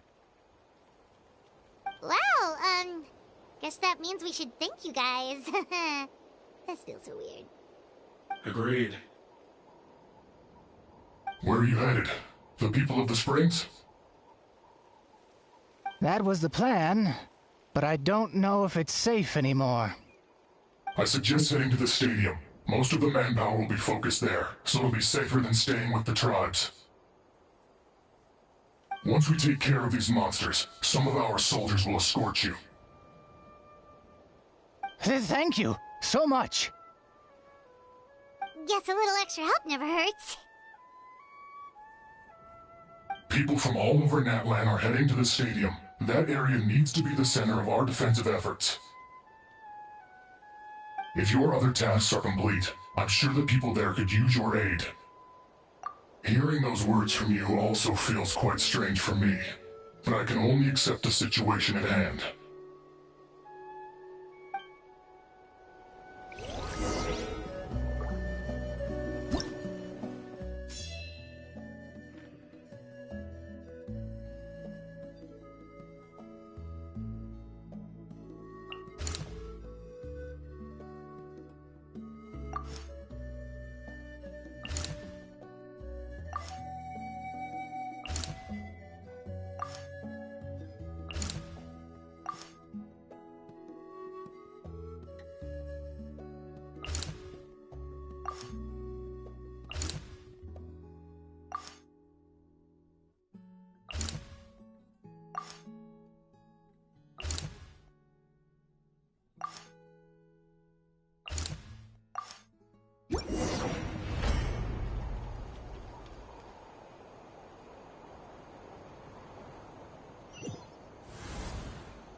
I got him cornered.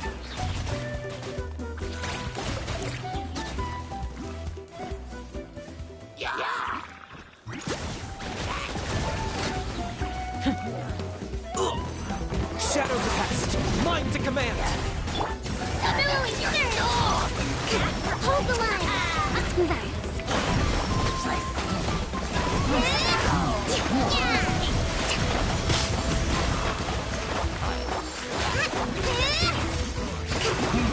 A brash maneuver.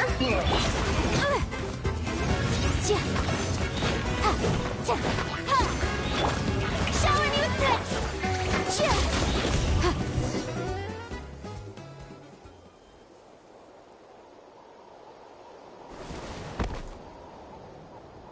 Oh, Kenichi, you're back!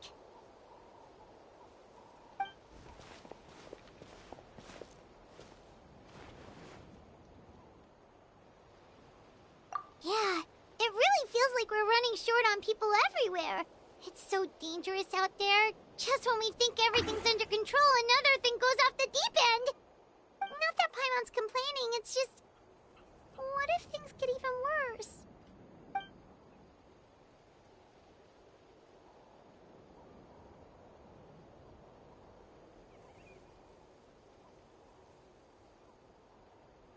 Okay, that's enough out of you!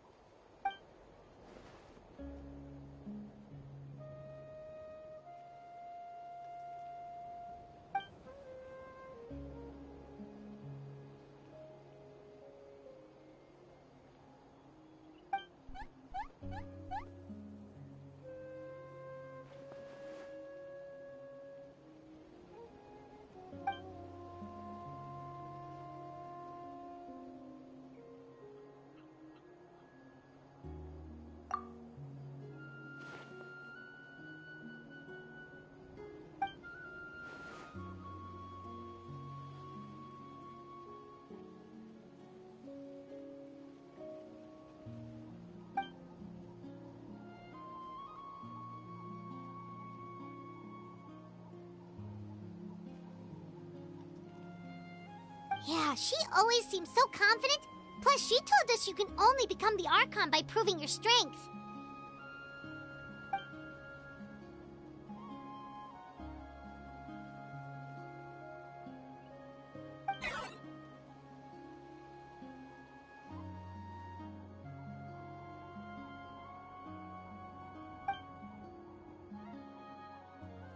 Good idea!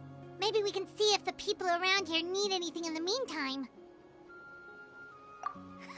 Looks like we're on the same page. There are a lot of people in here. Could they all be refugees?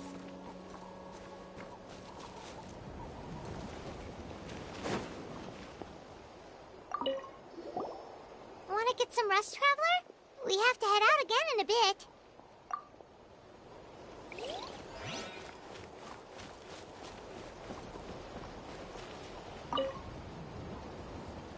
Oh, it's you two. Oh, I'm so glad you're all right. Hey, you made it back! Sure did. Dargo made sure we got back safely before rushing out again. Plus, we managed to deliver the medical supplies to the stadium. I really can't thank you enough for your help.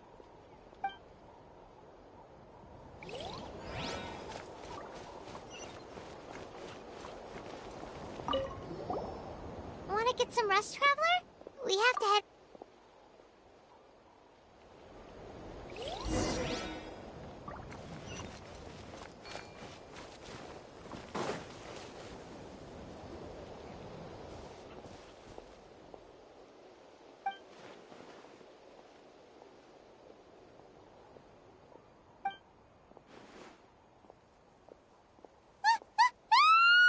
What's going on?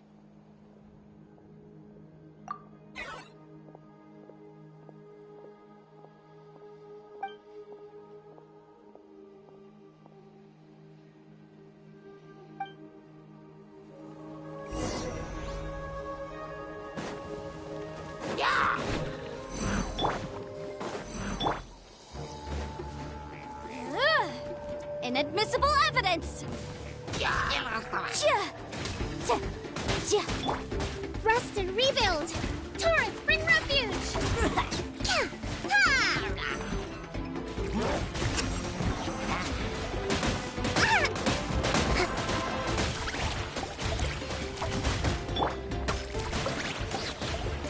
Let my name echo in song! Target acquired.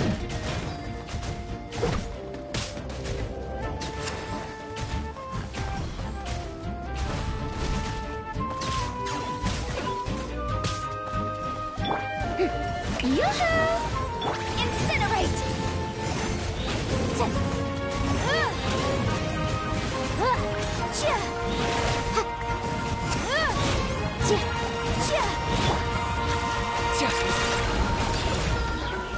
Locked up. Oh, glory! There are too many of them! They just keep coming!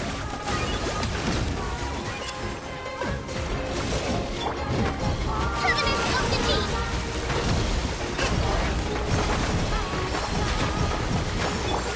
Strike a pose! A boom!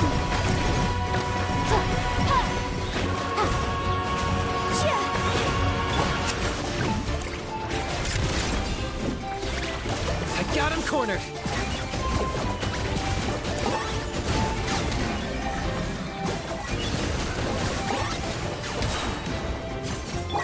Time for your arraignment! Incinerate!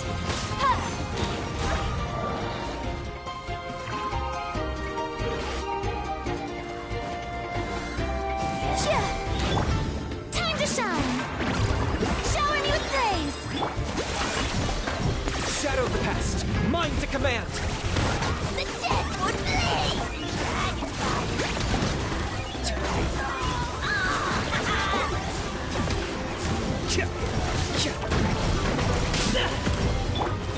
Torrent, bring refuge!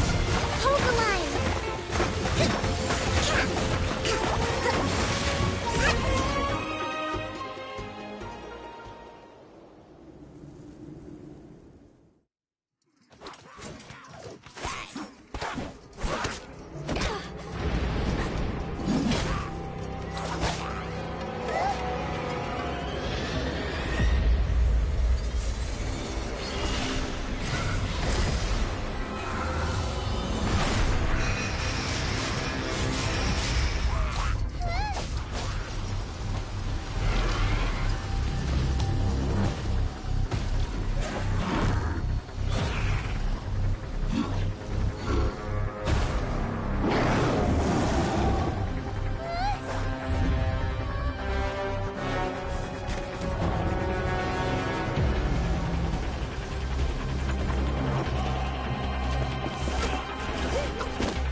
Thanks.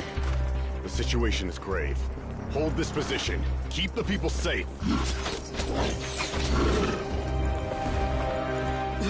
Chaos and emptiness. So that's the abyss. And it knows that now is its best chance. But the sacred flame! Archon's on the case.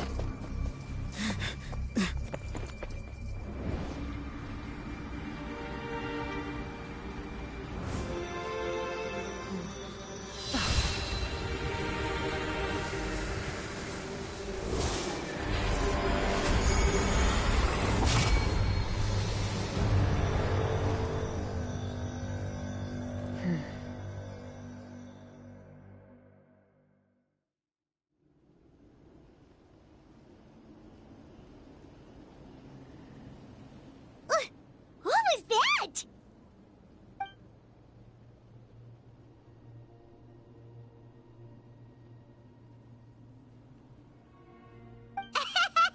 Laugh all you want, it's gonna eat you too!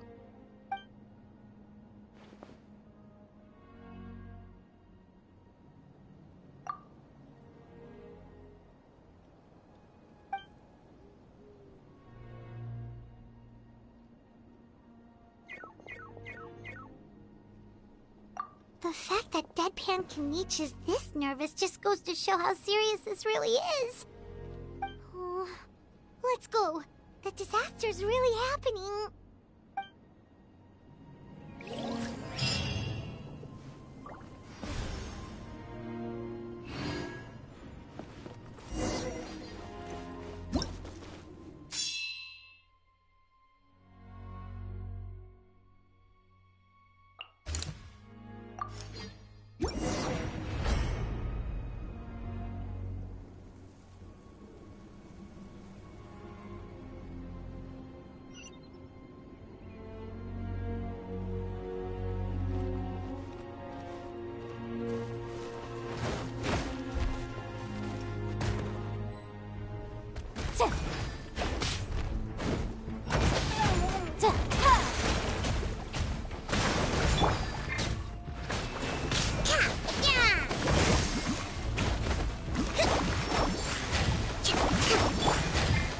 Locked on.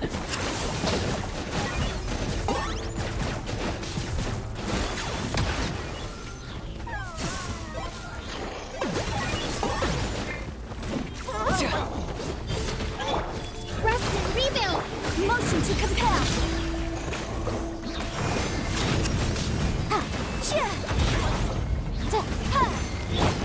Covenant of the Deep!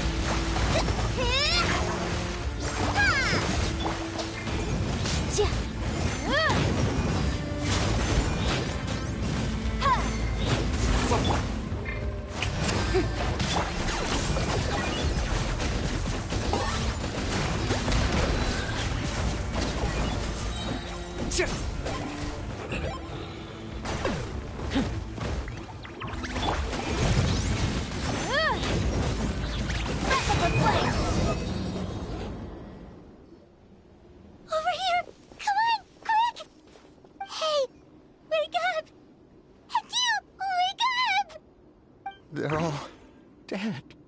Oh no! Were we too late?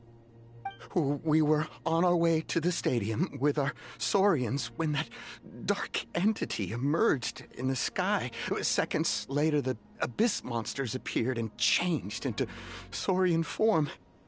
They fought till the end to protect us. And now... Right. You need to get to the stadium. Come on, we'll take you. I guess. Thank you. Oh, I'm so sorry. Truly I am. May the Wyab watch over your souls, now and forever. Huh?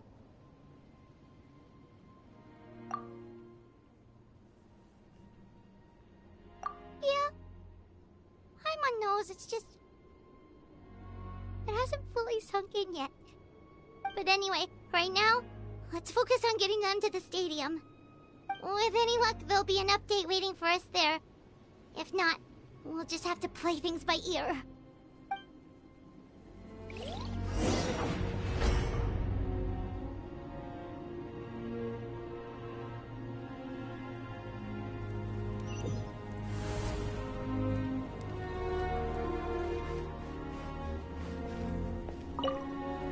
Need the latest battle report? We don't have too much information since so few messengers are making it back here. But, as I understand, the folks at the Scions of the Canopy outpost suffered a large-scale abyss attack as they were trying to evacuate civilians to the stadium. If you're free, please head there immediately.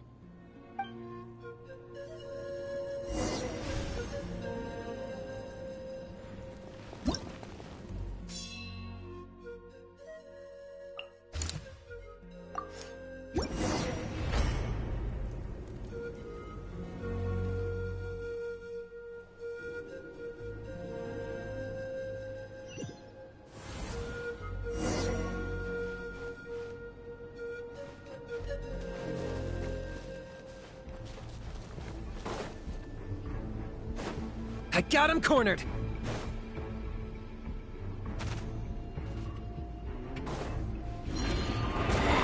Full glory!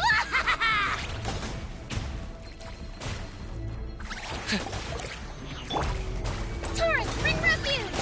Hold the line!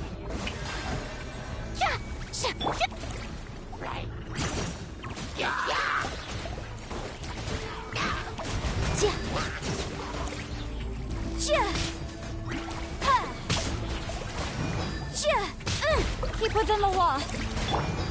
Let my name echo in song! Rest and rebuild! Billowing surge!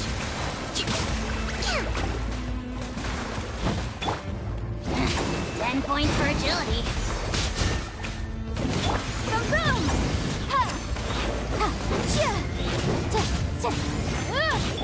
Strike a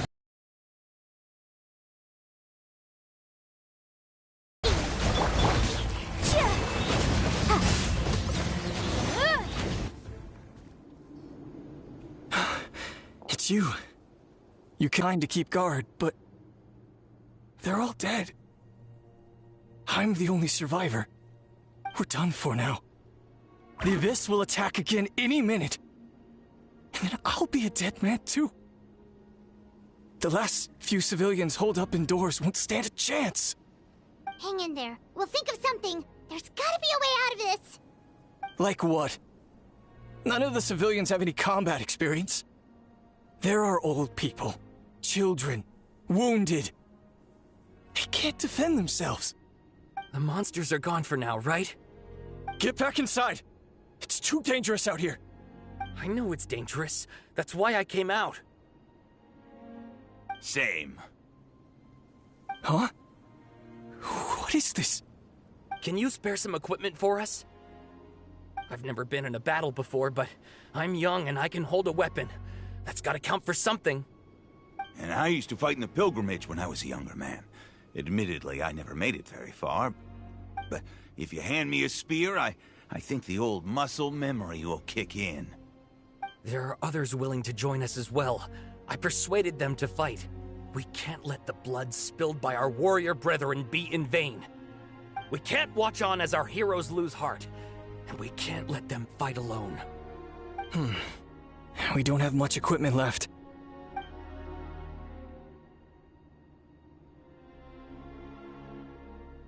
Okay, take these. With a few extra fighters, we should just about be able to hold our own. It'll be a slow advance, but that's better than being stuck here. Everyone who's fighting, be prepared to follow my orders to the letter. Yes, sir! Got it. Take our hot air balloon. You can use it to get to the stadium. No need. You'll have other people to save. We're taking up arms so that you can focus on more important things. You're the heroes, after all. Okay, well, try going that way. That's the route we came from, and there weren't too many monsters. Thank you, both. You've been a huge help. I am devastated by the deaths of my brothers in arms. But if their sacrifice means anything, I have to live on. We're not going down without a fight.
Thanks. We will. Now, go. There are other people to save out there.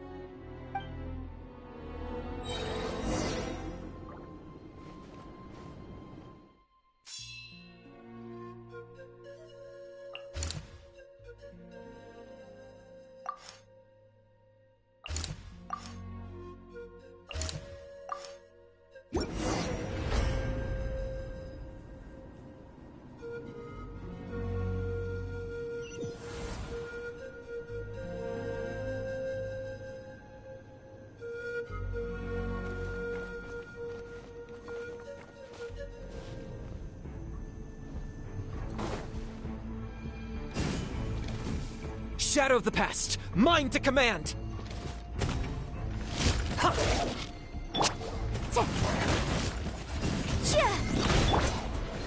Shower me with praise!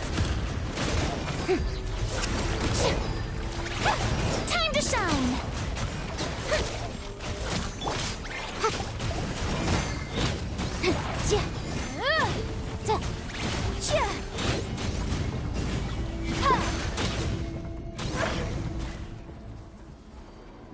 Nope. Nobody here. The latest intel said the Children of Echoes need support too. Let's head over.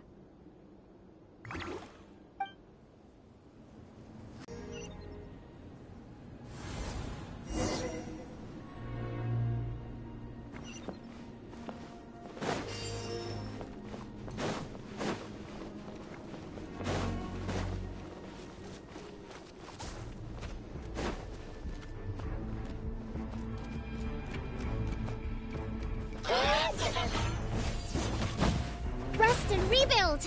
Torrent, bring refuge!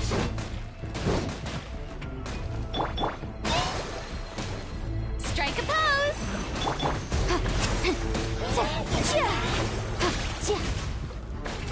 Incinerate! I got him cornered!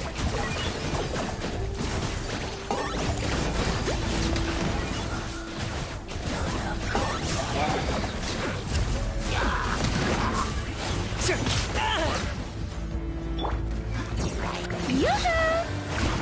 How dare you! Let the world collide! Billowing surge!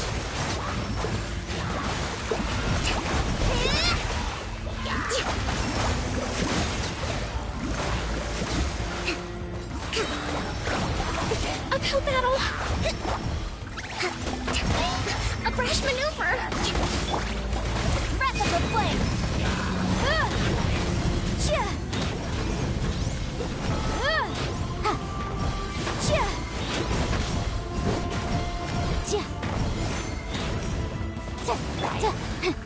Strike a pose!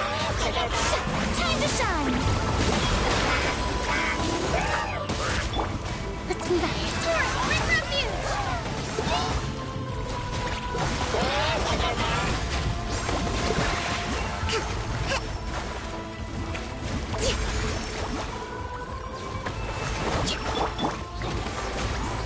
Target acquired!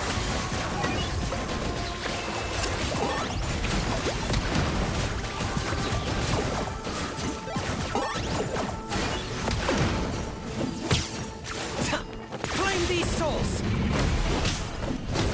The dead would blaze in dragon fire! Thank you so much. You saved the day. The enemy attacks grow stronger with each wave. We're nearly at breaking point. Given how few of us are left, I think it's time we cut our losses. This space is as good as gone.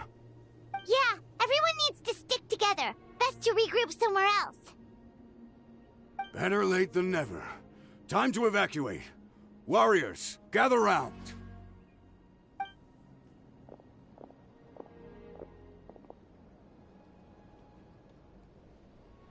For anyone who still wants to fight on the front lines, the Children of Echo's front is the closest to here. Anyone who wants to leave will likely also see action as they evacuate, but will be afforded safety at the stadium. Those are the options. We're abandoning this base, and you're free to stay with the group or leave. With our limited numbers, I can't promise that it will be of any real assistance to the Children of Echo's war effort. Even if we do join them. Please bear this in mind as you make your decision. Now then, anyone who wishes to keep fighting, show me how serious you are.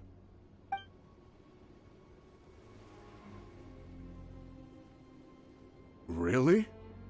Even after my less than rousing speech? Why would we give up now, after everything we've been through? We didn't stick it out this far just to admit defeat. We can't give another inch to the Abyss. We have to fight them back. If not for our own sake, then at least for our fallen brethren. Very well. For Natlan. For Natlan! We may be few in number, but our will remains strong. We will join the ranks of the Children of Echoes, and they will be stronger for it, however little. Okay, well, take care of yourselves. Don't worry. It'll be just like another Night Warden war. We'll force the Abyss back if it's the last thing we do. Huh?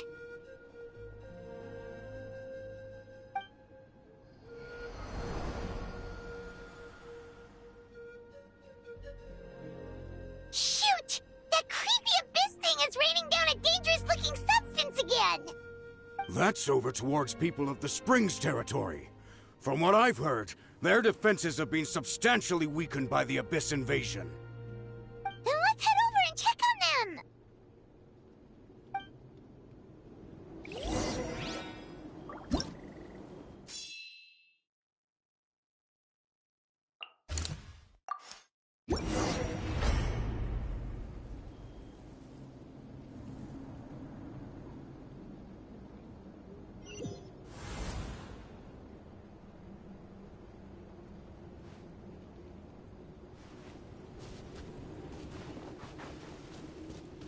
What the?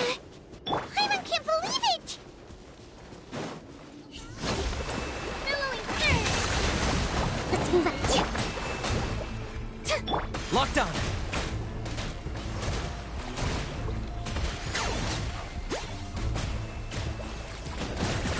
It's too darn strong, our attacks are useless! Oh, why isn't anything working? At this rate, the Abyss is just gonna keep sending more and more monsters! The next wave will be here soon! We need to get out of here! Let's check the area for survivors, and hurry!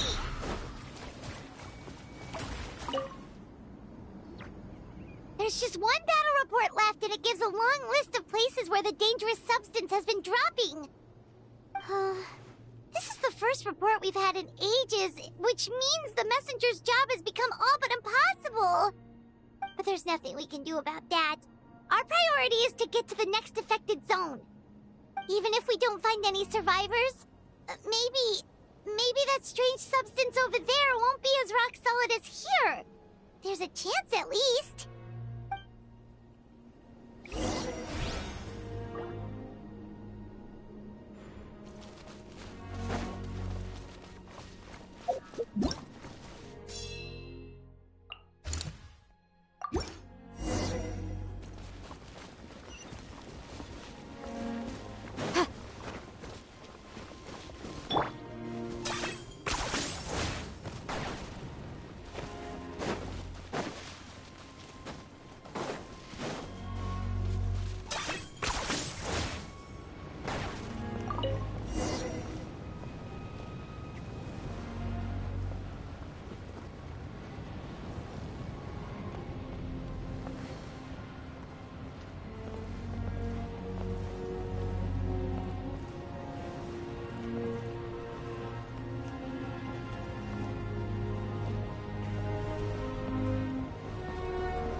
There are too many monsters. There are just too many. It's beyond anything we've seen before.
This war's getting too much for Paimon to take.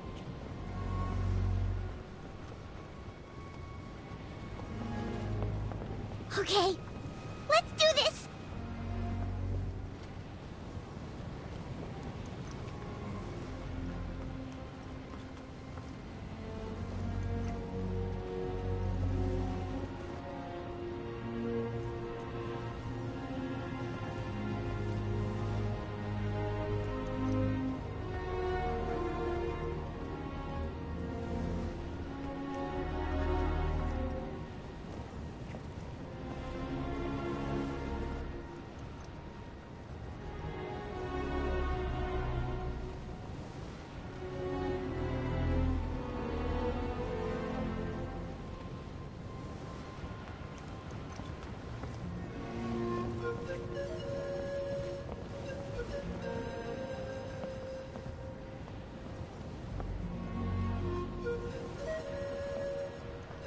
Oh, thank goodness, those people are still standing!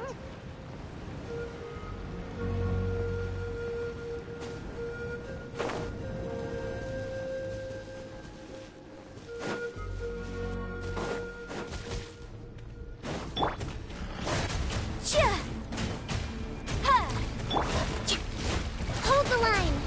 Torrent, bring refuge! Target acquired!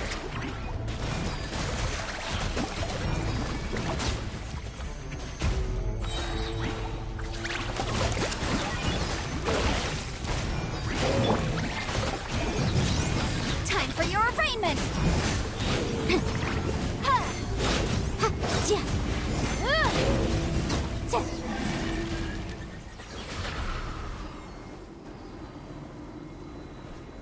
Move out! You've got to get out of here!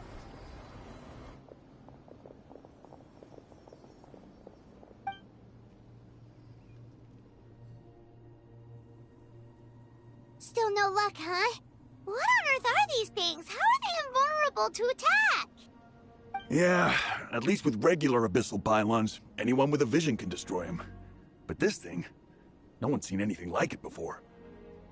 It's like a part of that sky demon's body or something. Whatever it is, it seems like it can spawn abyssal pylons, and with them, a never-ending stream of abyss monsters. We're just no match for it. At this point, retreat looks like our best option. We're fighting a losing battle here. The stadium is our only hope. That's where the sacred flame is, which seems to be the one thing that well of abyssal energy is afraid of. The Pyro Archon is guarding the flame. As long as that continues, we still have hope. What's this?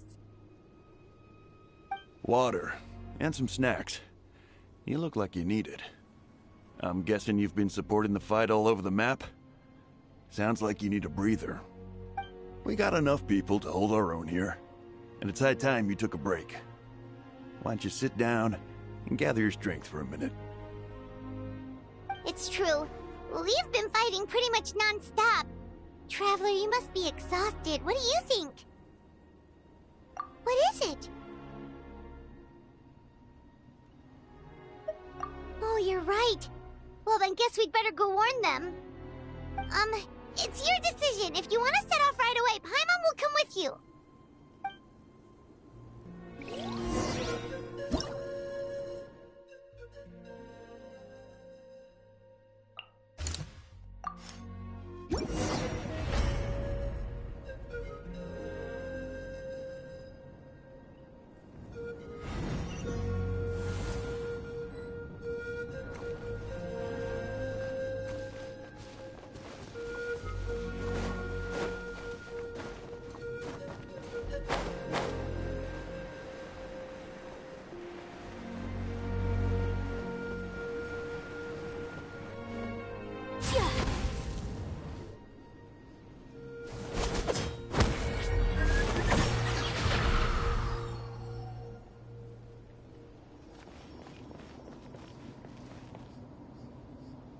It's you guys. Things are bad here. Something fell out of the sky that's impervious to our attacks. It's a good thing you did, otherwise we might not have made it in time. Kachina, he and I can deal with the remaining monsters and abyssal pylons. You should go catch up with the rest of the group before your parents start worrying about you. Stay safe, Kachina. Come on, let's get this done.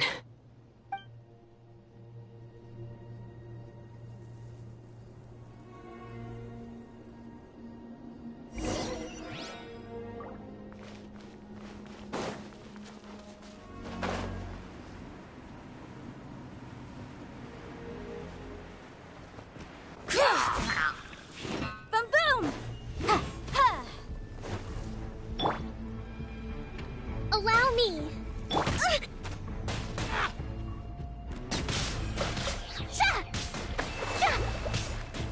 Time to shine. Oh, you're done, Kanish. Haha, you're so done. Covenant of the Deep.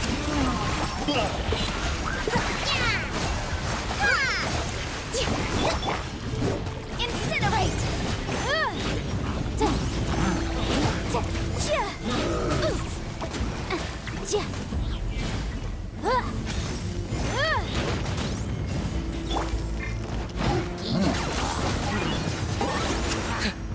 Bow before your king!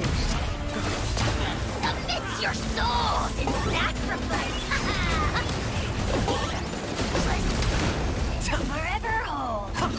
Boom!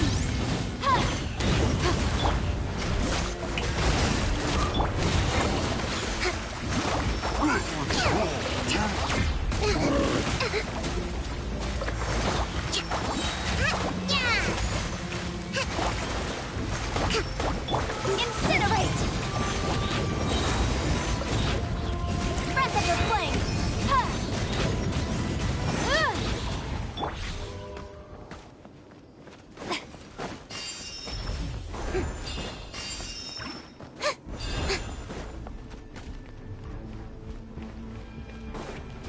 Shower me with praise! Rest and rebuild! Billowing surge!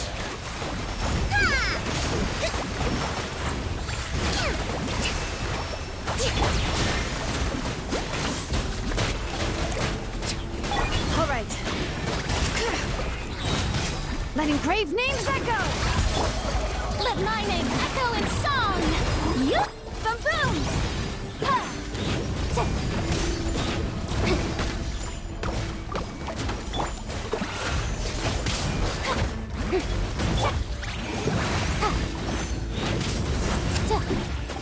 Allow me!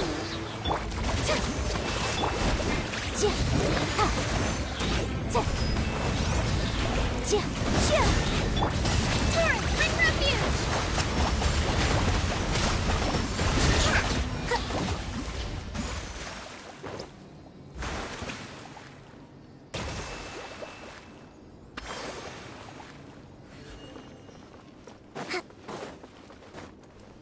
Breathtaking. Hold the line! Shower me with praise!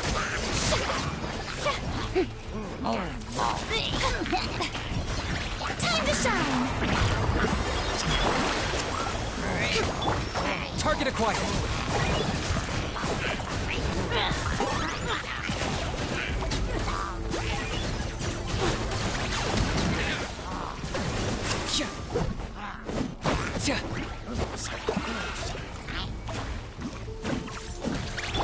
Covenant of the Deep! Allow me!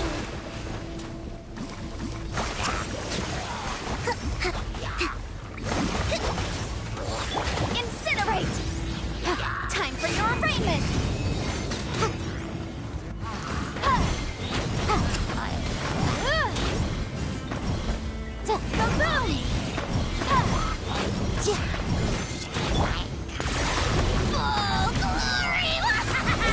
Locked on.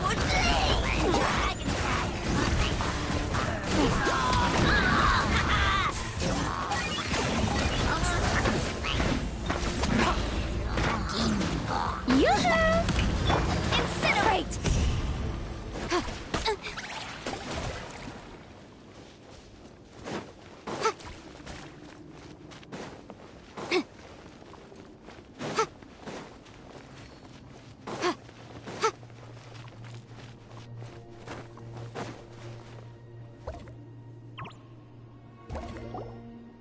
Yep, that's everyone. And no more casualties by the look of things. Yeah, this is, good. We can evacuate shortly. I appreciate your help. How are things out there? Pretty dire? Some of the things I've seen, I don't know if I'll ever be able to get them out of my mind. Are we in Natlan doomed to this fate? I've never witnessed a full-scale abyss invasion before. I mean, I'd heard stories about the sky being painted black, but I always thought that was an exaggeration. Mawika has witnessed this all before, so she knew better than anyone the terror and despair an abyss invasion would bring. Yeah, and despite that, she's still facing it head-on. We've had to abandon our homes and chase the dying light of day. And maybe the only time we'll see the dawn again is in our dreams. But as long as there's even a sliver of hope, I am not gonna give up. We should catch up with the group. Let's go!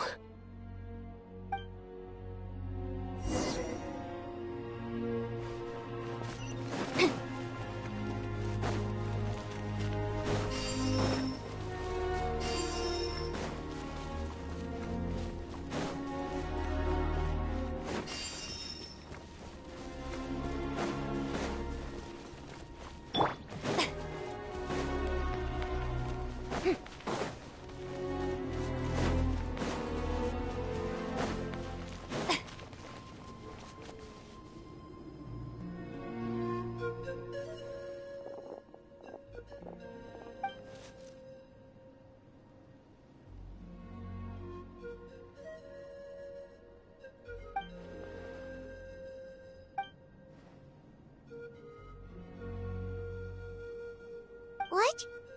Isn't that Chaska's tribe? She said she was gonna take Koichi home to rest for a while.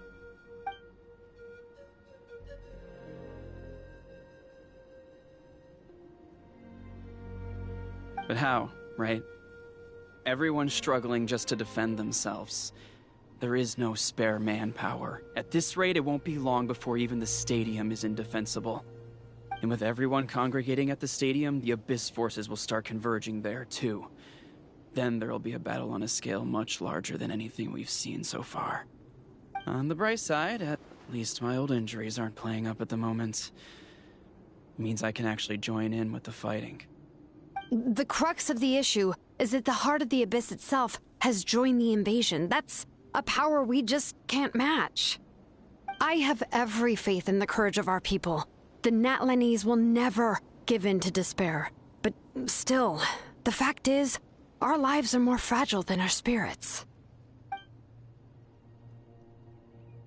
Traveler Paimon knows what you're about to say.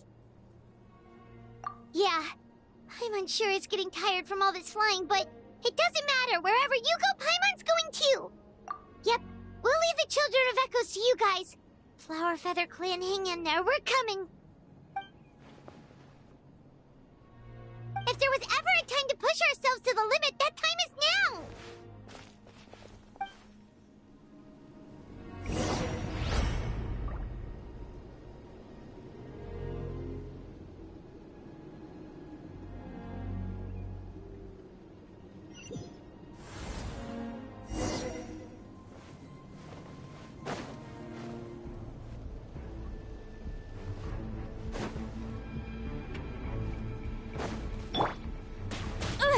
Yikes! Ha! Chia! Ta! Ha! Ta!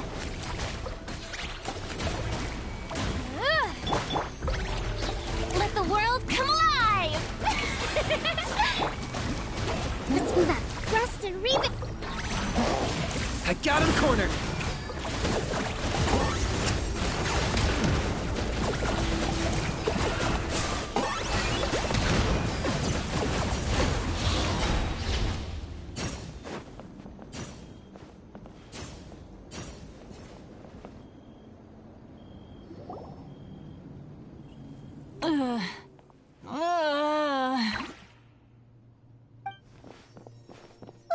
What happened to her? She's covered in abyssal energy!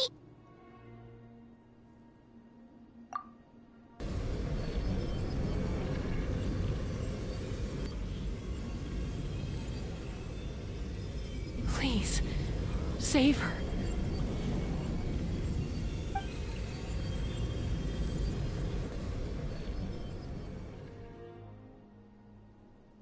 How's that, Koichi?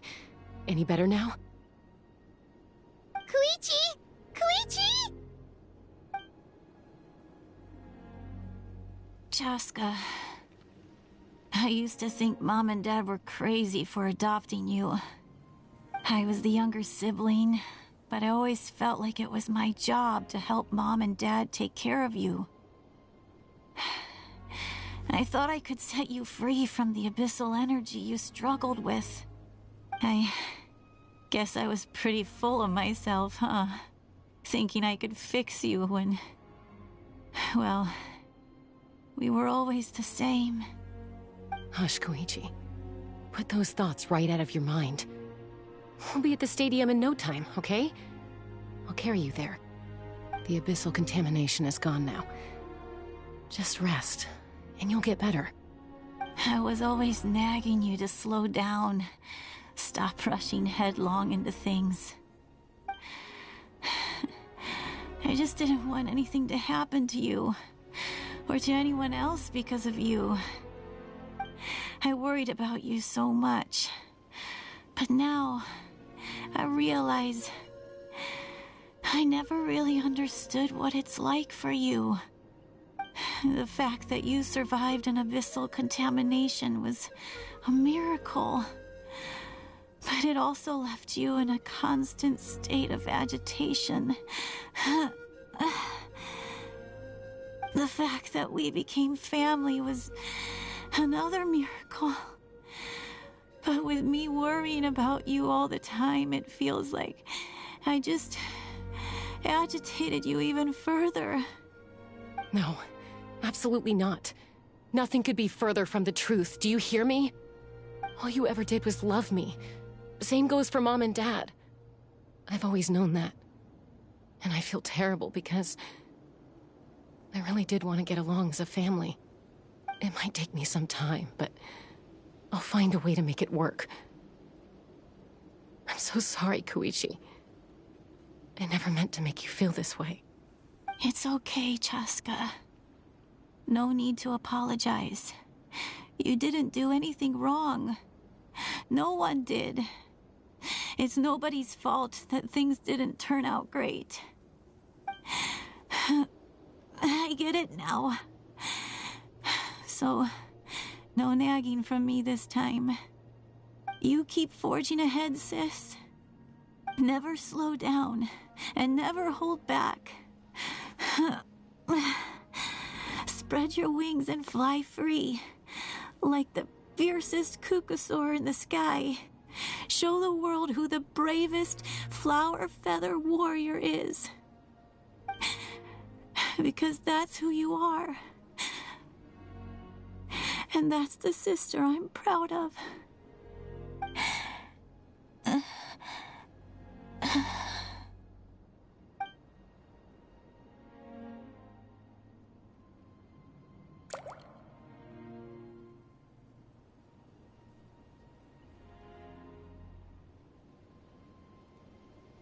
Koichi!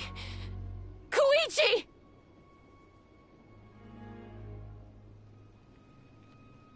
Koichi?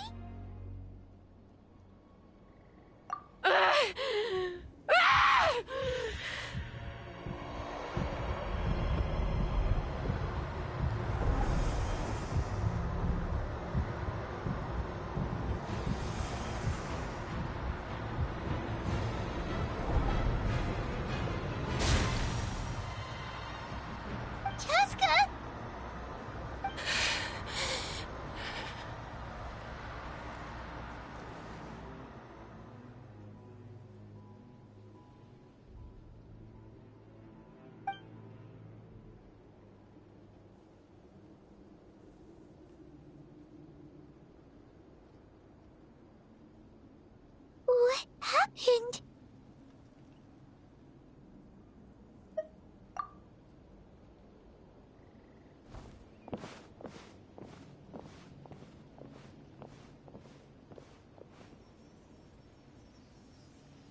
What was that just now?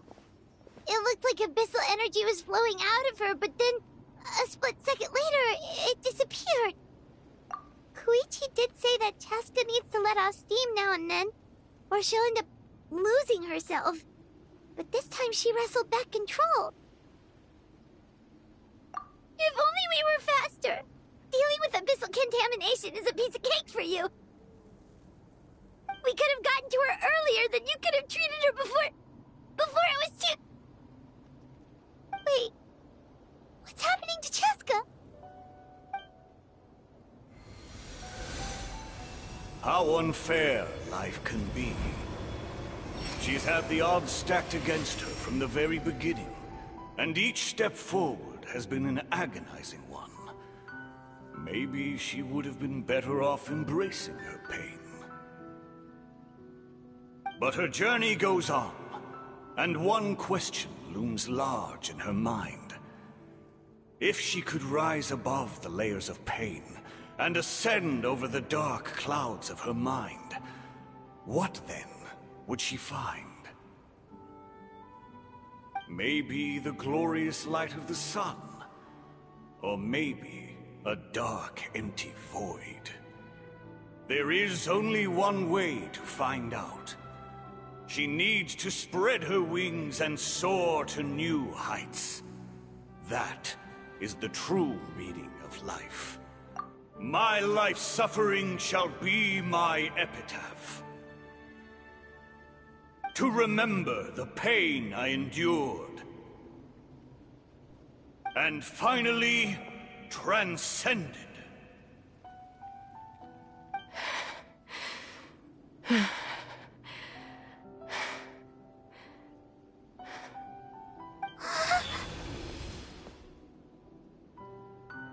Let's take Koichi somewhere safer.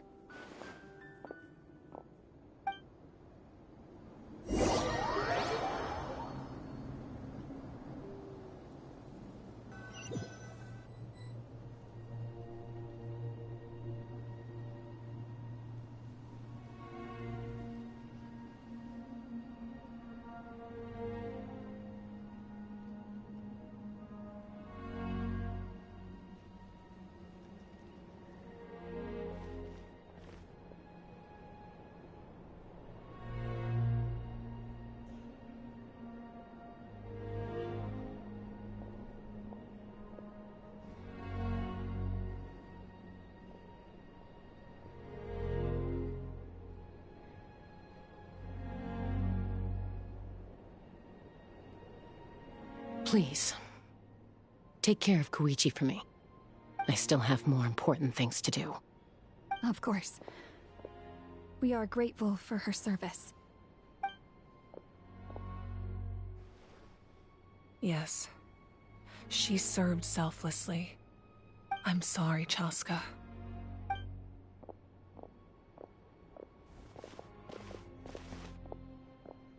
It's all right. I'm far from the only one going through this right now. Koichi wanted to be a hero. And in my heart, she always will be. If we want to honor what she stood for, not to mention her sacrifice... Archon, we need to hurry. Time for this war to end.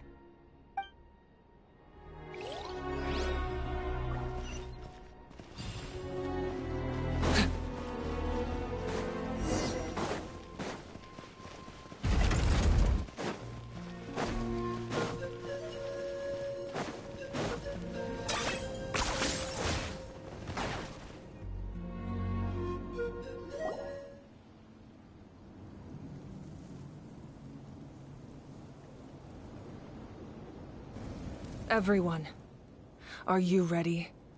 A bitter war lies ahead. Our victory begins in each of your minds. So ignite the spirit of victory for me. May no further lives be lost, and no one else may to suffer the loss of their loved ones. As long as blood still runs through your veins, even the tiniest spark of steel against stone can ignite a flame.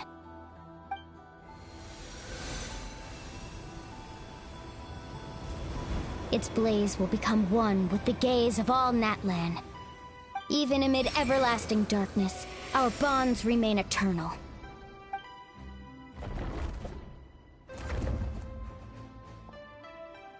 Stone engraved in echoing peaks. Converge, disperse, in ashes be reborn. For flames born anew, and the blazing dawn. A hero scaled the volcano to seize the sun. Anointed with flames, she shone with the light of 1,000 stars. Now, guide me in my first step. Having foretold his own death, the omniscient man holds a feast in celebration. Let us raise our cups in honor of his heroism, and send him off with this final tribute.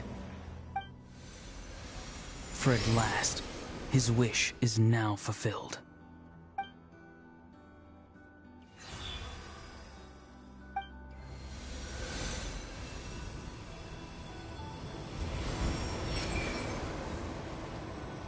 My life's suffering shall be my epitaph.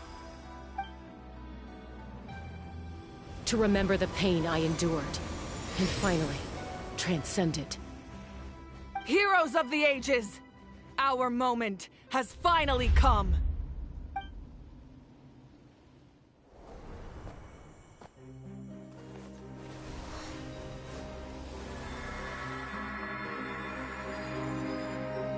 We unite as one! Baptized by the Turnfire. Bearing an ancient blessing. Knowing true power.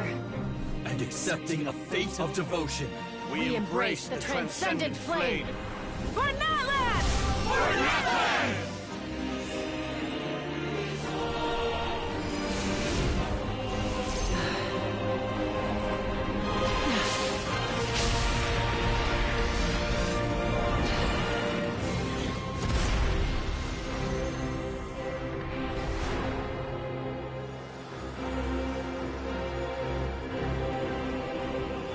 In the name of the Pyro Archon Halloran, I declare the Night Wars underway!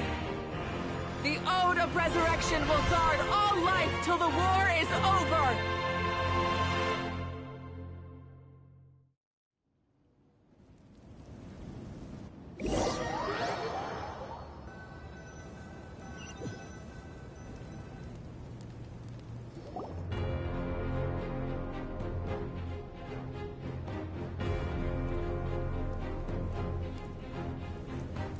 That is an outright scary level of power.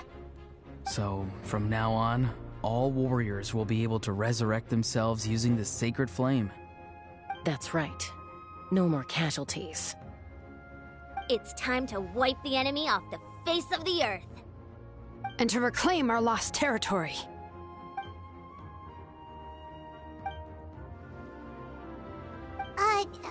We'll come with you. Paimon, Traveler. I'm so grateful you got to us when you did. You gave Koichi the chance to say those words to me before the end. If I'd lost control out there in the wild, this counterattack might never have been possible. Probably best not to think about that. More importantly, how are you feeling now? Any better? Not really. But now's not the time to deal with it. In the spirit of VUCA, I have to rise above it. The conflict and suffering in me are there to test my character. My struggle will make me stronger, and make me the person Koichi believed I can be. Alright, let's go show the Abyss what human beings are made of. They'll be sorry they messed with Natlan after we're through with them.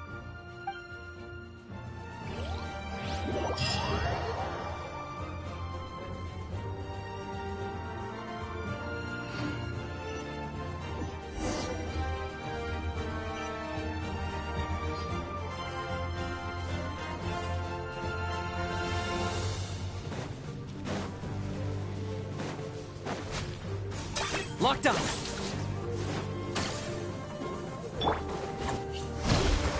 Incinerate! For Natlan!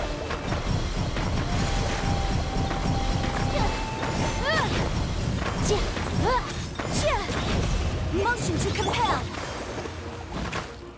Yoo-hoo! Billowing surge. Let's move out. Allow me.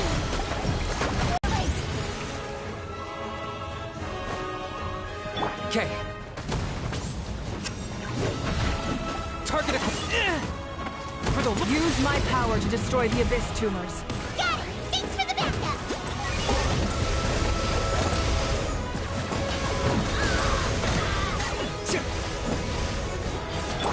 Strike pose.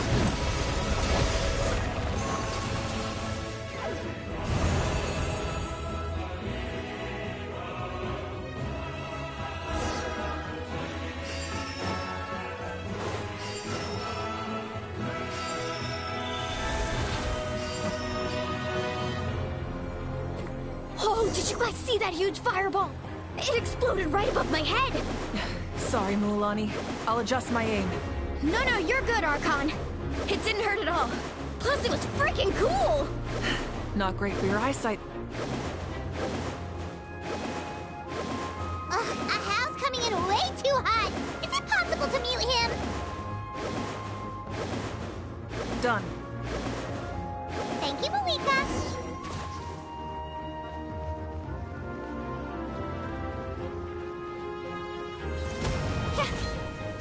Backup has arrived.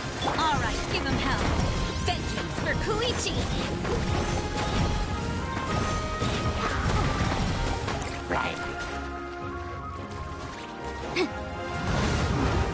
Incinerate!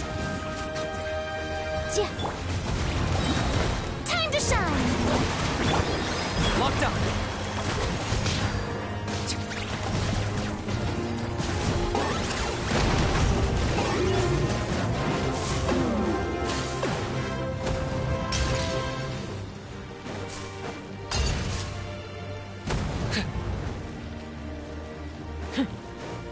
I got him cornered.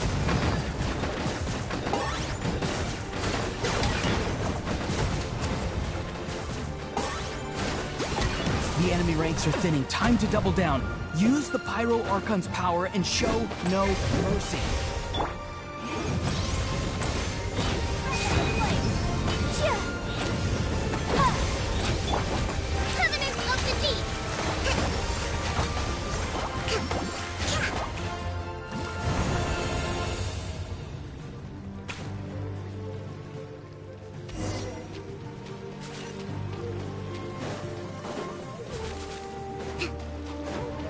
Okay.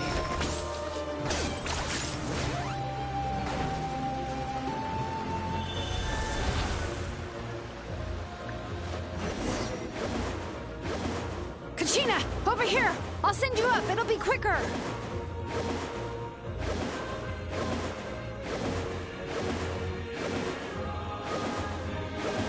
Okay, everyone's safe. Granny, please go on ahead with the others. I just need some more time, I promise. I won't hold things up. Oh, Roron! Leave the vegetables and aphids behind, you dimwit! It's too dangerous!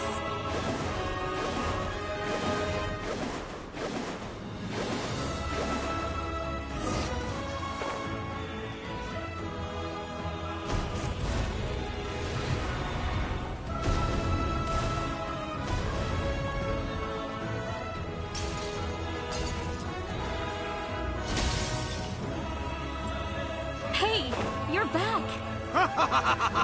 That sacred flame has got me pretty fired up. I'm ready to put through a whole army of monsters. Everyone, justice now off the table. So charge! Let's give them everything we've got.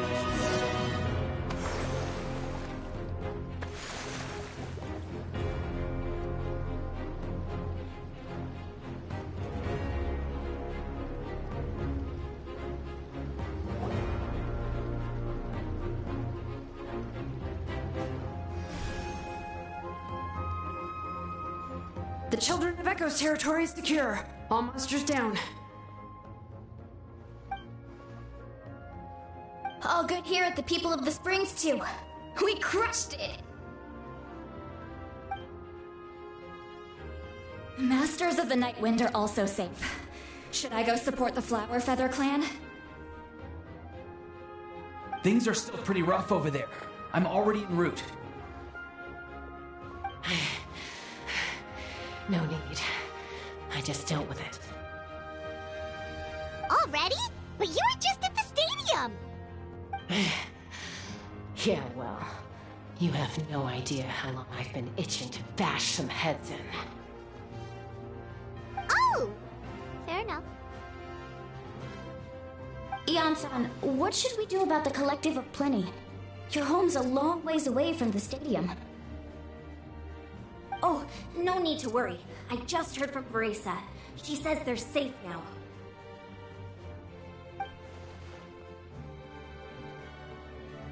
Yeah! Their only game plan was to outnumber us, and that ain't gonna work now that we have the Ode of Resurrection on our side!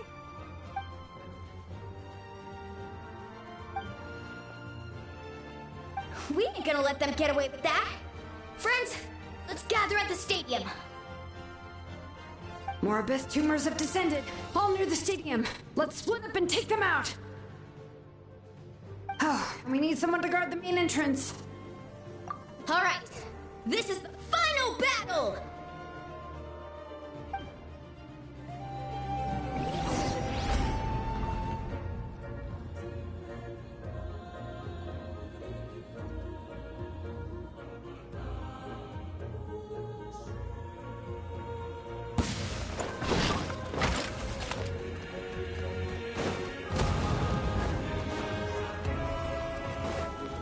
Strike a pose!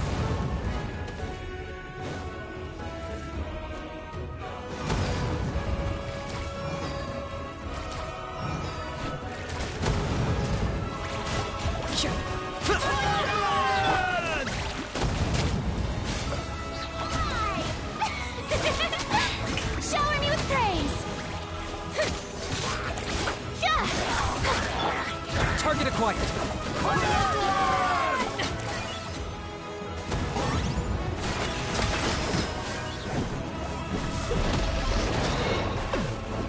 Claim these souls!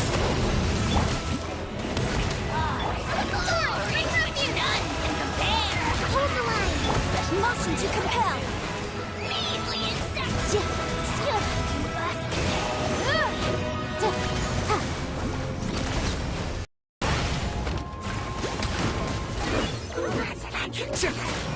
Time for your arraignment! Boom boom! Billowing surge! Allow me!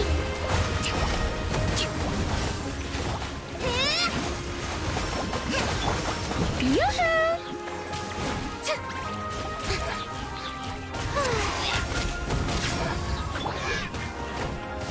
I got him cornered! Bow before your king! The dead would blaze in dragonfire!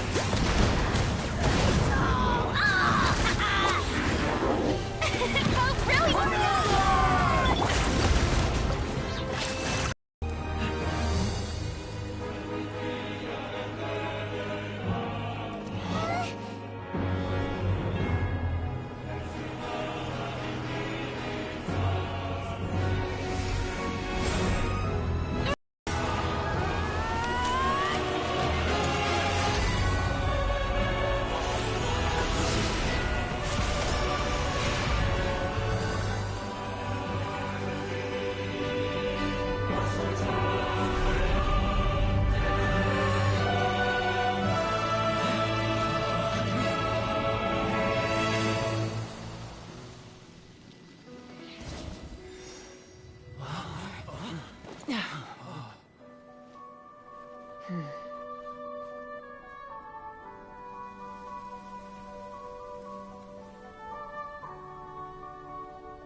Everyone, we are gathered here to celebrate a glorious victory.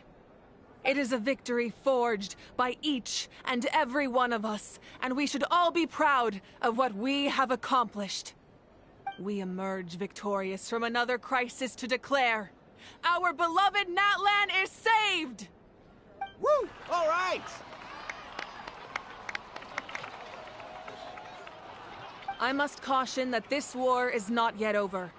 We have not destroyed our enemy, merely driven them further into the depths of the Night Kingdom.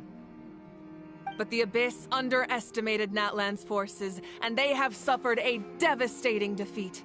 It will be a long time before they are able to pose a threat to us again. After making some preparations, I will launch my final counterattack. I shall strike them in their lair and wipe them out for good. Oh, man. Wait, Archon, are you saying you're going alone? Yes. The abyssal energy there is too strong. Contact with it would be instantly lethal to anyone else. I'm sure you're all still fired up, and you must be eager to take the fight home to the enemy. But I must ask you to temper your ambitions. I will return victorious, for all of us. It's kind of a shame that we can't join him with a final showdown. Please, look at the bigger picture. Thanks to every one of you, we have already secured an enormous victory. Tonight, we should celebrate to our heart's content. I guess if our lives are no longer at risk, things can basically go back to normal, right? That's good enough for me. Beats having monsters everywhere. When the time comes, I will gather everyone here again. Now, let us also remember those who gave their lives fighting for our nation. Once the last dregs of the Abyss are wiped out, I intend to give them the grand funeral they deserve. An ancient name could never record the many who we lost. But no hero of Natlan should be forgotten. If I may, let's have a moment of silence for the fallen.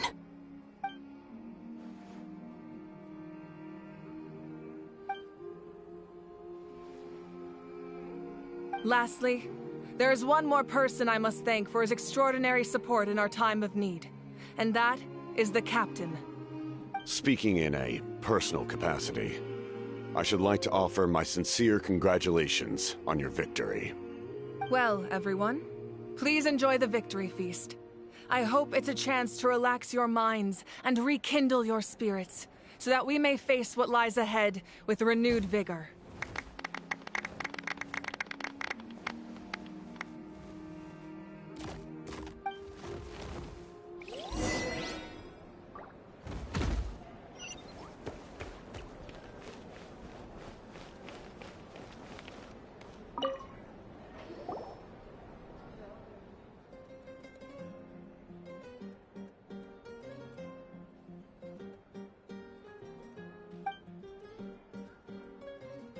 Unless you want to get punched in the face. What is it with you, Ahau? Why are you so incapable of being nice?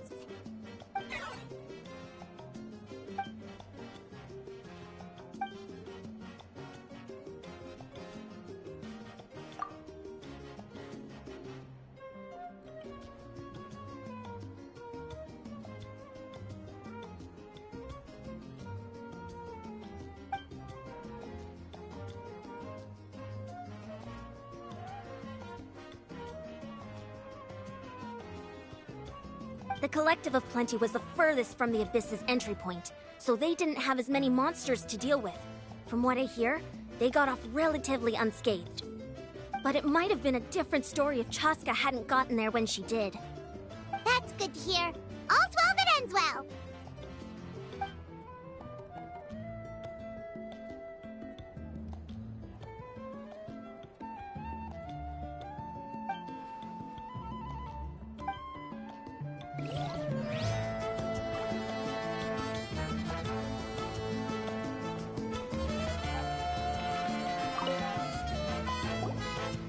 You did a great job, Kachina. Oh, you're much more confident now. Seems like winning the pilgrimage gave you a real boost.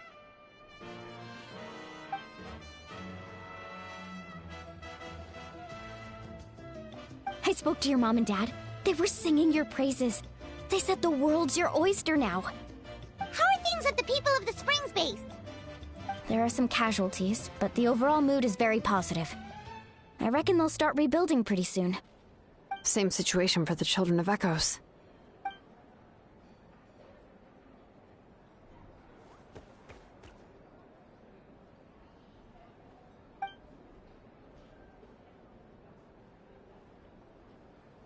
Oh, that's a great idea.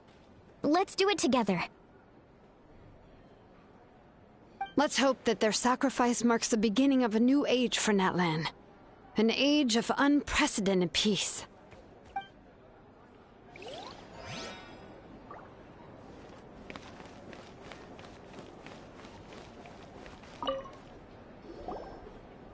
I must congratulate you on your efforts during this war. I'm told you have proven yourself to be an outstanding adventurer and warrior. You remind me of the princess. Similarities in your approach are striking, especially when you told me you wanted to win. I hope you will see her soon. Hey, Auroron! How are the Masters of the Nightwind doing? Granny Sealolly's been there the whole time, and she's a tough one. I think we should be fine. I'm sure there'll be some patching up to do, though. That's a job for the young folks. I should probably head back so I can pitch in. Do you need support from the Fatui? Probably not. There are a lot of older folks in our tribe, and I suspect they would find your comrade's presence a little distressing. Right, because often they look like a bunch of intimidating thugs. Well, also in my tribe, excessive use of elemental energy is bad for your eyesight. Oh, right. Okay.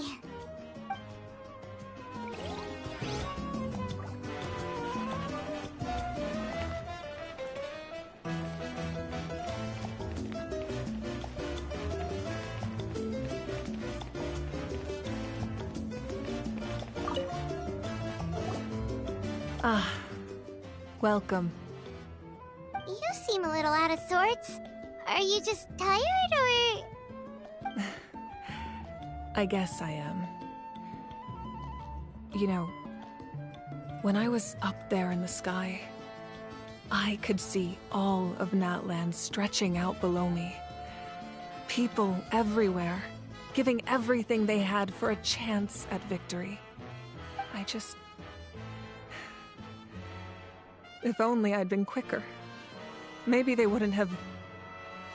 And Koichi. Maybe she'd still... I'm sorry.